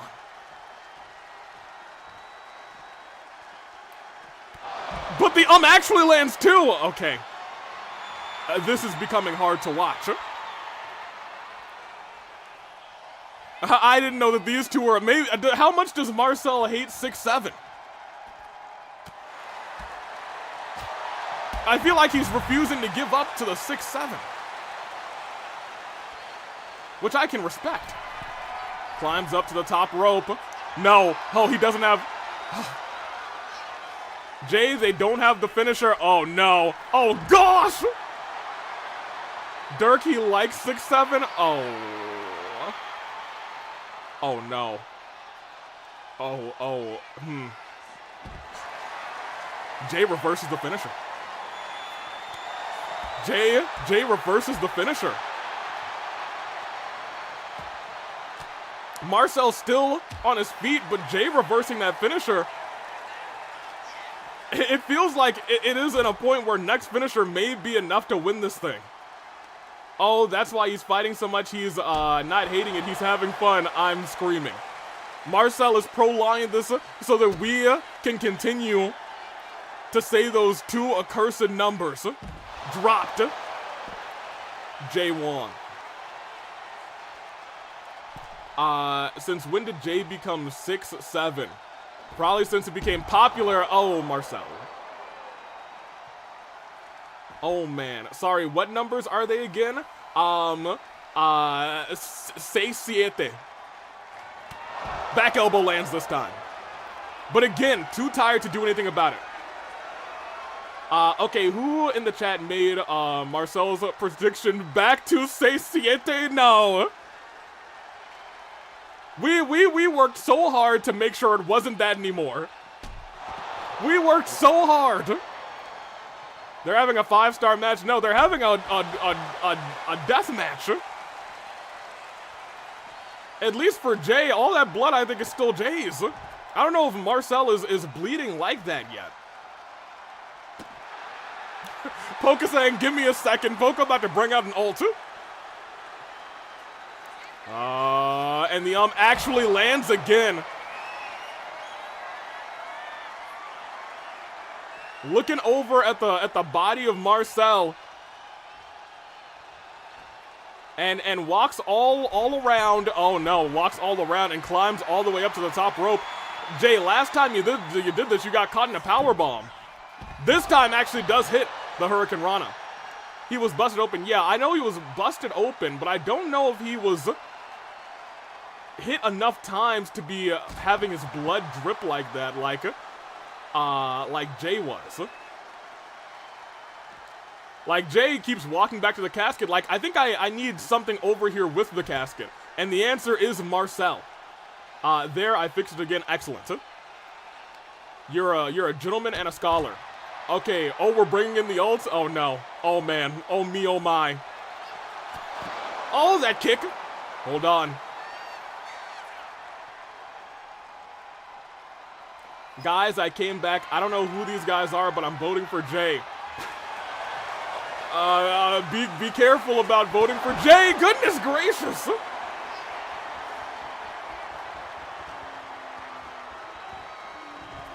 Sending Marcel all the way across the ring.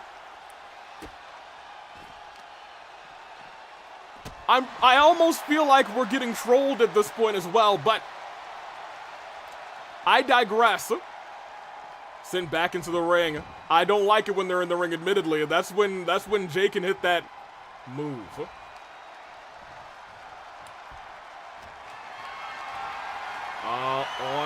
Wait a minute. This could all end here. No, it can't end here yet. Marcel actually does still have resiliency. Certainly this time it will burn. The last two times, what happened was essentially that Marcel did not have resiliency built up. He had to fight out of it on his own accord, on his own power. Now, steps back in. Oh, Jay, hold on a minute. That's like the one weapon that we shouldn't be bringing into a bloody bout. Oh my gosh. Oh no. Marcel, why are you celebrating? Jay's right there behind you. Oh no. Dropped on his dome, a destroyer. And then off the ropes again goes flying.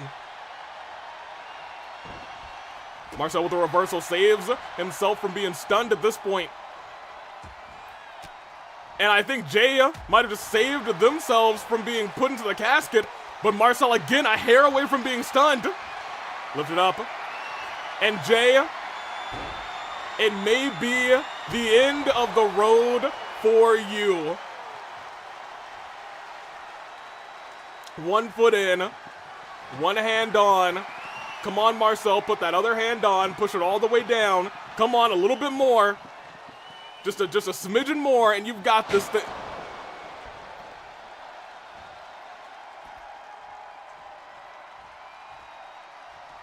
Marcel. Marcel, you gotta close the casket on him all the way, Marcel. You gotta close the casket all the way. Marcel, what are you doing?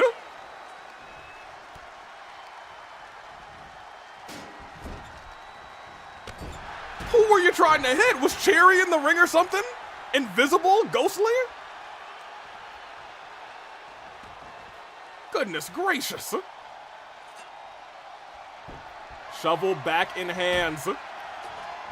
Reversal by Jay, lifting Marcel back up. And getting walked over to the casket. But look at that reversal. No, actually, I was wrong. I thought it was a reversal, but Jay literally said, actually, tosses Marcel in.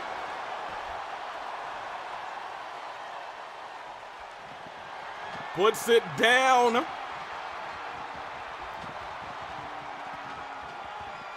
But still can't get 2 hands down on Marcel. What is he? The kick lands. You know, I think I'd give this a match 6 stars. Yeah, maybe. This is going to go on forever. It just might. Marcel desperately trying to crawl into the corner. 6 out of, I think it's really maybe 6 out of 8 stars. I think, 6 8 is much funnier. Once again, this is not a reversal. It's actually.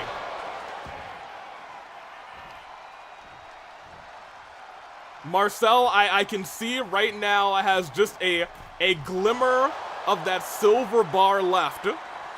A glimmer of that silver bar. And what is this? Jay finally gets 2 hands on the coffin. I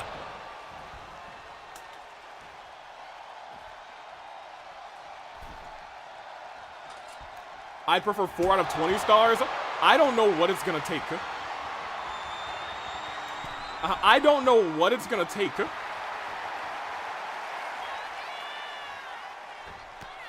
Marcel, also very clearly, we're not gonna have any more casket matches in this tournament, but I don't know what it's gonna take. Knee strike to the head. A little moonsault. This is a kick to the guts. And Marcel hasn't been able to hit any moves in a minute. Not in a minute. Rolled through. Jay had to stop. The back on the shovel. Interrupted that move. Back again at the coffin. Oh. Can't get 2 arms down. Hey, Dirk, have you seen the release date for Tamagotchi? I have not seen the release date. What's the release date? How many finishers does it take to get to the Tootsie Roll center of a Tootsie Pop? That's gotta be it. That's gotta be it. Marcel, Marcel, what are you doing? Just put Jay, put them in the coffin. There you go. Throw him in there. Over the top rope. April 16th. Very neat, very dope. 1 hand on.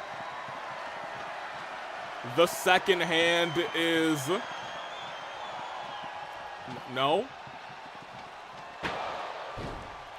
Well, now what is Jay made of?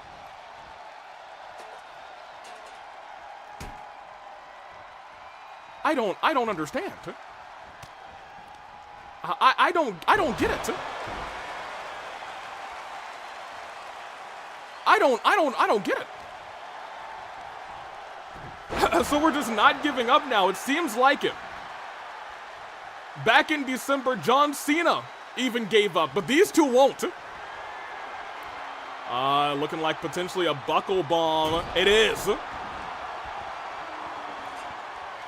And with the shovel in hand, wails away on Jay.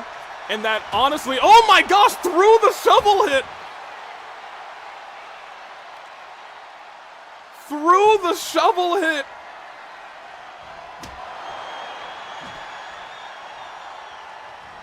And almost stunned, but catches it right back. But somehow that came back, ricocheted, and hit Marcel in the face. And another actually. One has to wonder, for real, will it be enough? I don't know. I don't think anybody knows at this point. It could not. Look, he's in the coffin. There's a potential. Both hands are on. There's a real potential.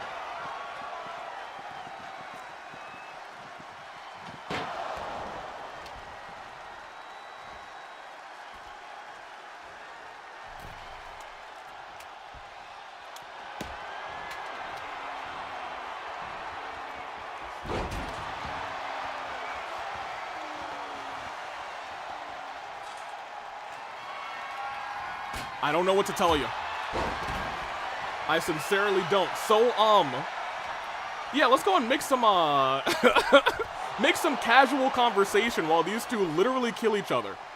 This will take quite a while, it does seem. Well, unless you jinxed it just now, which is possible. Did we just need somebody to jinx it? No, we didn't. So casket matches are banned from now on, right? Oh yeah, we're not doing another casket match in this tournament. I think we got our fill of one, as these two refuse to give up. What's your favorite taco? Oh, I don't know. Did he hit my move? Oh, wait a minute. That's shades of Jay from earlier too. Marcel is turning this into a tribute match. That actually could be enough. Hold on a minute. I know I say that every single time. Wait, hold on. It's wiggling. It will never be enough. It will never be enough. Okay, there's something I wanted to comment on. Go ahead. Say whatever's on your mind. I will be resting. I'm still recovering from my chance at Conquest. I'll be watching the tag titles and the women's titles matches closely. Very good. When did this match start? It's been a while. How are you two still going? I don't know. I'm concerned that one of them will actually just not be alive by the end of this. Different match needed now. I don't think they're gonna stop. Look, we may. I think we will need to put a timer on this thing. We're gonna give them this final 10 minutes. Where's the timer? We'll see, look, the time that I pull up the timer, by the time I get it, this match is actually just gonna end. Here. Alright, let me get the timer up. Let me put it on the screen. Well, it didn't end, so we are definitely going to put that timer on the screen. I think it's this one. Is that correct? Yes. Okay. You guys, there are 10 minutes left on this match.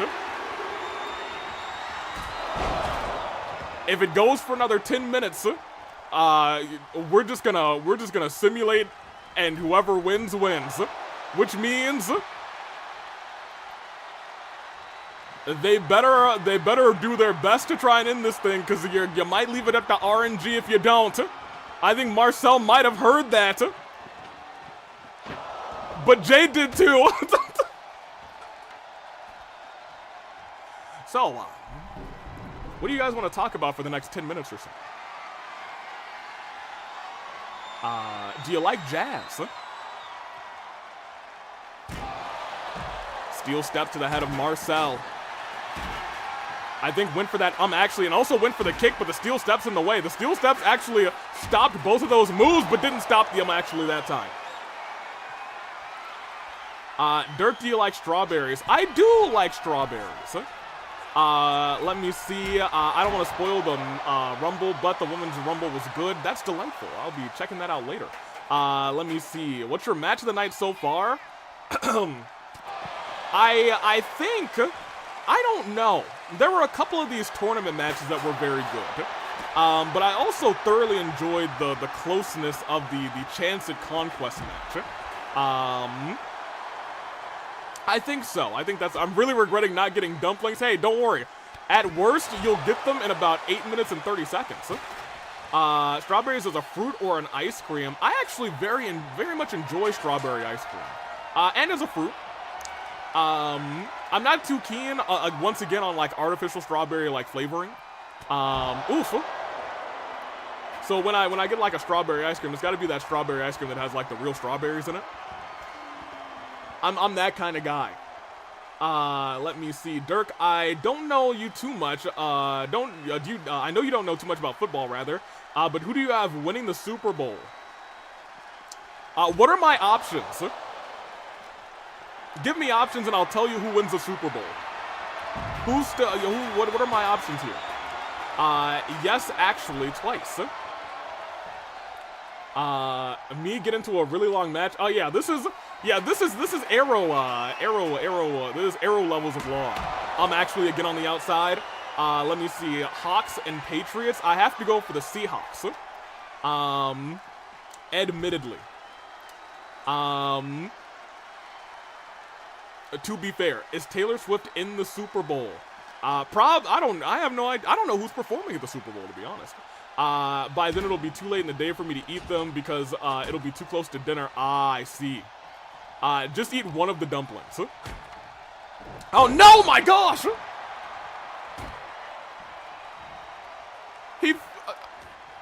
He folded them. Folded them on the steel steps.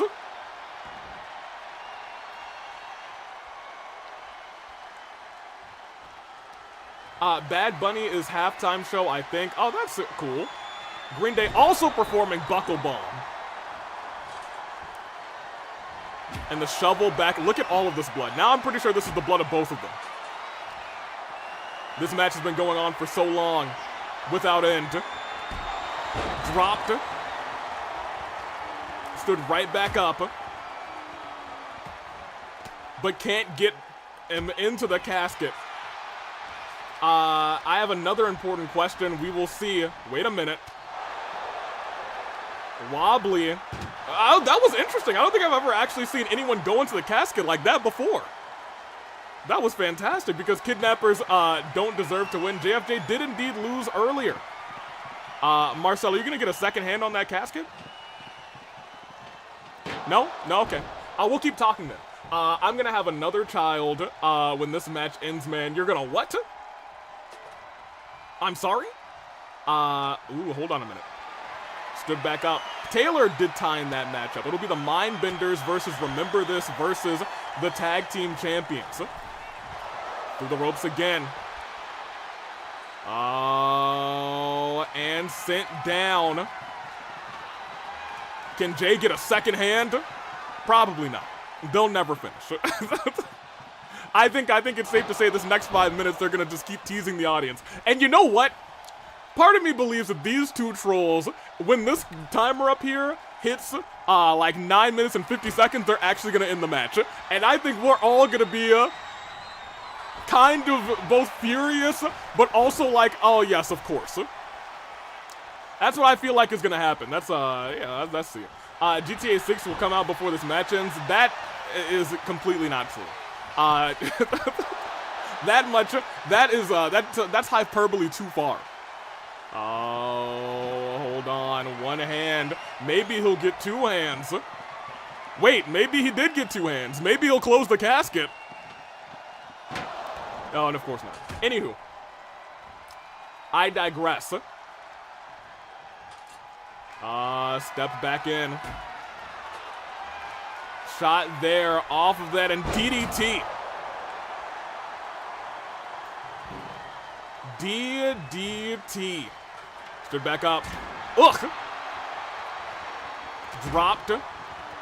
Lifted back up. I don't know what factor decides how long a casket match goes. Because we have a casket match with some higher overalls, and they didn't last this long either. Stood back up. Part of me is morbidly curious to see how long this would just go.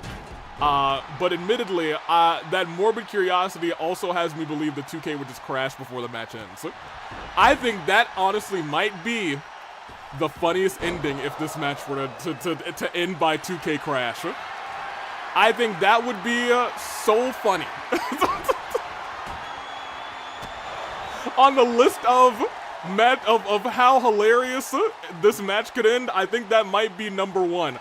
If at like 9 minutes and 59 seconds on this timer, instead of somebody actually winning, the game just crashes, 2 hands on the casket, and then he gets flung back. What? Huh?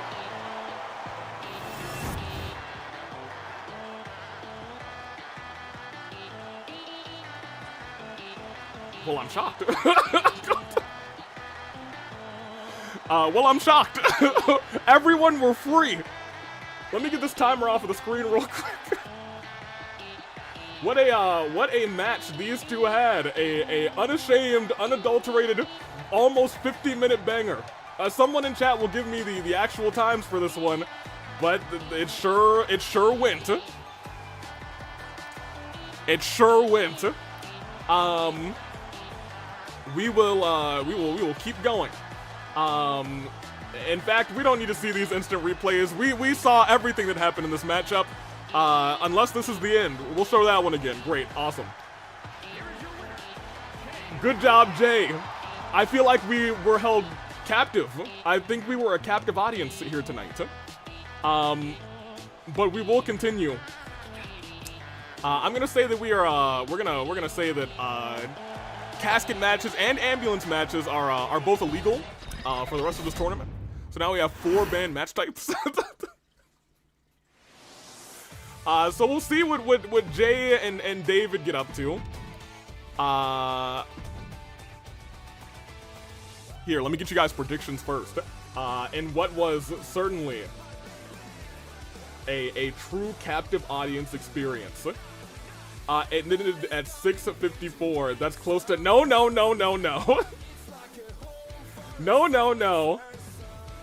Final of round 1. Finally. It's Jags. It's David. The match lasted over 52 minutes. I don't know if that's the longest match in AWE OC Revolution history. But it might be. It may be. Jay did win. I'm just so glad that the match didn't last for 67 minutes. That would have been the worst possible thing. We have David. We have Jags. And we'll see if I have to re-roll what kind of match type it is. It is round 1 final. There you go. Twitch has it. YouTube has it. And now I have it. And we will see that we are... Okay, no, that's fine. It's an underground match. I counted 46. AV would never let us leave. That's why he keeps us in his basement. You guys are in AV's basement. AV doesn't have a basement. Hey, put me on the screen real quick. That casket match is going to be half of the stream. I don't know if it'll be half of the stream, but it'll definitely be half of the this tournament. In fact, I think there is a world where that casket match lasts potentially longer than the rest of the tournament. I think that world exists. We will see. Jags fan out here representing the black sheep. No more of that 6-7 crap. Well, unfortunately for you, Jay survived. And a long casket match. I will have AV talk to Marcel about that, but I know AV's freaking out about other things, to be honest. Goodness gracious.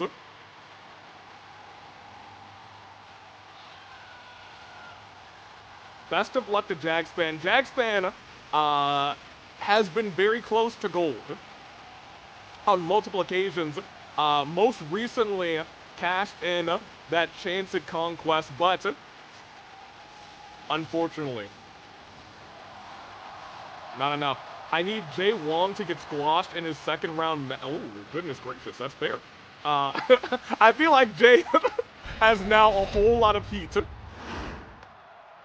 That's, well, you know what? But also, Jay, I feel like has a lot of fans now. That 6'7" is very divisive. Oh, there's the king. The NWO have been taking L's lately. As a pretty big NWO ally, I really want him to win here. Fair enough. We will see as out comes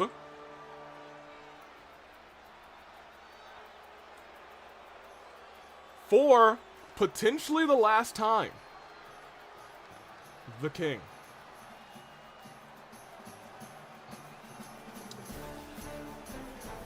Well, he's taking his sweet time to get to the ring. I will say that this AEW Revolution is sponsored by nobody. Not a single soul. But if it were, it'd be sponsored by, I don't know. What sounds good right now? A spicy burrito. That sounds pretty good to me. Anywho. David. Oh, it just exploded. Oh, he's dead. Well, yeah, I guess, I guess Jags, oh, never mind, he's still alive. I thought he died in that explosion. It catches me off guard every single time. Anywho, sponsored by Yoko's Items and Misfortunes. I think AV might have a conniption. I think he hates that place, right? Is it Yoko's? Yoko's, Yoru's, Yugamu's? I don't quite remember which one he hates. He hates one of those stores, and it starts with a character that starts with a Y. I just don't remember what it is. Actually, isn't Shingo's decision what matches should or shouldn't be canceled? I'm not sure. Nah, he loves it. Okay, well, thank you for that information. Wait a minute.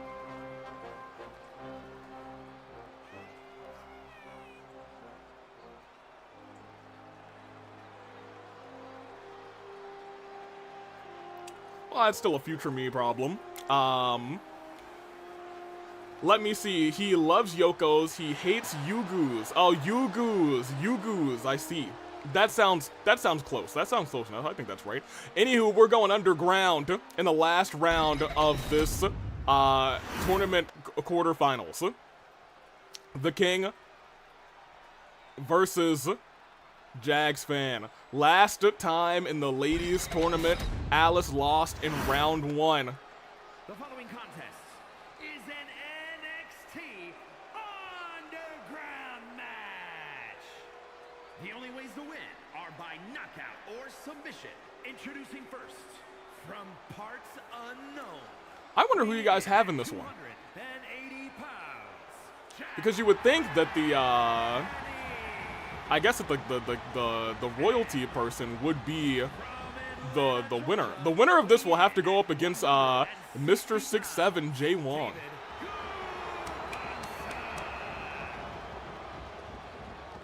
At some point, I feel like we're gonna have to have a battle of the Jays as well. Look at that! Immediately going after the leg of Jags fan. In a figure 4, you know it's only knockout or submission. Immediately going for a submission, but reversing the pressure. And now David is feeling some of that pain as well on his knees. Can we delete the number 6 and 7 from existence? My gosh, the King goes flying.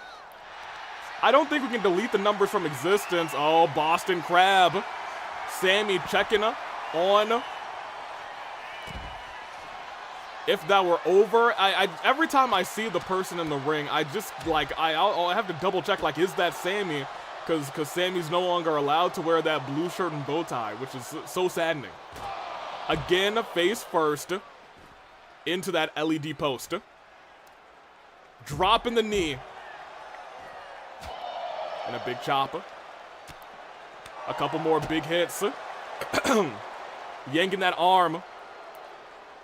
And trying to stomp on the arm, goodness gracious, of Jags fan. Jags fan is going to have potentially an uphill battle. Clothesline. And then stomped.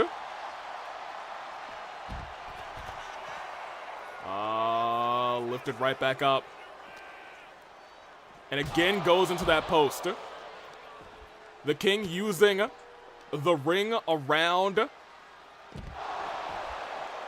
to his advantage. Stood right back up. Screw you, Shingo. Bring our Sammy back. That's still our Sammy, but she's banned his attire. She's banned the blue shirt. She's banned the bow tie. These two are good at what the assignment is for, Underground, so let's see. Look at this. Oh, wait a minute. Oh my gosh! Almost sent him through the barricade with that one. Goodness gracious, lifted up and then sent down. Oh no! Did you guys see his legs? Did you see his legs? Oh, they might be broken. Clearly they're not broken, but there's got to be some intense damage.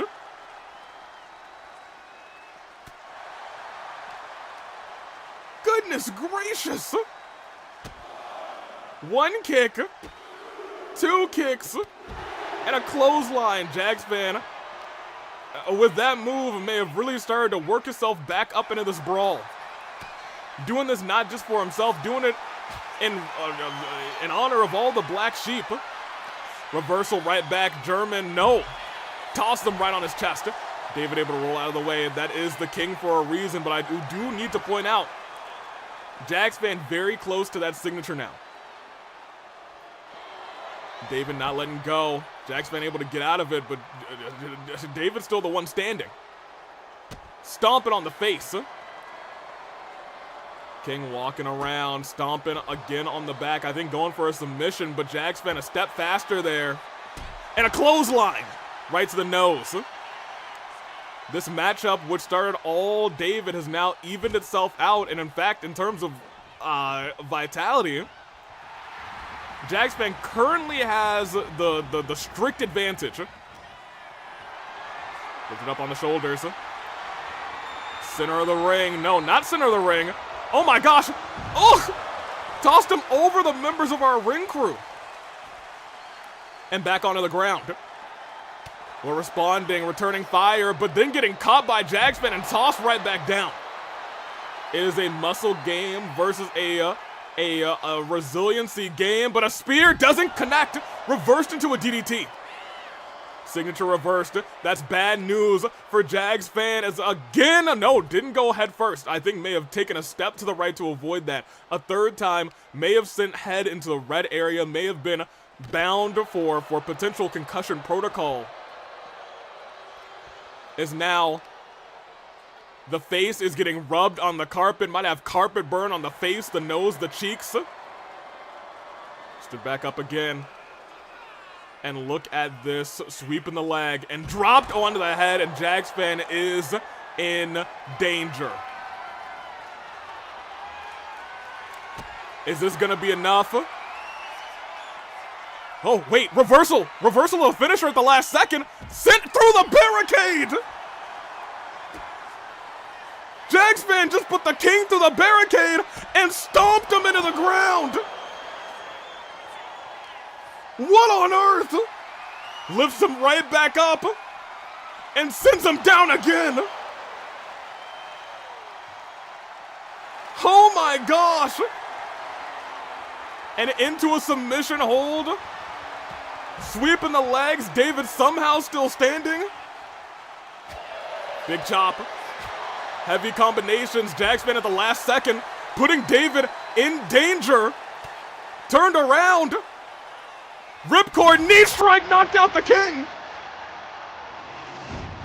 Through the barricade, stomped into nearly the concrete, and knocked the crown off the head of David. Oh my gosh. Look at this. Was in danger right after this move. And we thought it was all over, but then Jags fan reversed and sent David through the barricade, stomped the head that wears the crown, and one ripcord knee strike knocked out the king, and lets Jags fan move on into what was a short and sweet match and a great palate cleanser after a 46 to 52 minute brawl. Man, oh man. Put me back over. Watch out, Tommy. That is a big victory for Jags fan as we continue. The king has been overthrown, but we're moving on to round 2. Man, it almost feels like a generation ago that we saw Tartaros fight in this tournament. That's hilarious. It is Tartaros versus Unknown, Jay versus Jags as our semifinals. It is Tartaros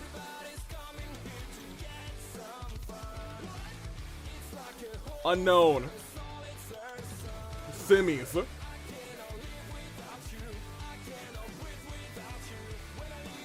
And it was indeed Jags. As we move on to semis. Tartaros Unknown.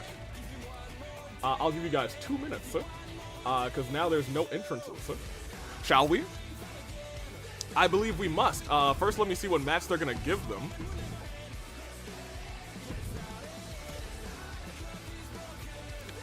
We will not be doing that again.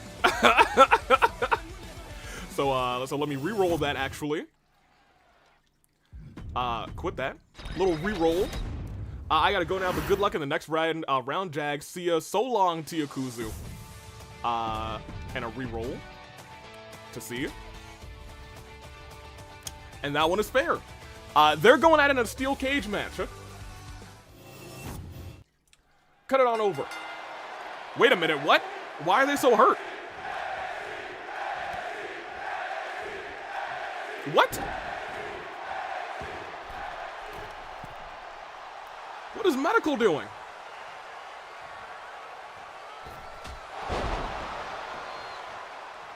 Oh, there's a million messages.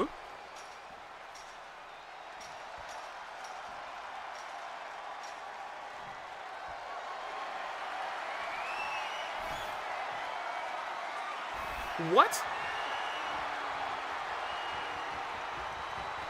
Apparently Shingo is held in all hands.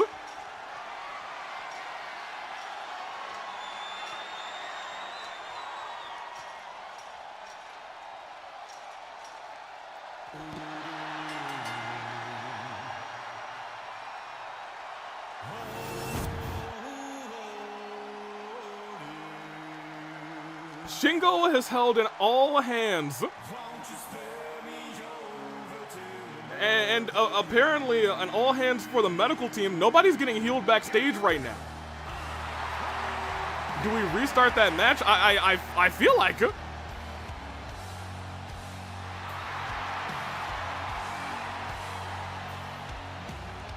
I don't know.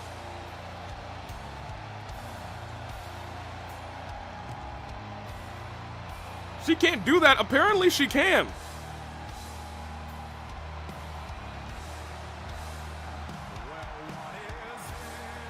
Neither of these two, they both had all the damage from their previous fights, which, as we saw, went crazy. I'm going back there. Please do.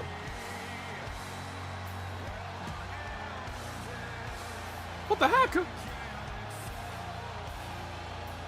She's legally able to make shots. That's legal play. But you see what it's done to this match. We saw how many times Tartaros landed on his back. He needed heals. He needed medics.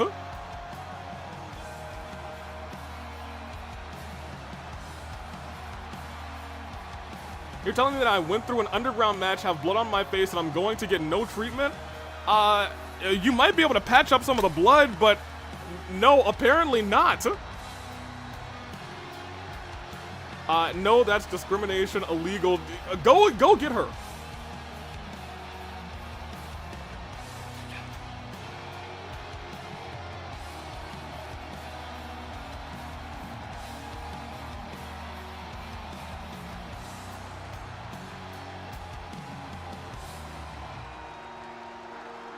Are we restarting the match?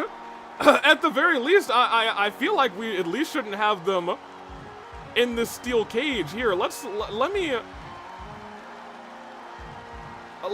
exit this. And let's make sure that they're at least not in the steel cage. And I don't even really want them to be fighting like this. You know what I mean? I'd like for them not to even be battling in this scenario.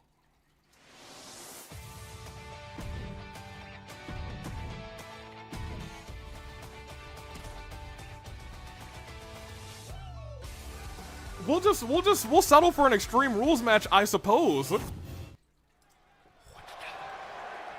But it might be more of the same.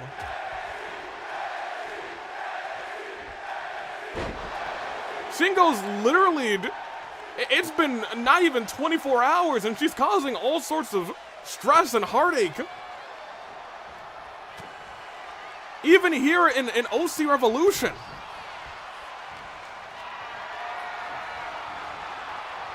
Why would Shingo stop the medical team doing their job? Even I think that's messed up. Agreed. I'm gonna keep it a buck with you. I have to completely agree.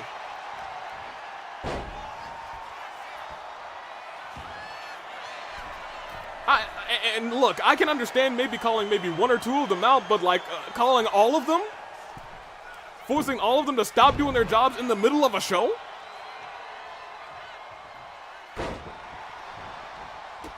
What the heck?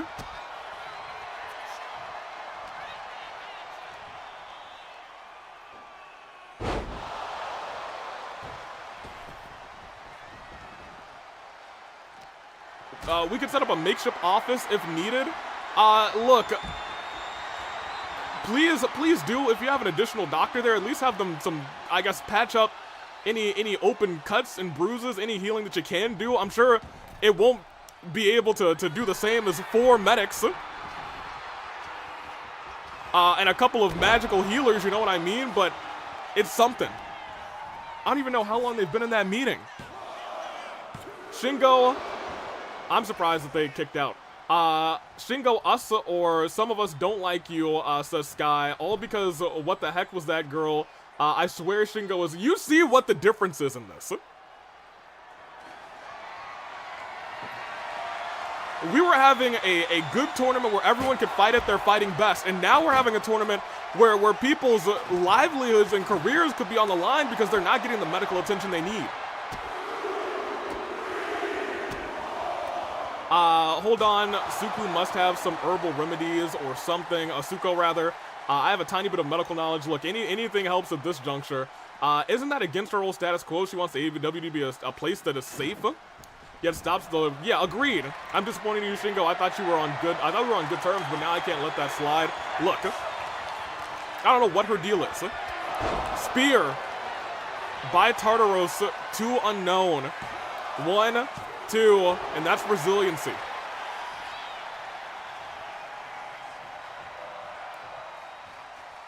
Heading over, stood back up, and a headbutt. A sledgehammer, wailing away at unknown. Tartaro's clearly frustrated.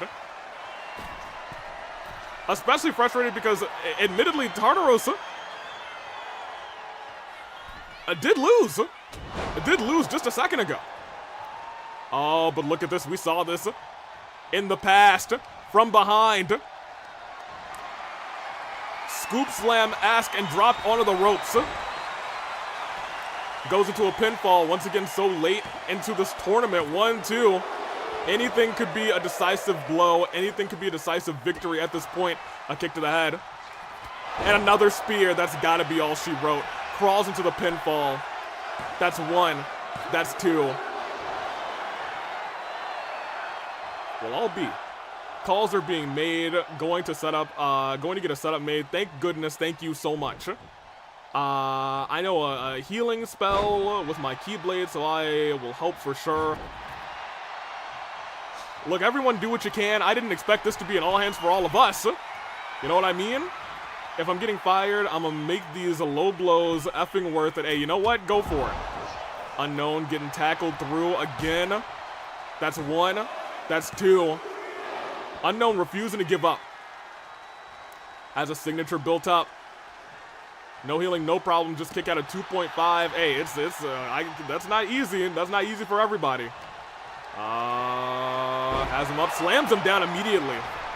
And Unknown rolls outside of the ring, which admittedly, smart decision. Picks Tartaros right back up, slams him. No, DDT on, almost on the sledgehammer.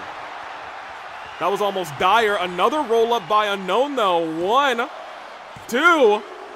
Almost stole it. Almost stole it. And another spear, 3 spears in a row. 1, 2, 3. And here's the thing.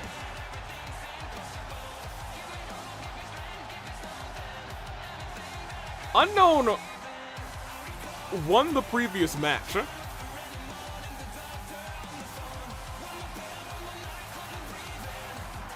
I gotta keep it a buck with you. I feel like in Unknown's mind, this should have been a victory for Unknown. I think we might have a little asterisk going on here. But we'll see how this all plays out later on in the show. A couple more shots, and this was over and over again, right to the gut. Unknown, at the very least, proved tenacity in this matchup. Continue going for cheeky roll-ups. My doc is already on standby. Excellent. Get that doc getting ready to go. 1, 2. And that's all they wrote. Shingo Lamingo. You hate to see it. Well, I feel like if Tartaros ends up winning the Royal Crown, I feel like we have to put Unknown in that match. Unknown technically won this match. And this is all on Shingo. We could have just had a normal steel cage match, but instead, we're in dire straits. Goodness gracious. I don't know how we can run a show like this. I don't know how we can run a show like this. Here, let's get this other match out of the way. What do they have? Falls count anywhere is fine. I do need to give you guys a prediction, I guess. Goodness gracious. Here. Tartarosa. Well, I don't think I can choose the outcome for this one, so I'll actually delete those points. We will say, Semis, it's, Jags, it's Jay. I'll put 5 minutes on the clock. I don't think we're gonna last for 5 minutes. I'm gonna keep it a buck with you. Pop us over here. It's Jags, it's Jay. I actually don't need to write a question for that one, so go ahead.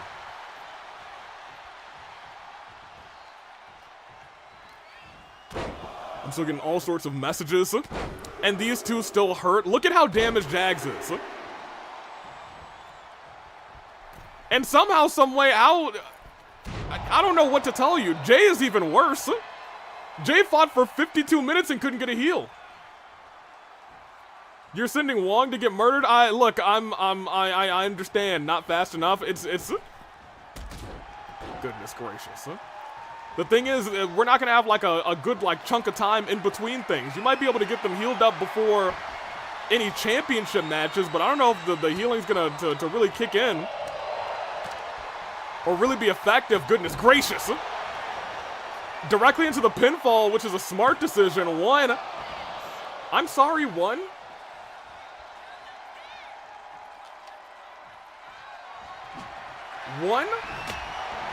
Shot to the head. Another pinfall after a kendo stick to the head. 1, 2. Count of 2, still no resiliency.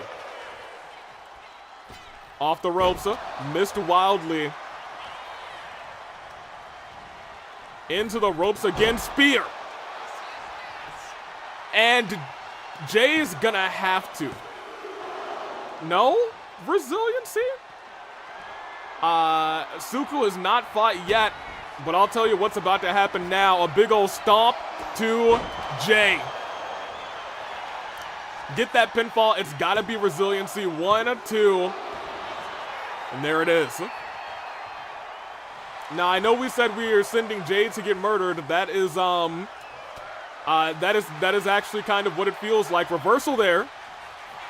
And the kick to the midsection. Another kick right afterwards, and a kick right to the jaw. Jay calling for Jags to get up. Through the ropes. Face buster, I'm sorry, X Factor. Which I suppose is a type of face buster.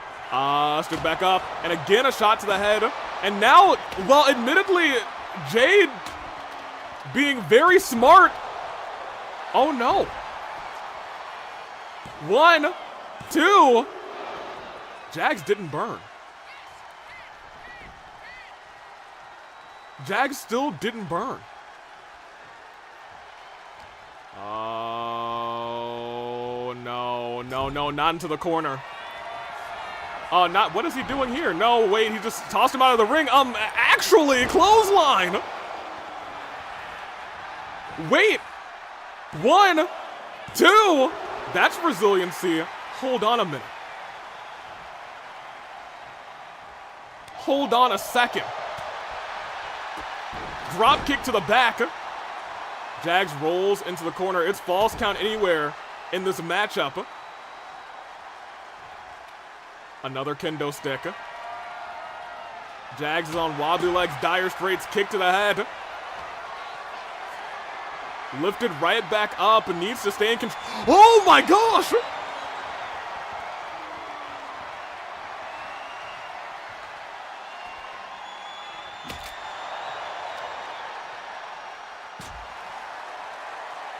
Tossing Jay and into a submission hold, and this late into, not just this late into the match, this late into the show, but it's not enough. Surprisingly enough, it's not enough. Oh, and dropped onto the face. Both have burned resiliency if this shot hits. Also, how'd he do to you? Happy Saturday, the GOAT. Back up, and actually clothesline does land. It's falls count anywhere. It's 1, it's 2. Wait a minute. Oh, wait, I thought that was it. I thought that was over. Goodness gracious, wins my match? Well, who's your OC is the $1 million question. Your match may have already been had. Stomped on the arm, stood right back up. Dragged into the ring and tossed over to the side. Step back in again. Jags fan in control. Perch has already had their matchup. Stood back up again, tossed into the ropes, over the top rope. Oh, wait a minute, this could be enough. Any move from up here to the outside could be enough. And drop with the double knees. And doesn't go for the pin. I'm going to tell you what, that should have been enough. I think Shingo doesn't like the guys and doesn't mind, don't mind me rather. I'm still angry at Shingo. I think we're all furious with Shingo Lamingo. This is putting the safety of our wrestlers in jeopardy. Rolled out of the way. Look at this, though. Uppercut by Jags. Jags not giving up in this thing. May have just taken 2 actuallys, but still in this thing. Missing with that elbow drop. Stood back up again. Both very close to having a finisher. Who's going to get it first is the $1 million question. That person may win this match. Oh, finisher in Jags fans' arsenal. Taking Jay all the way to the ropes. Powerbomb. No, not again. Oh.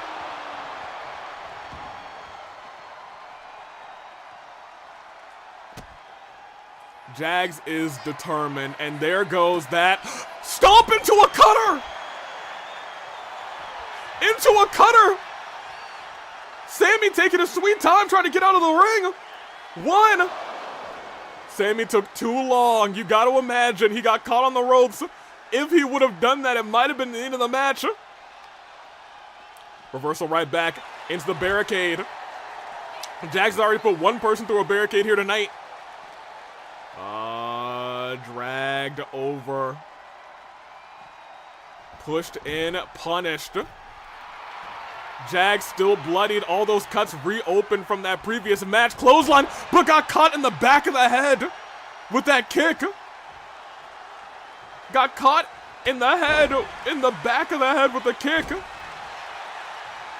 Goodness gracious. Stood back up. Perch not in match. Perch already fought earlier in the show. The show's been going on for about 5 hours, 26 minutes. Stood back up again. I'm not sure what Jags fan is doing here. Rolling back in. Oh, could be going for a spear. A Claymore! Wait. 1, 2. Jags moves on.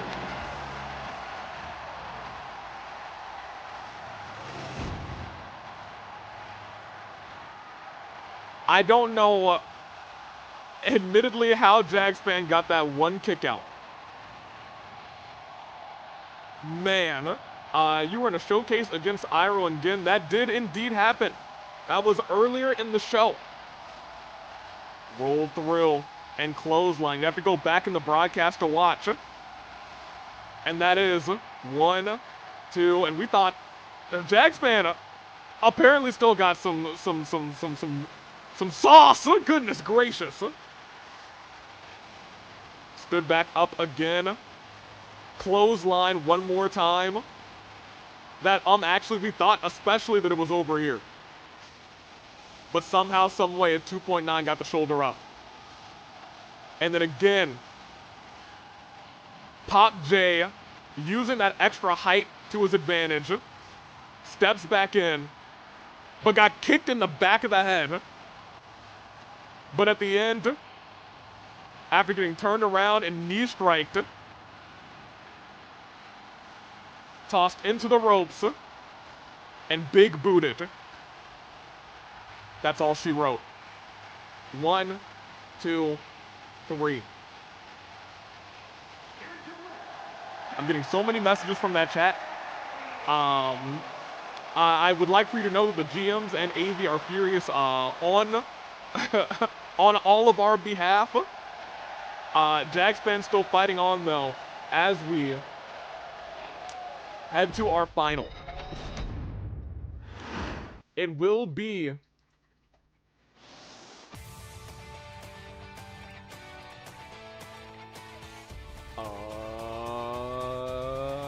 Jags fan 1. It will be Tartaros. And it will be Jags in the final. Put that on for 2 minutes for Twitch.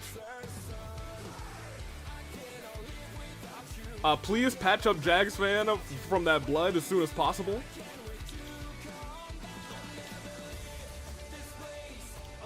Tartaros and Jags, who will be king? Let's find out. And let's find out if it's a match that I can even really allow these two to fight, because it's tough right now. It is you know, a dicey situation. Do as much patching up as you can against them for these two. Goodness gracious. It's another false count anywhere. That's, hey, that'll do. Just, hey, you two, don't go crazy. Please don't go crazy. Big shot. I feel like if Tartaros wins this thing, we might be seeing Unknown in the championship match as well. Unknown technically got a win in this tournament that we did indeed retract. Hold on a minute. Headshot. Here's the thing though, Jags fan could just win. Trying, I don't want to say try harder. I think you have some time. I think we have a tag team championship match coming up. But when it comes down to those final championship matches, those teams are gonna need some heals. They're gonna need some heals bad. Dropped and bloodied onto that top turnbuckle. Shingo needs to answer for this at the next show. Look, a lot of people have a lot of things to answer for. When I was talking to AV, He was very furious at Security Jr. Apparently Security Jr. is a big cause for all of this going down. He's got to answer. Shingo Lamingo, I think, certainly has to answer for what's happening here tonight.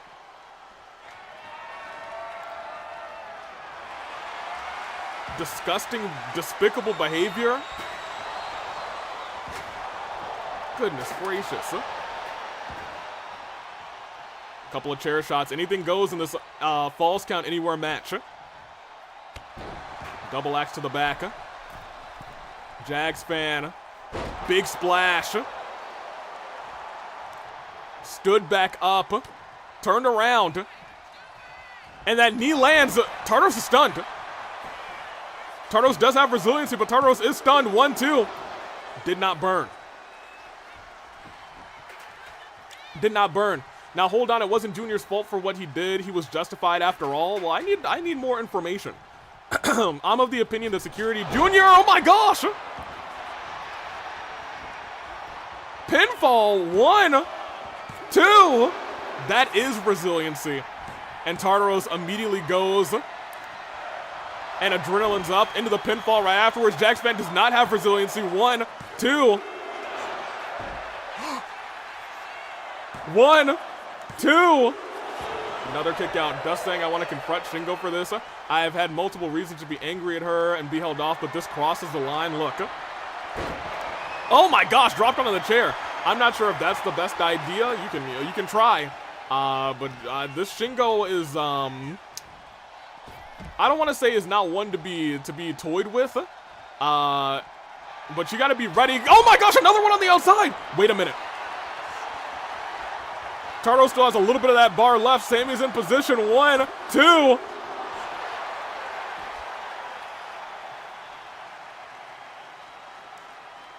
A hair away. And I want to point out specifically, I think if Sammy were in that spot already, Tartaros may not have kicked out in time. If Sammy was in position, Tartaros may have already lost this fight, but instead, Tartaros is very close to having a signature, very close to having a finisher, but Jagspan is very close to taking Tartaros down. Walking all around, Sky saying, I'm with you on this, Dusk. M saying, I'll probably talk to them professionally soon. It's something at least, goodness gracious. Jagspan taken down. Jagspan does have resilience, and he might need it in just a second, because here comes Tartaros. Racking the back of Jags fan. Could be not resiliency. Jags fan with a reversal. But Tartaros does have 2 finishers. Weaves out of the way, but a bear hug instead by Jags fan. Hold on. But a shot to the traps. Again and again. Stood tall, and he takes a step back because he was ready for that spear. And lo and behold, that's got to be resiliency. That's 1, that's 2, and it is. Here's the thing, though. Tartaros has 1 more, and he's looking forward to becoming your king. Sleeper hold locked in. Everyone say goodnight to Jags fan because he is fading. No, he didn't fade. Jags fan would not go down. Tartaros realizing I need some more. I need something else. Knocks that out of his hand. Jagspan realizes he has an opportunity. Tosses Tartaros. He's breathing heavy. A shot to the head. Another shot to the head. Slammed him down. Jagspan put somebody through a barricade for this. He wants this. He needs this. But Tartaros also needs this. He knows that he's retiring soon. This might be one of his last chances to claim that OC championship that's evaded him since he has stepped foot into the AWE. Jagspan has the finisher, but right to the back of the head and neck. That might be enough. Sammy even knocks that guy out of the way to get to the pinfall, and it's still not. It's still not. Slowly standing up one more time. A couple shots. Tartaros returning fire, turns Jagspan around, lifts him up and slams him down, face and chest first. Stood back up. Jagspan does almost have a signature as well. Taro's just tossing him over to the outside. In this corner, this is where we saw that barricade break earlier. Thankfully, they were able to put it back together. But look at this. Another submission hold locked in deep. Wrench in the back. But look at that. The carpet. He's using the carpet to make his way out of that. That was smart. That was actually brilliant by Jags fan. And it may win him this match chokeslam. Turns him around. And we saw this before. Stomp lands into the pin. And he is your king.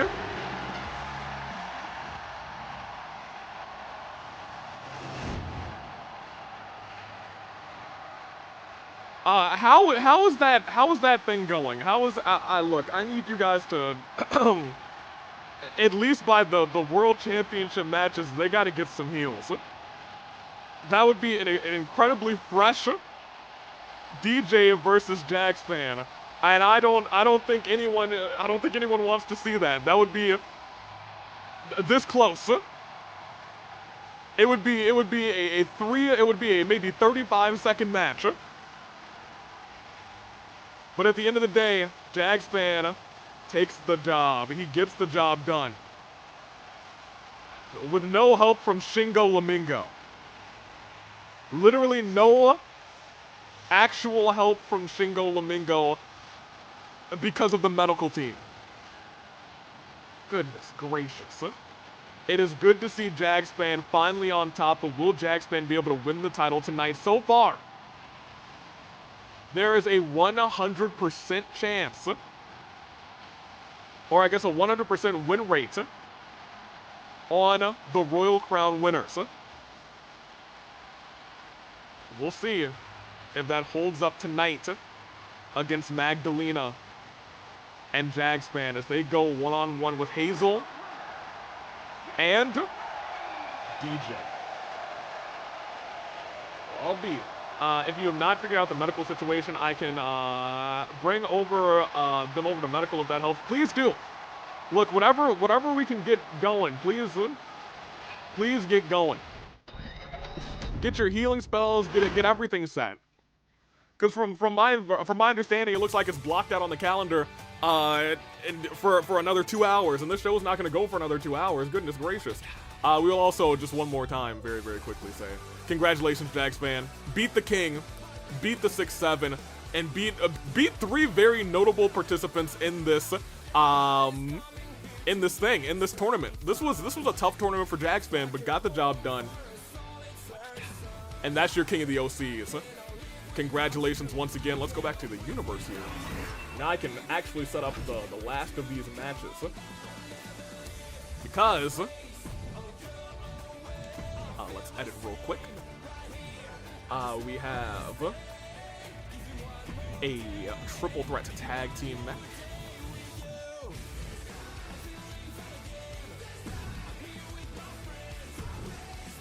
And that is Carlos and company. That is surprisingly Taylor and Ecko.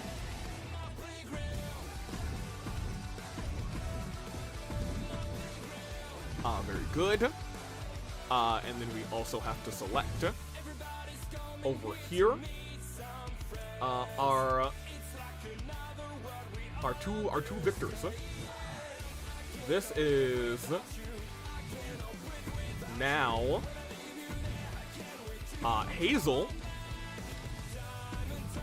the champion, versus Miss Magdalena, the queen. And one more match, one-on-one. It is DJ versus your new king, Jags fan. Also, I need to slightly edit this one because it does not say Extreme Rules. There we go. And then, like that, like that. And we will save. All right, now I can actually set you guys up. Let's do this. Let's finish this show. Let's get our championships in line. Let me see. Yes, the 6-7. Jay is the king of 6-7. If you need anything, my staff can fix you right up. Please get your staff over here. Goodness gracious. Shingo, I fight through your BS and set. In fact, you know what? That's actually great. Because we know the IRC has some real beef with the Black Sheep. So it's actually very good to see Jags fan of the Black Sheep overcome that BS. Very, very good. That's actually very nice. I like that a lot. Anywho, let me get you guys your predictions. It is tag team title time. We have tag title Extreme Rules. It is Nagisa and Suku versus JoJo and Miyuki. There you go. I will never leave my playground. And it was indeed Jags fan, the king. One more congratulations. And of course, Suku and Nagisa. Give you guys about 5 minutes on the clock, and this is tag title action. Oh man, what a intense little setup that we have had so far. Give me a little. Thank you. Now this is back in universe mode, so do we think it's gonna crash? I'll knock on wood. Yeah, just go into the portal I set up. Please don't set up any rogue portals. That is going to get us into a lot of trouble. Alright, heading over now. Time for Miyuki to either win a title or lose and give me an opportunity to add my self-insert to the AWE. We will see. Miyuki is out here tonight. Miyuki has had her ups and downs here in AWE OC action. Luckily, is able to compete in this matchup right now. They did not call any of our therapists into that all-hands meeting, which is delightful. Time for, I'm sorry, is this the first title defense of the stream? It is! It is! Everything else was preamble. Let's see. It's fine, it's not rogue, it's what I used to go from the, oh, then you're at the embassy, that's fine. Very good, very, very excellent.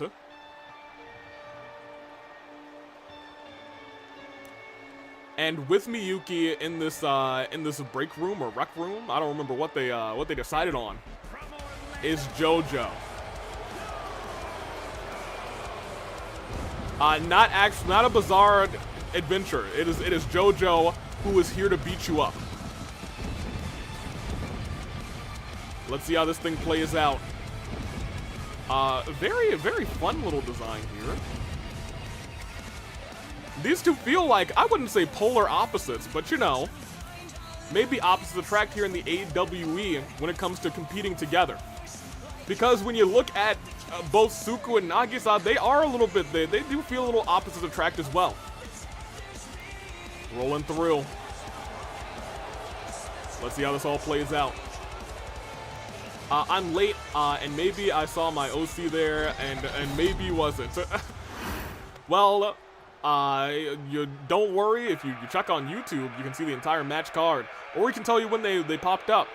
And out next, it's the champions.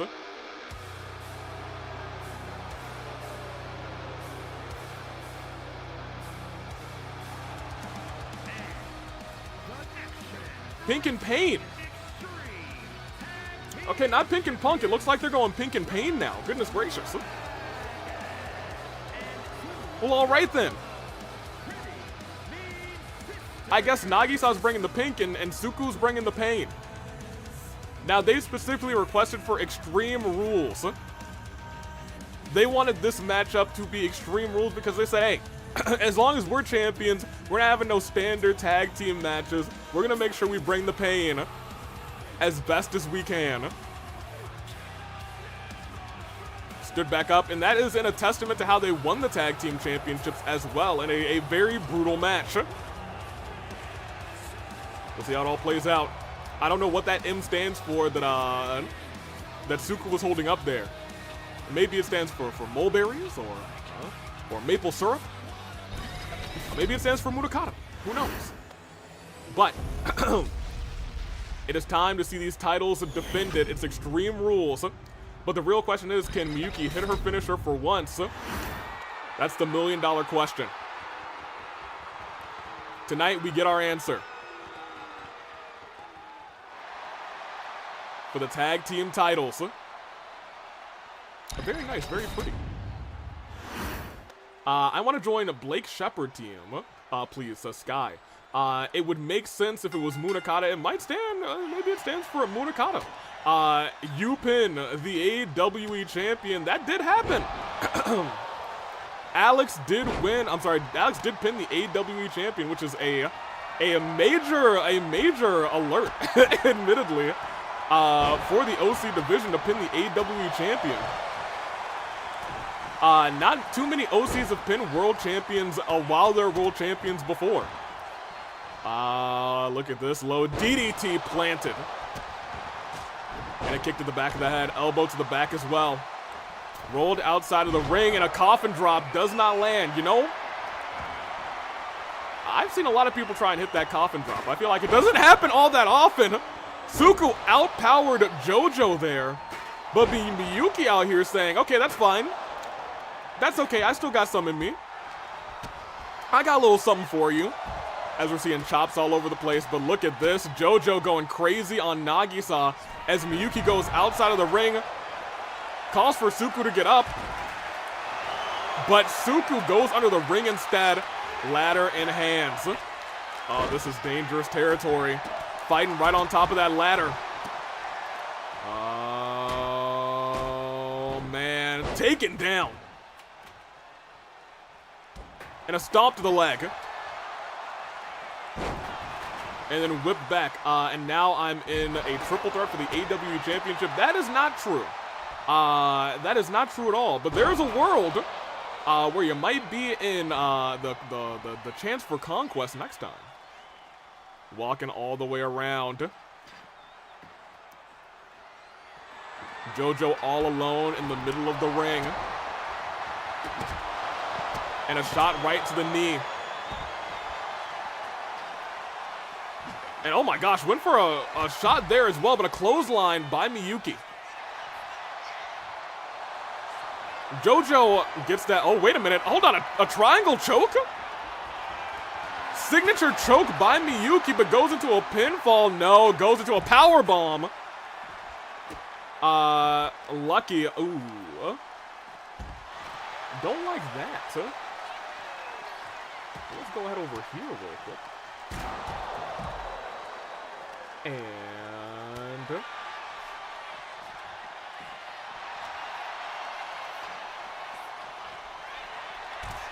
let me see. Very good.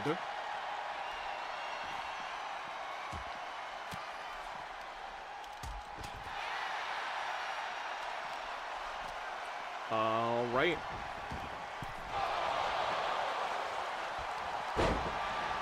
And very good there. And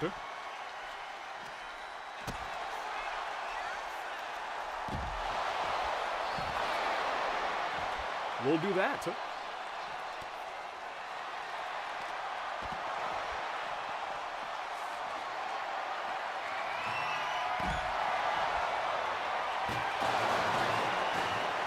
Well, why not? Let's just go ahead and, let's go the whole 9 yards.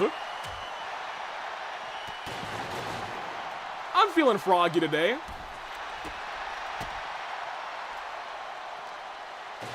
I'm feeling a little froggy. I felt a little froggy. Let's continue. This tag team match goes on. What do you mean the whole 9 yards? If you're not on Twitch, you wouldn't understand. I felt a little froggy. I saw a little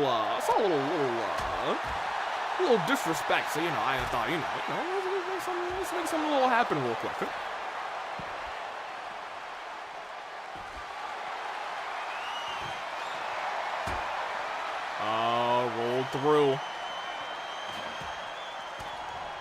pushed in. And dropped right onto the head.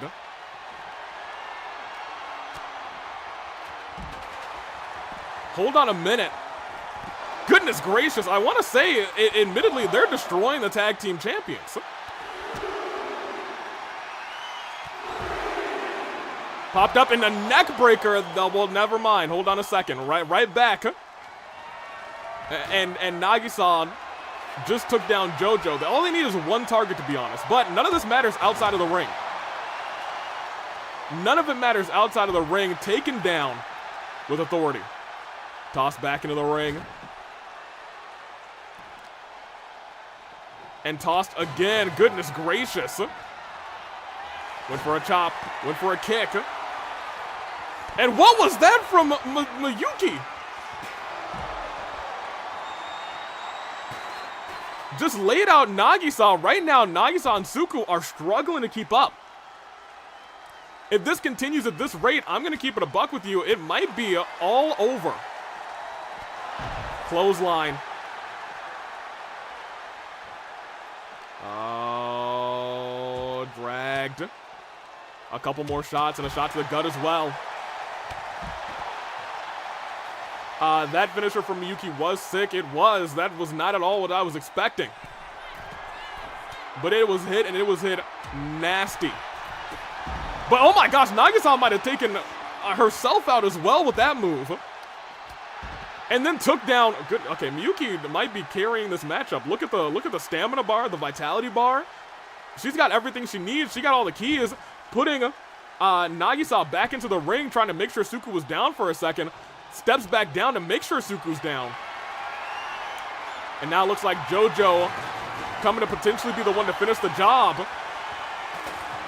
But Nagi-san's there and was ready with the finisher. Does get a chance to use it. JoJo's got one as well.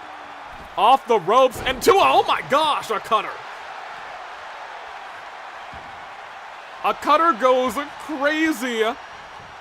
And that is for 1, 2.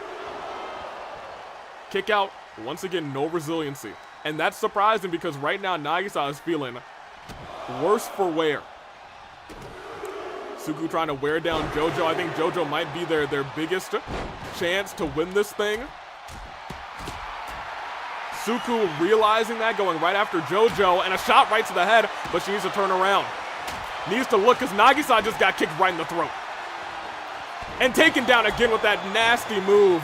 1, 2. Resiliency's burned on your partner, but pedigree on the outside. Suko, I think, just saying, okay, let me just make sure. Let me just make sure everything goes down. Here on the outside with her, Nagisa, however, popped up and right onto the table. That Nagisa neck breaker into the pinfall. That's probably not going to be enough for resiliency. But now look at this. JoJo's got 2 finishers. And Suku's down. This might be the end of our championship match. Might be the end of our championship match. Not yet. Not yet, it's not. But Suku might be in trouble now. Powerbomb onto that table. But hold on a minute. Wait, powerbomb reversal. Suku kicks out of 1, by the way. Powerbomb reversal by JoJo and a back elbow. Nagisa trying to roll out of the way, trying to save their championship reign. This might be more than they signed up for. I know they wanted Extreme Rules, but this team is going extreme on them.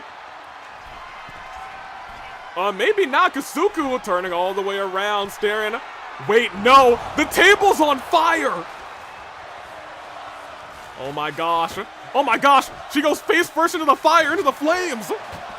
Nagisa wisely though saying, I need to take that fire out. We can't handle that right now. But out of nowhere, dropped on the dome. Suku, you're gonna have to break that up. Does in the nick of time. Oh man, it is in danger. It is in danger. Tag team titles in danger. Wait a minute. Poka saying, we could have had a flaming table spot here. Nagisa said, I don't care about a flaming table. I want to make sure that we retain our championship. Super kick and another one right under the jaw. JoJo's got to get in there too. 1, 2, broken up. In fact, I think Suku actually, I'm sorry, not Suku. Miyuki might have kicked out. kicked out. Broke that up as well. Broke that up and then went all the way through to hit JoJo instead of Miyuki. They're staring each other down. Stop that super kick into that move from happening. And a running knee strike across the chest. Suku now in danger. JoJo running over. Suku steps out of the way. Nagatomo saying, you got her? It looks like there was a little communication there. Stood back up. Slam down a clothesline. They're turning this thing around. Suku middle of the ring. If this move hits, and it does pop, does not pop up powerbomb, reversed at the last second. Went off the ropes. Reversal again by JoJo, turned around. And this move lands again, but Nagisa is alert. Slides in there, immediately saving the tag team match, saving resiliency for her partner. That is the one thing that is saving them so far. Maybe going for that Nagisa neck breaker again. It lands. Flush on the neck, but at this point, Miyuki's gotta be up. She is, and she's in the ring, breaks it up at 1. JoJo's certainly their target. Look at this, turned around, clothesline from behind. Went for a stomp on the leg. The both of them alone in the ring with JoJo. Went for a flying, I don't know what was going, look, a flying clothesline? Your guess is as good as mine. Turned around again. And a pedigree on the outside lands on Miyuki. As I said, the tag team championships are going. Zane saying, I would like for us to be a tag team in the next OC Revolution. Alex asking, hey chat, should I accept it? Hey, I think that could be a fine team. Who knows? Wait a minute. No flaming tables, but we could see a table spot in the middle of this tag team championship match. And look over there. Miyuki's down. JoJo might have to burn. 1, 2. No. Doesn't burn. They just retain.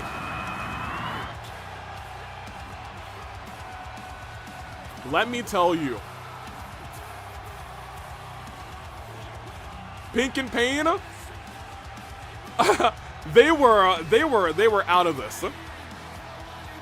Early doors in this fight, Miyuki and JoJo were wrecking them. They were demolishing them.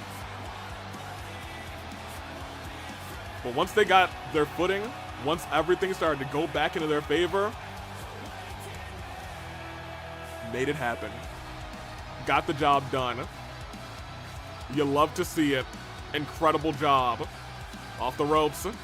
Ooh, went for it there, but got trounced. Miyuki, I feel like had a low-key career-making performance, even though this may be her last time competing at OC Revolution. Does have a job backstage, though, so you could see her again. Who knows? And look at this. A kick to the midsection. And this is where we saw that neck breaker. And I think this neck breaker actually landed quite a few times on JoJo. Will there ever be a team besides the IRC to deal with Pink and... I don't know. Because I'll be real, they kind of get the job done. They kind of get the job done. Good try, JoJo and Miyuki. Hey, they had a great shot. But that table spot at the end, one table suplex, and it was all over. Titles retained. Oh, look at that. That was nice. Oh, gosh, look at her face. That wasn't nice. Goodness gracious. Nagisa got banged up pretty bad. But hey, they said they were going to bring the pain. If you want to bring the pain, you got to be ready to accept some pain too. That's one of our tag team matches out. And another one about to be back in. So far, no title changes. But that's just one of 4. And it looks like we have a handshake. You love to see it. Shout out to Nagisa, says Lion. You love to see it. Let me get these predictions real quick because we now have our longest reigning men's tag team champions of all time. Could lose at the start of this year. We will see though. It is Suku and Nagisa with a W. What's our we're getting our single stars healed, right? Everybody who's in that men's gauntlet, I'm sorry, that men's tournament, they're getting healed, right? Let me see. Tag, title, triple threat. It is one pinfall wins it all. It is the champs, the wrestling purist. Yes, sir. Thank you so much. I'm sure AV would also be thanking you so much if you were here. This is, remember this. And this is, the Mind Benders. Very good. And then we'll give that to a YouTube. Let's give it to, a Twitch. Tag Team Champions. Noted. Tag title Trip Threat. It is the Wrestling Purist. It is Remember This. And it is the Mind Benders. 5 minutes. Let's start this bad boy. Now there are 6 people in this match. That's what broke 2K that one time. I'll knock on wood. Always gotta knock on wood, baby.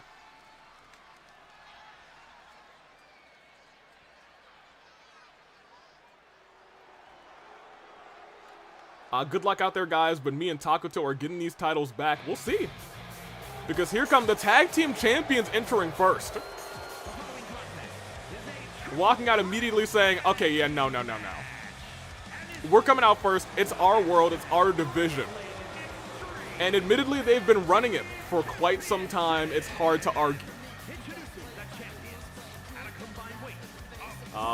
Stood back up and steps into the ring. The Wrestling Purists are here. And stood back up.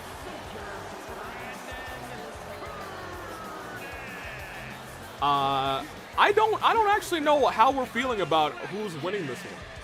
I'd like to see your predictions on this one, to be honest. Mindbenders at 44%. Remember this at 33% and a nice 22% on the YouTube side for the Wrestling Purists. A lot of people saying they're not going to retain. Oh, we're going to have to see that yellow filter again, aren't we? Alex saying to the Purists, you better watch out. Zane and I are coming for those titles. Better keep them clean. You know what? They might not even have these titles. I apologize in advance for everyone's eyes. Hey, you're fine right now. But after Takuto finishes that entrance, you might not be. So keep that in mind. You know, that almost reminds me of when David exploded earlier, but much less, on a much less degree. Takuto. I could go for some tacos. I could go. That would be delightful, actually. I also haven't seen how much it snowed. It was snowing here, actually. Which admittedly might somehow make the roads better. Because right now, on the roads, it is just a sheet of ice in most spots. But I think some of it's finally cleared up. I can start to see the roads. I'll tell you what, I can see them. You know, it's a little bit worse over in Chicago, where I usually reside. I fly in every OC Revolution.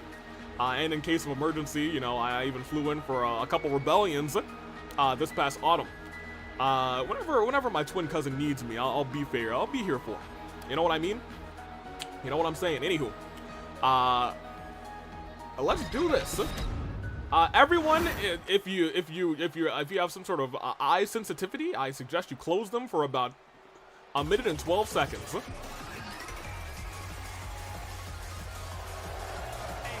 The Wind had so affectionately called this the piss filter. Now it is very yellow. And it doesn't hurt my eyes anymore, but every time it starts, I'm like, ooh, this is certainly happening, isn't it? So Dirk, how's the Mafia? Saturday V tells me the Mafia's doing all right. They're having a good time. I can feel the yellow in me. Has it penetrated you? That's unfortunate. But here's the thing. My eyes might be blind. Oh no, that's not good. Let me talk to you about, more specifically, these two. They're the only team here who has held the titles previously and not currently. They're one of the few teams that has gotten back together after losing the titles. And they could, I believe, be the first team to ever become two-time AWE Tag Team Champions. There's chat screaming my eyes. Even the wind is screaming my eyes. And that there's urination on the screen. Don't worry, it's just a filter. Didn't they say they were in prison? I believe Takuto was in prison. Oh, that audio stop made me think that the game had crashed. It burns me, and out next.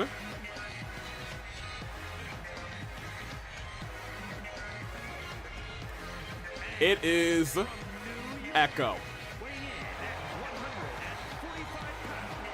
Once again, looking to give everyone a moment to remember. Taylor, in a multi-person slobber knocker of a match, did pick up 2 pinfalls, but Ecko picked up a sneaky, smart 1. In this match, all it takes is 1. Falls don't count anywhere, so it has to be inside the ring, but all it takes is 1 pinfall to win this whole thing. Who will walk out as tag team champions? Who is Shingo, and why are they holding the medical team? Shingo Lamingo is unfortunately the new temporary hold of administrator director or something of that nature. I don't know all the details. That's an AV question. That's a Sunday AV question. But she's in charge of the administration of the AWE and can make all sorts of hirings and firings despite contract status, which is very scary. It is very frightening. And out last, I believe Polka said it so affectionately earlier tonight. Whoop that Taylor. Lamau. Avi retired? No, Avi was fired as administrator. To my knowledge, he can still book matches and he can still commentate. But that's the only control he has in capacity of the AWE. Which is, from what I understand, he tried to explain it to me. It's very complicated. It is very complicated, especially how the AWE is able to procure superstars and send them back home. He said that needs some elaboration for you to understand how critical Shingo being in charge is. I assume he'll be telling you guys about it at some point in the near future. That's not for me to tell you because I didn't understand it very much myself. We'll see. That being said, it all begins. Goodness gracious, every time I see Brandon in the ring, I forget how massive he truly is. Went for a pinfall there. Kick out. You can look forward to seeing your king and queen in action in AWE Rebellion. Not this Sunday. There's no Rebellion this Sunday. Clearly, a lot of people have a long show to catch up on, including an hour-long casket match. But I digress. Hold on, lift it back up. So you'll see Jags in action, and you will see Magdalena in action next Sunday. I can't really book matches, but you know what I think? I think it should be Unknown versus Jags fan one-on-one. I think that would be, I think that needs to be something that happens. The King versus the person who won a match but was still labeled a loss. I think that'd be pretty interesting. As for Magdalena, there's a couple people I think Magdalena will want to go toe-to-toe with. We never got Magdalena versus Sarah. I think that'd be pretty neat, to be honest. Hour-long casket match. Undertaker would be disappointed. I don't know about that. Aviator was relieved of his administrative role by Shingo, correct, after the audit was failed this past Friday. What I saw, admittedly, they had done so much stuff. I had to do a lot of paperwork as well. Clearly not as much as Rio and Avi and Marcel, the medical team, the rest of the administrative team, the legal team, the security team. So much paperwork had to be done. It looked like they had filled in all of their gaps, and were pretty much compliant with the IRC. So it's really unfortunate that all that hard work still ended in failure because of it looks like maybe 3, 4, 5 or so individuals. I digress. We got a championship match going on. And right now, it's very interesting. We got 3 in the ring, 3 outside of the ring. Shot to the back. Taylor's getting bodied by Brandon. Goodness gracious. And look at Ecko. Hold on a minute. One. Just one. I was going to say, if Taylor just keeps getting beaten up and Ecko keeps dominating, that still could serve them in a victory. Goodness gracious. And look at this. Popped him up and Takuto goes down. Takuto right now seems to be everyone's not biggest threat, but ooh, actually both the Mindbenders are taking big moves. Taylor trying desperately to escape Brandon, but may have just ran into Carlos, but hold on, lifts Carlos right back up, but still can't escape Brandon. Taylor gets sent with that suplex over, and look at that, Brandon and Carlos are starting to really come into their own in this matchup. A little temporary tag team work on Ecko, and gets dropped. Taylor into a submission hold. Nobody else up to help him right now. This could slowly be the end of the matchup, but no, Taylor gets out of it. Still surviving, gets sent up, almost slammed down, turned around, deep arm drag. We've got 2 singles matches to determine our AWE champions right after this chaotic affair. Big knee strike to Marius. Marius and Takuto, as I said, have held those tag team titles before, had a very strong reign. That's why everyone's so familiar with that yellow filter. If it happened just one time, you'd be like, oh my gosh, I never wanted to see this again. But we saw it for OC Revolution after OC Revolution. They went for a little while with those titles, and they won them back. Shot to the chest. And right now, they were both trying to team up against Ecko. Ecko ended up getting the kendo stick and now wails away on Marius. Takuto comes to help, but look at this. From behind, clothesline to Taylor. And a DDT to Takuto right now. Taylor's about to get hit. No, Taylor reverses. At least the signature or finisher. I'm not sure which one it was. But Brandon comes in to try and help. Grabs the kendo stick and instead, oh my gosh, the back getting broken, and they're the only team standing in the ring right now. The only team standing. Taylor is really taking a beating. Goodness gracious. Oh my gosh. 1, 2. Taylor kicks out, did not have resiliency. That could have been the end of the match. Nobody else was focused. Nobody else was focused on breaking that thing up.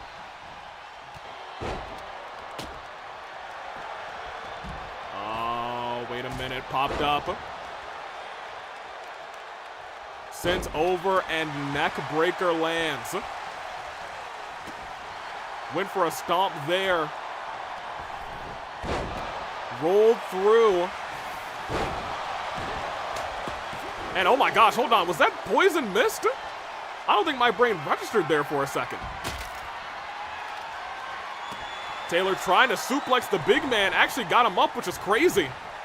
Takuto still outside the ring, but a super kick to the guts of Carlos. Takuto and Taylor are both really the two that have taken the most damage here, but that may be changing because look at Ecko. The entire right half of the screen is really struggling now on Vitality. A shot to the back. And a shot to the referee. I didn't even notice who's down in the corner. Takuto then takes down Brandon and goes after Carlos as well, going after both of the tag team champions. Funnily enough, I think Taylor and Takuto were the ones that took the least damage in the match earlier. Hey, that's true. That is true. Taylor didn't burn resiliency until maybe the last minute or two of the match. That whole 30-minute affair. Oh, and now wailing away on Brandon. Oh my Ecko! The referee just got back up.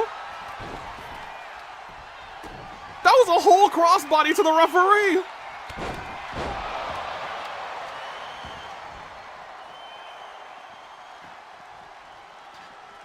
What on earth?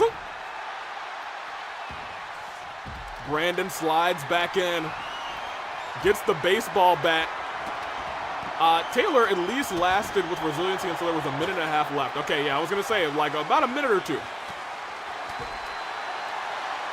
JFJ thought he got a sneaky pin, but forgot Taylor had resiliency, which is kind of hilarious. Hold on.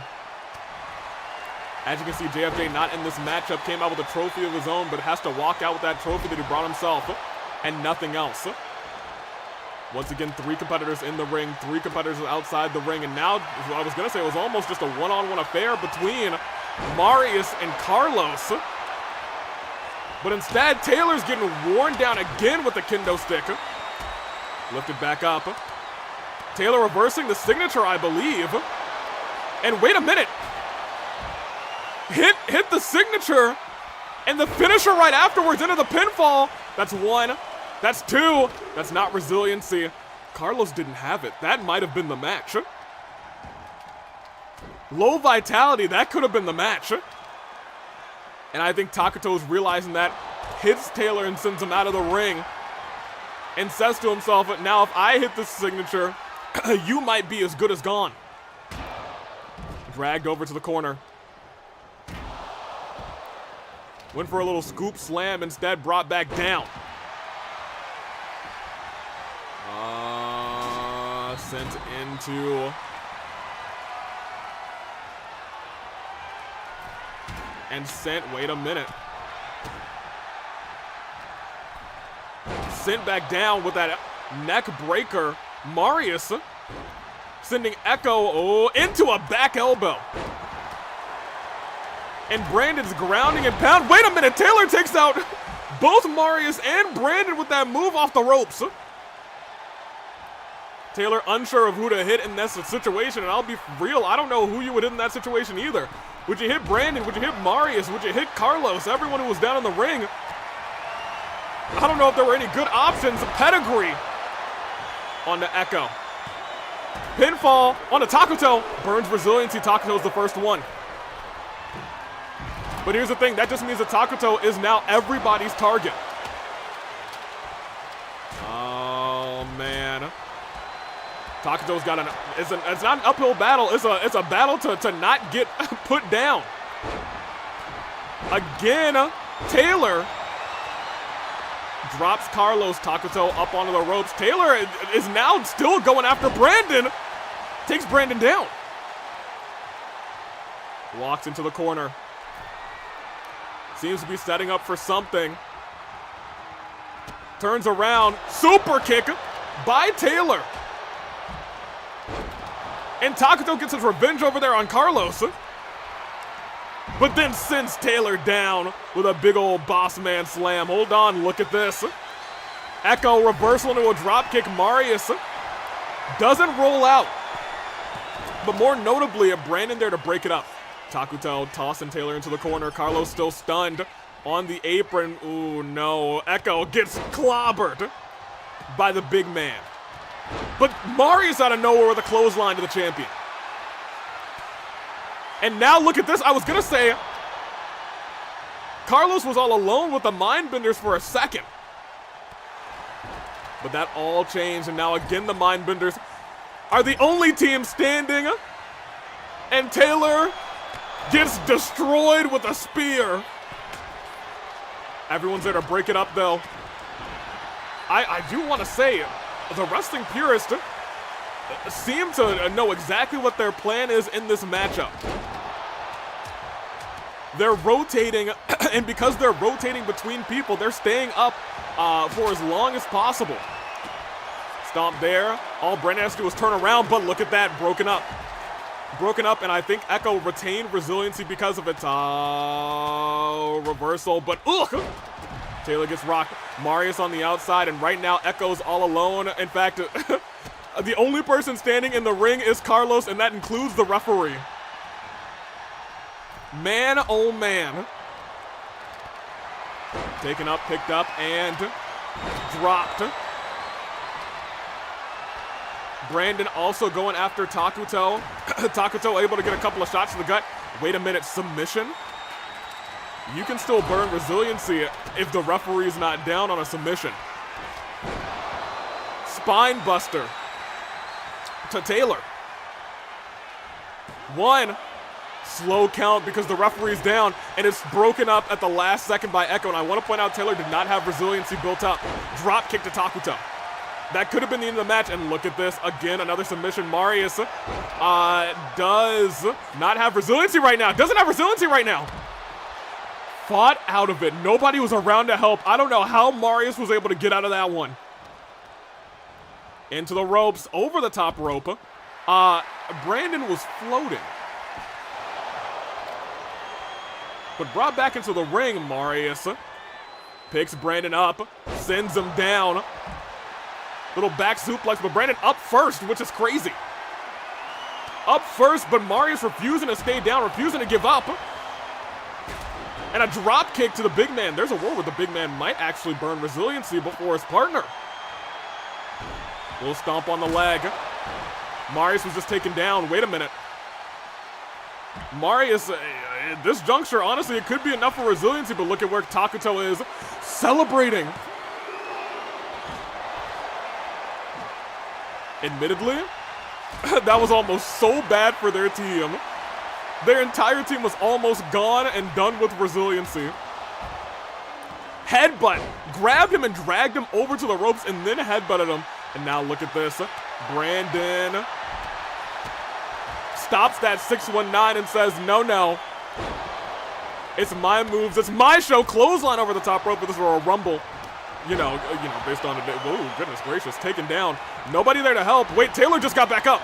1, 2, but it's not enough. Not quick enough at the very least.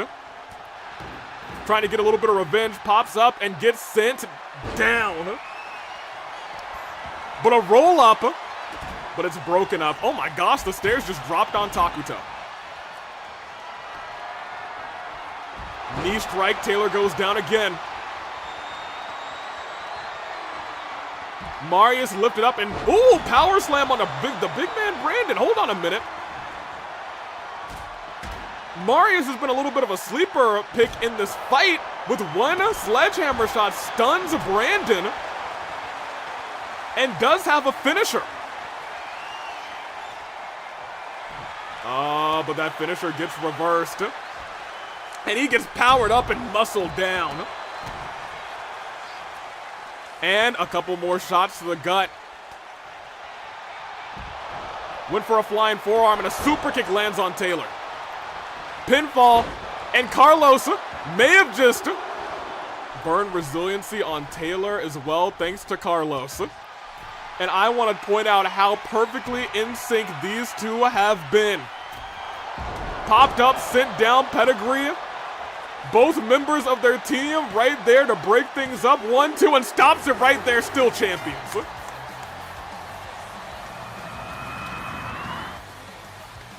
I saw the entire match.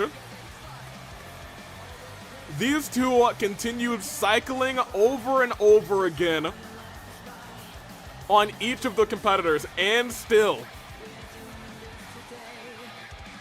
And at some point I was like, hey, maybe they need to be worried, but the longer this match went on, the more I saw that they continued cycling, bringing in the correct people, and staying in the ring. And admittedly, Carlos and Brandon both, I think more so Carlos, was a brilliant strategist, stopping on multiple occasions while Brandon was going for pins, anybody to break things up. This is a smart tag team, and they might hold those titles forever. They might hold those titles forever. Super kick right under the jaw. Goodness gracious.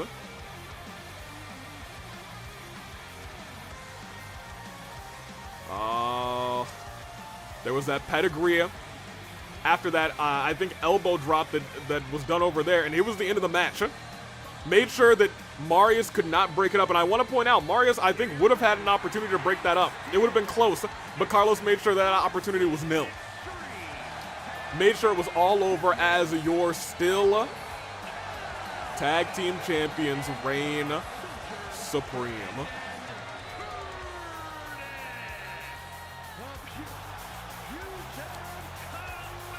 You love to see it. Hazel, Magdalena, and DJ Jags are the final chances to have any titles change this show. That's true. Well, I suppose technically not, but yeah, that's fair. Watch me back over as we are getting ready for our world title matches. It is a Magdalena versus Hazel, one-on-one for the title. Wrestling purists, they know their stuff. They got their stuff. They did take the W, and Wrestling purists only had 15% on the YouTube side. It is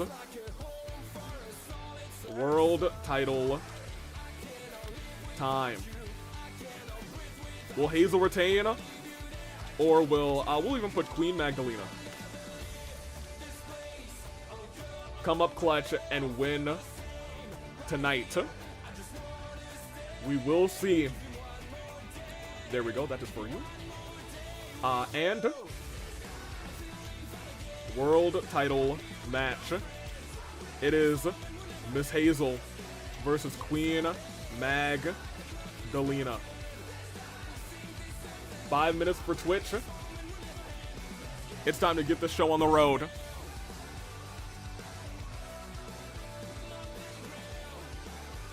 Next, Rev together. Marius saying, I wish I could Takuto, but my mission starts next week. Oh, dang. Oh, dang. Poor Marius. It looks like that's all the end of the road for the Mindbenders. With the end of that match, it's time for me to defend the Women's OC Championship. Good luck to you, Hazel. Even though the odds were stacked against us, rather, we pulled it off, says Carlos. Hey, they did. I'll keep it a buck with you. You didn't even have to be involved in the decision, but you got the job done. It is World Championship match time. Is scheduled for 1 fall and is full from AWA Global Prestigious Championship.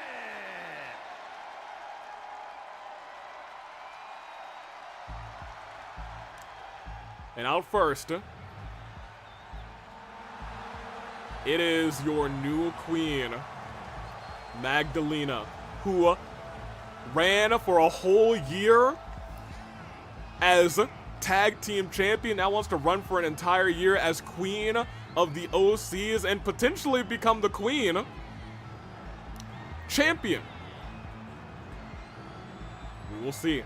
Now then, time to pay attention. That's fair. The Woken one is looking out. Has eyes on the prize because there is a chance for Conquest.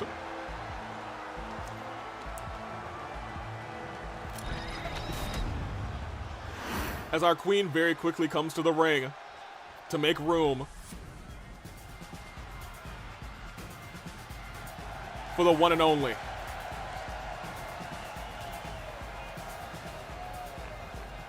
Hazel. Hazel is someone who I dubbed the work smarter, not harder champion. Hazel was watching all of those matches of Magdalena rather. And Hazel's looking to still be champion. Hazel had, I think, a match in December or January on Rebellion, was not able to come up clutch, was not able to come out on top. Since then has been studying, been doing a lot of training. Tonight, will that training pay off? Will that studying pay off? Because she is in the ring with a woman who is very familiar with successful title defenses. We're talking Magdalena. It is Hazel's first title defense. And it is, what? Magdalena's fourth match tonight. That being said, Magdalena was able to get a full heal from our very professional medics. Because that happened before Shingo decided to call an all medical team meeting for our healers and doctors, which is still grinding my gears a little bit.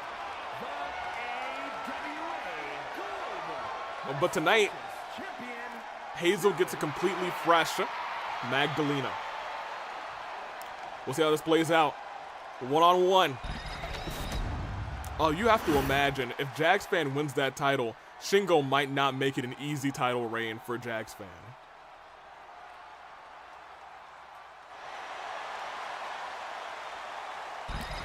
Oh, man. Is this Hazel's first title defense? Correct.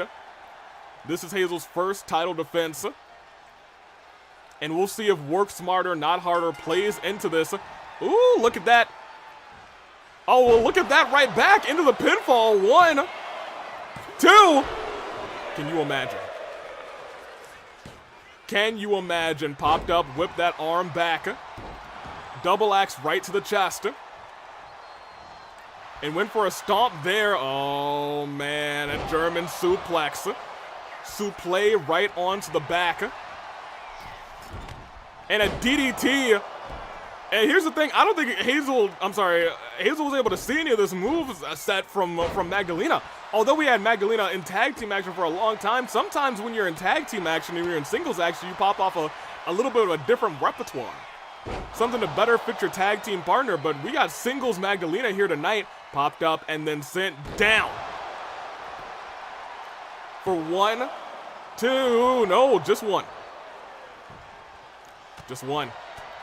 Hazel getting rocked right now, rocked on the jaw, rocked into the corner, and sent right to the back. Oh, turn around.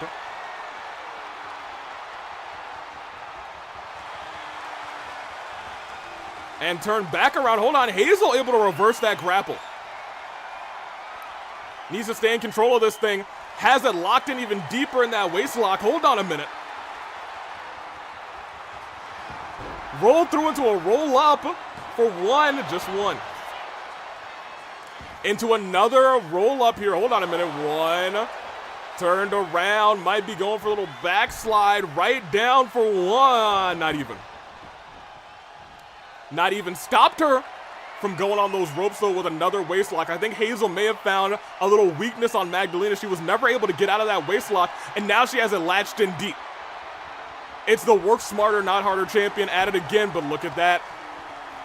Magdalena, however, is the adaptable one. Adapts to any situation. Hazel, it looks like, needs time to come up with a game plan. Magdalena just finds her game plan in the moment. Whipping that arm back. Hazel probably still thinking about, if I can get back to that waist lock, I might get back in control, but now that arm is getting pulled and wrenched around in the socket. Whip through and slam down. And clothesline, almost clothesline over the top rope. Magdalena's got a signature. Hazel about 1 hit away from a signature. Going middle rope. Hurricane Rana. That, however, did give Hazel for a second enough time. Oh, for a signature neck breaker lands.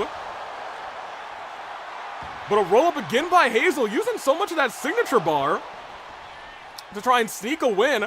This early on, I'm not sure if that's a good idea, because Magdalena's starting to mount a comeback. Didn't even really need to at that point.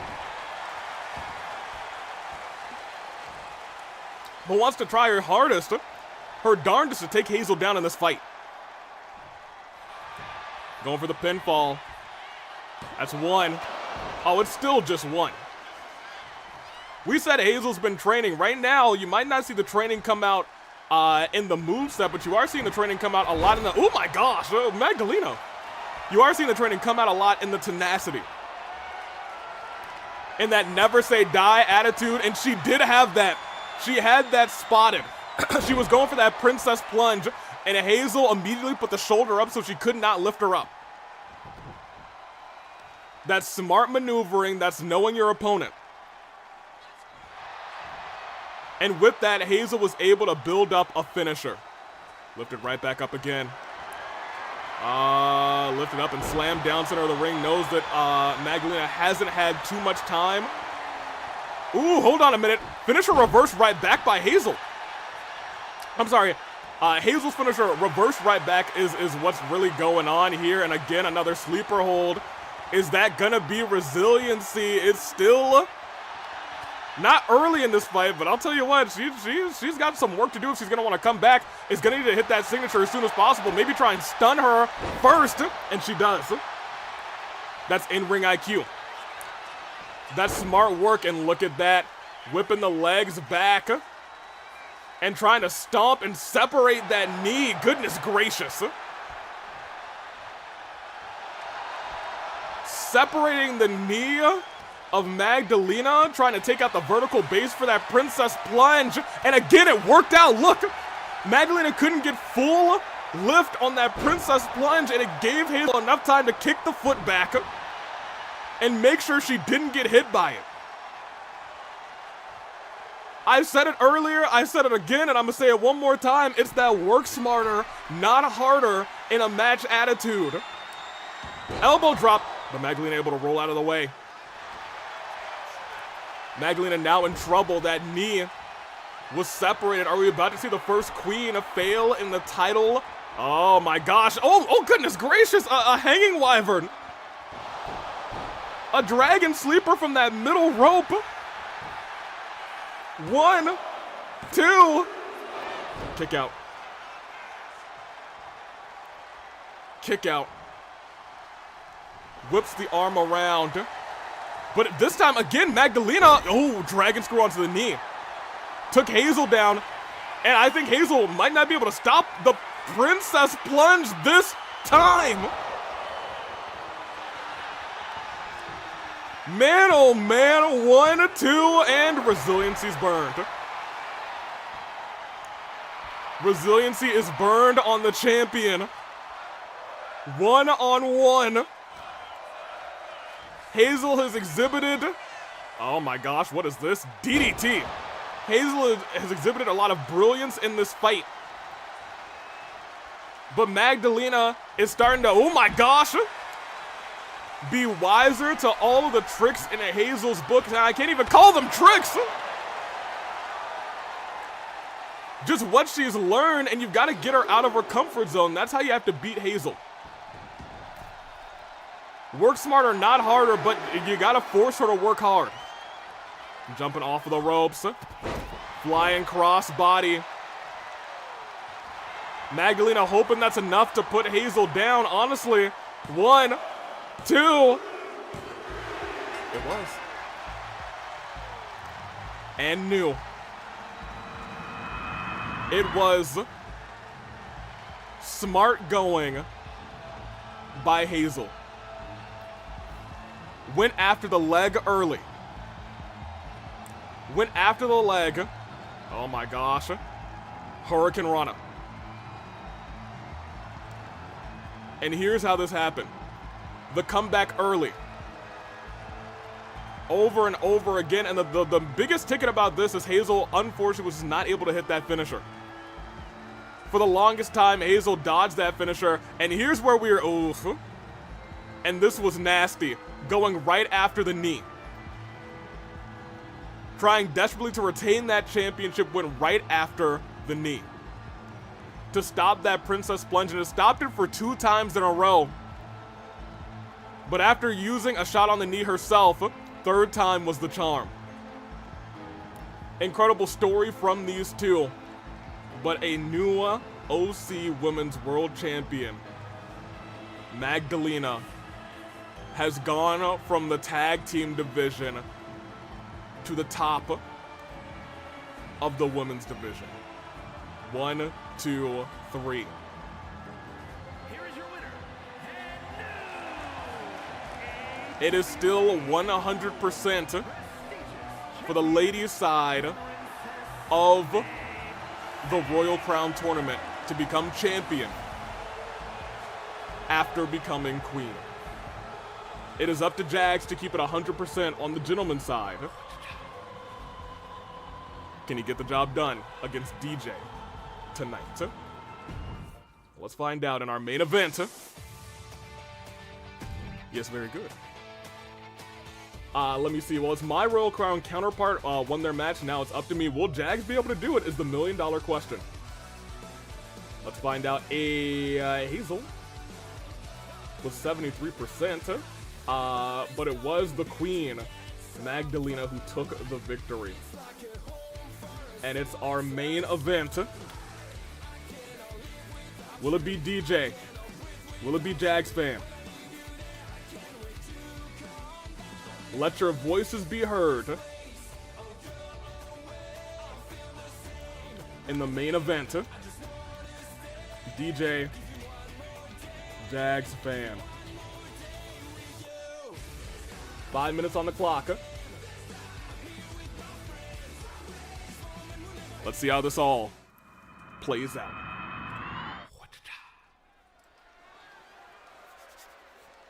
Me and Ash will conquer those wrestling purists. Hey, you got some time. But that's tag team action. Tonight, all eyes are on DJ.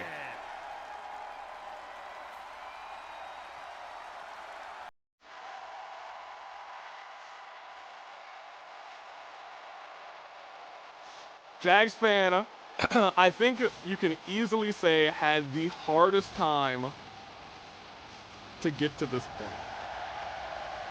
3 brutal matches where medics could not tend to him. He has gotten medical attention since then. He's gotten healers. He's gotten his cuts settled. But right here, right now, he's got to go toe-to-toe with a man who decimated JFJ at the Fight Before Christmas. A man who outlasted Adam, Jay, and Applejuice at the last OC Revolution. It's Jags fan versus DJ, one-on-one for the title. Jags fan has been in a championship match, I believe, one time before, but he came out, I think third-ish in a gauntlet match. Tonight is his first one-on-one opportunity for a world championship. Has made this attempt before at the Chance of Chaos. I'm sorry, Chance of Conquest. I keep saying Chaos. I digress. Chance of Conquest, or Chance for Conquest, on Young Mitarai. Young Mitarai proved that something is in the sauce at the Disciples' house. I'll tell you what. Let's see how this plays out, though. Best of luck to you, Jags fan. Because out comes your AWE OC champion.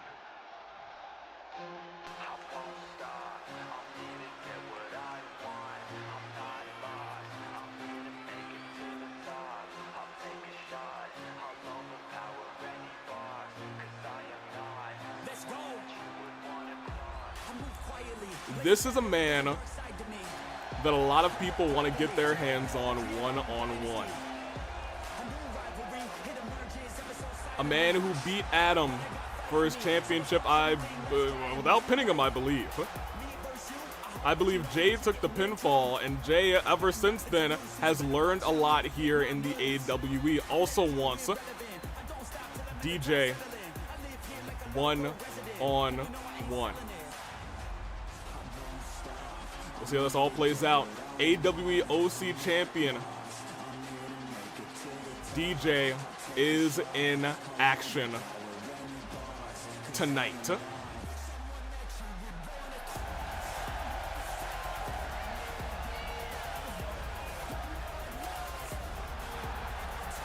I don't know how this thing is going to play out. I never do. I believe Jay eliminated Adam, and then DJ eliminated AJ and Jay in that match. Okay, that makes sense. So Jay eliminated the champion, and then DJ eliminated everybody else. Interesting. Yeah, there's a little bit of like a little lineage there. Like you know, Jay, it looks like pinned Adam, the champion. DJ never pinned the champion, but did pin the person who pinned the champion. So there's a little bit of a cluster there. See how that plays out in the future. That's gonna have to be, I feel like, settled at some point. I don't want to say there's bad blood, but they want to prove themselves against DJ. But let's keep it a buck with you. DJ might not be champion after tonight. Jags fan has proven tonight that he is not one to be trifled with. He is somebody who's fighting with heart. He is no longer just fighting for himself. He is fighting for the black sheep. And we will see exactly how that plays out.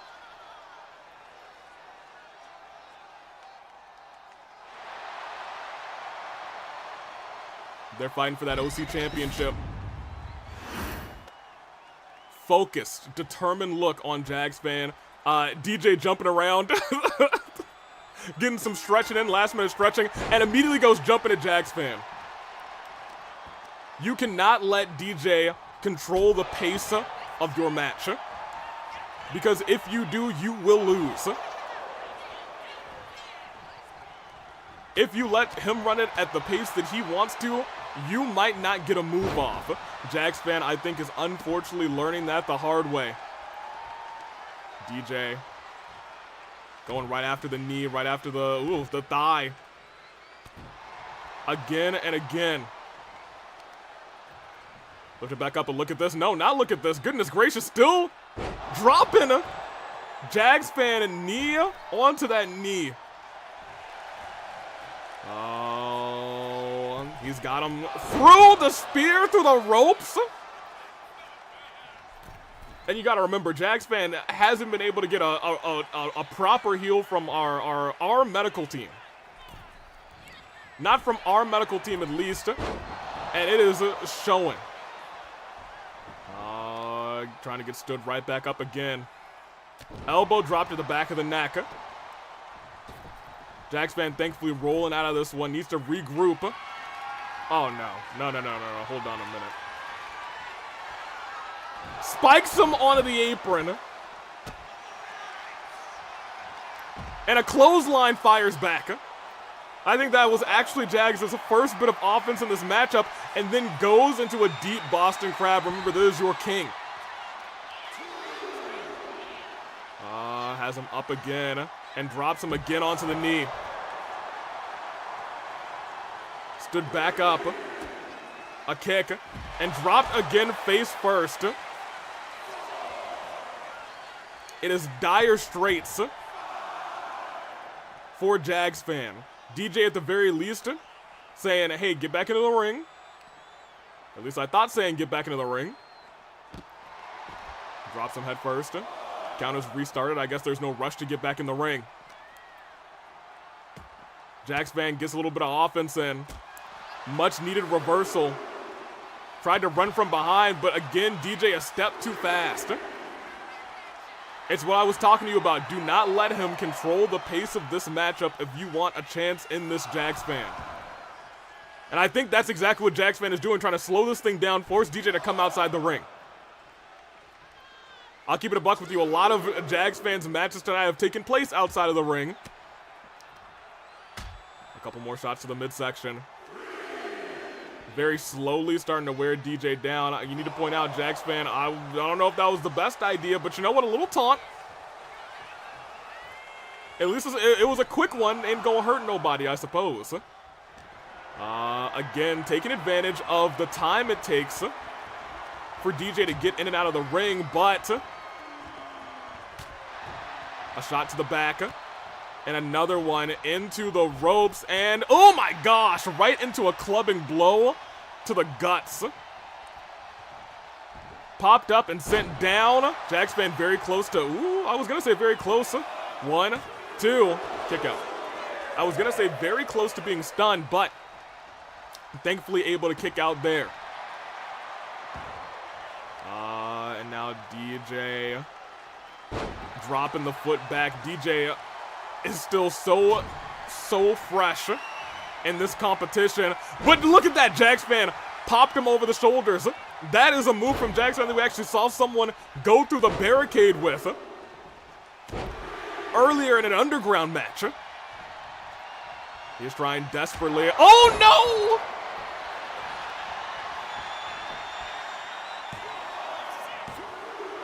Resiliency is burned from Jags fan, and he's trying to pull himself up into the corner. Sliding a forearm and steps back in. We know that DJ is beatable.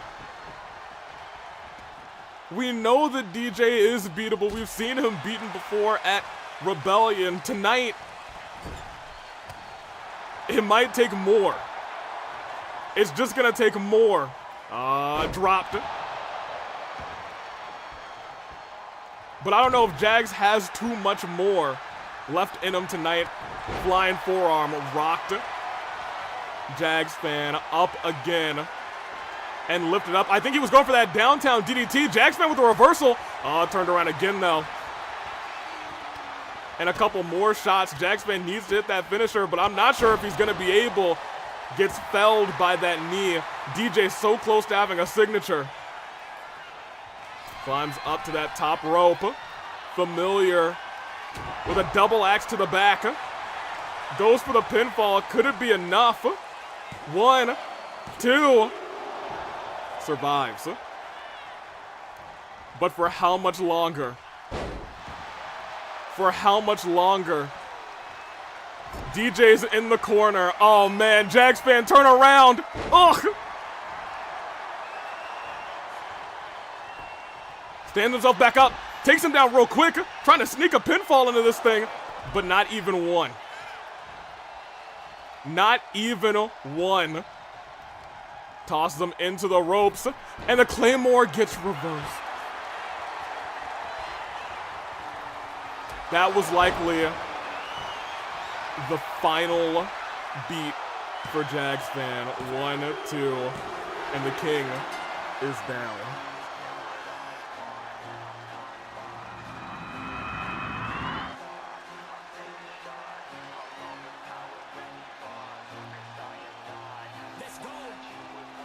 Jags fan tonight was not ready for DJ. We know it's not impossible to beat DJ. I believe Adam one-on-one fought DJ, and DJ did take the loss. Goodness gracious, dropped poor Jags fan. Maybe king, but got beaten by the champion tonight. Uppercut. And you got to imagine some of that is because Jags wasn't able to be 100%. He got some healing. He wasn't able to get the high-powered healing that our medical team and our medical office is able to assist with. Was not able to slow down this match at all. And for 1, 2, 3, DJ puts Jags fan away.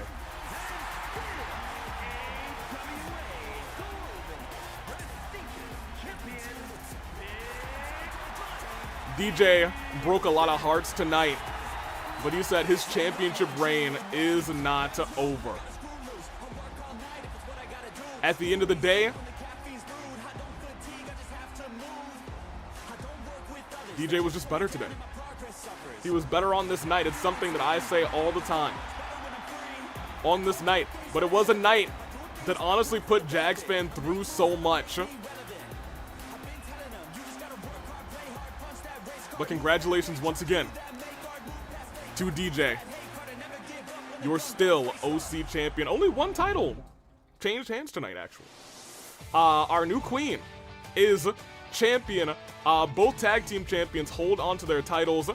Pierce and Alex Alex pins Gin. And you gotta keep in mind, Pierce essentially didn't help Alex on 2 occasions, and somehow Alex was able to get the job done. Jay, Woken, and Ashi all have that opportunity to call their shot whenever. And this match ended in a tie, but the tie was between Taylor and Ecko and the Mindbenders, who went on to this championship match, but the champions retained. That is OC Revolution. It is now in the books in nearly 7 hours. One of those hours was one match. We'll look at our news real quick. Magdalena is the OC champion. Gin did suffer an injury from that right before Valentine's violence. Alex also injured, Takuto injured, Taylor injured, JFJ injured, and Golden also injured. That was OC Revolution. It's in the books, and watch how me over.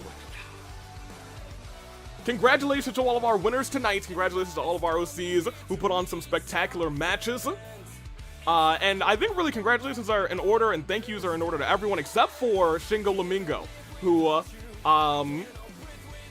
screwed a lot of people, or maybe in the sense of this, maybe it was solely to screw with Jags fan.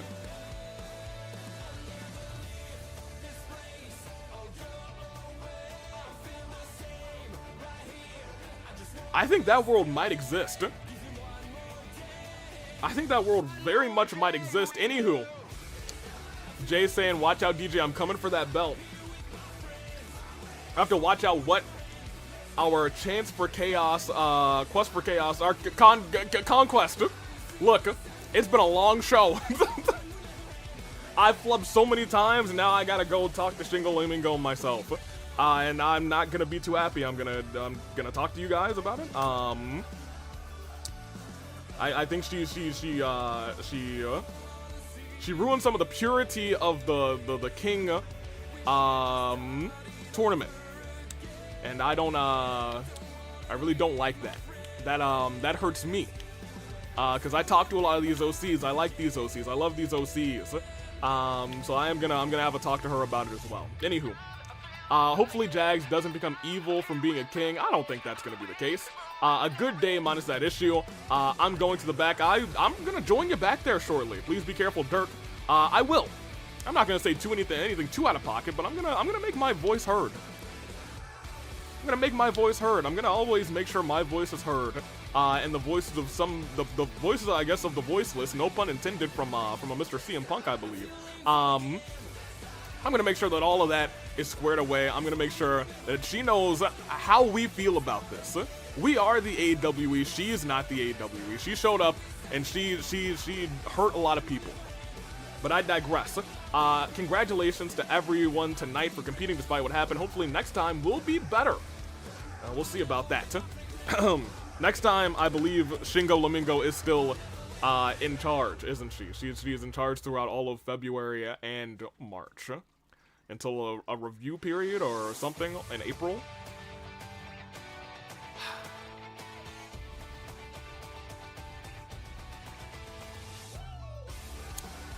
We'll see how it all plays out. I'll do my best to make sure that she understands that what she did tonight was wrong, and I'm sure that she will be open and receptive to it. At least I can hope. I can truly, sincerely hope. That's all I can really hope for. I'm not looking forward to March and February. Congratulations to all. I will be heading down for now.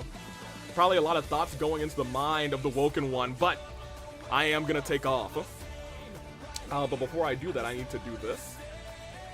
And I need to hit this for, which one? Where is, it's this one, excellent. And get ready to close this thing. I'm gonna go talk to Shingo Lamingo, and I'm gonna make sure that, I know that you all feel the same way that I do. Real will be back there, so I'm sure things will go a little bit smoother. I hope. But until then, and I think I truly mean this time, until we meet again, but if we don't, because Shingo Lamingo, it feels a little unpredictable, we will always have the memories to last a lifetime. This is Dirk Madison, signing off, OC Revolution. Sayonara. Get me out of here, I gotta go see this Shingo thing.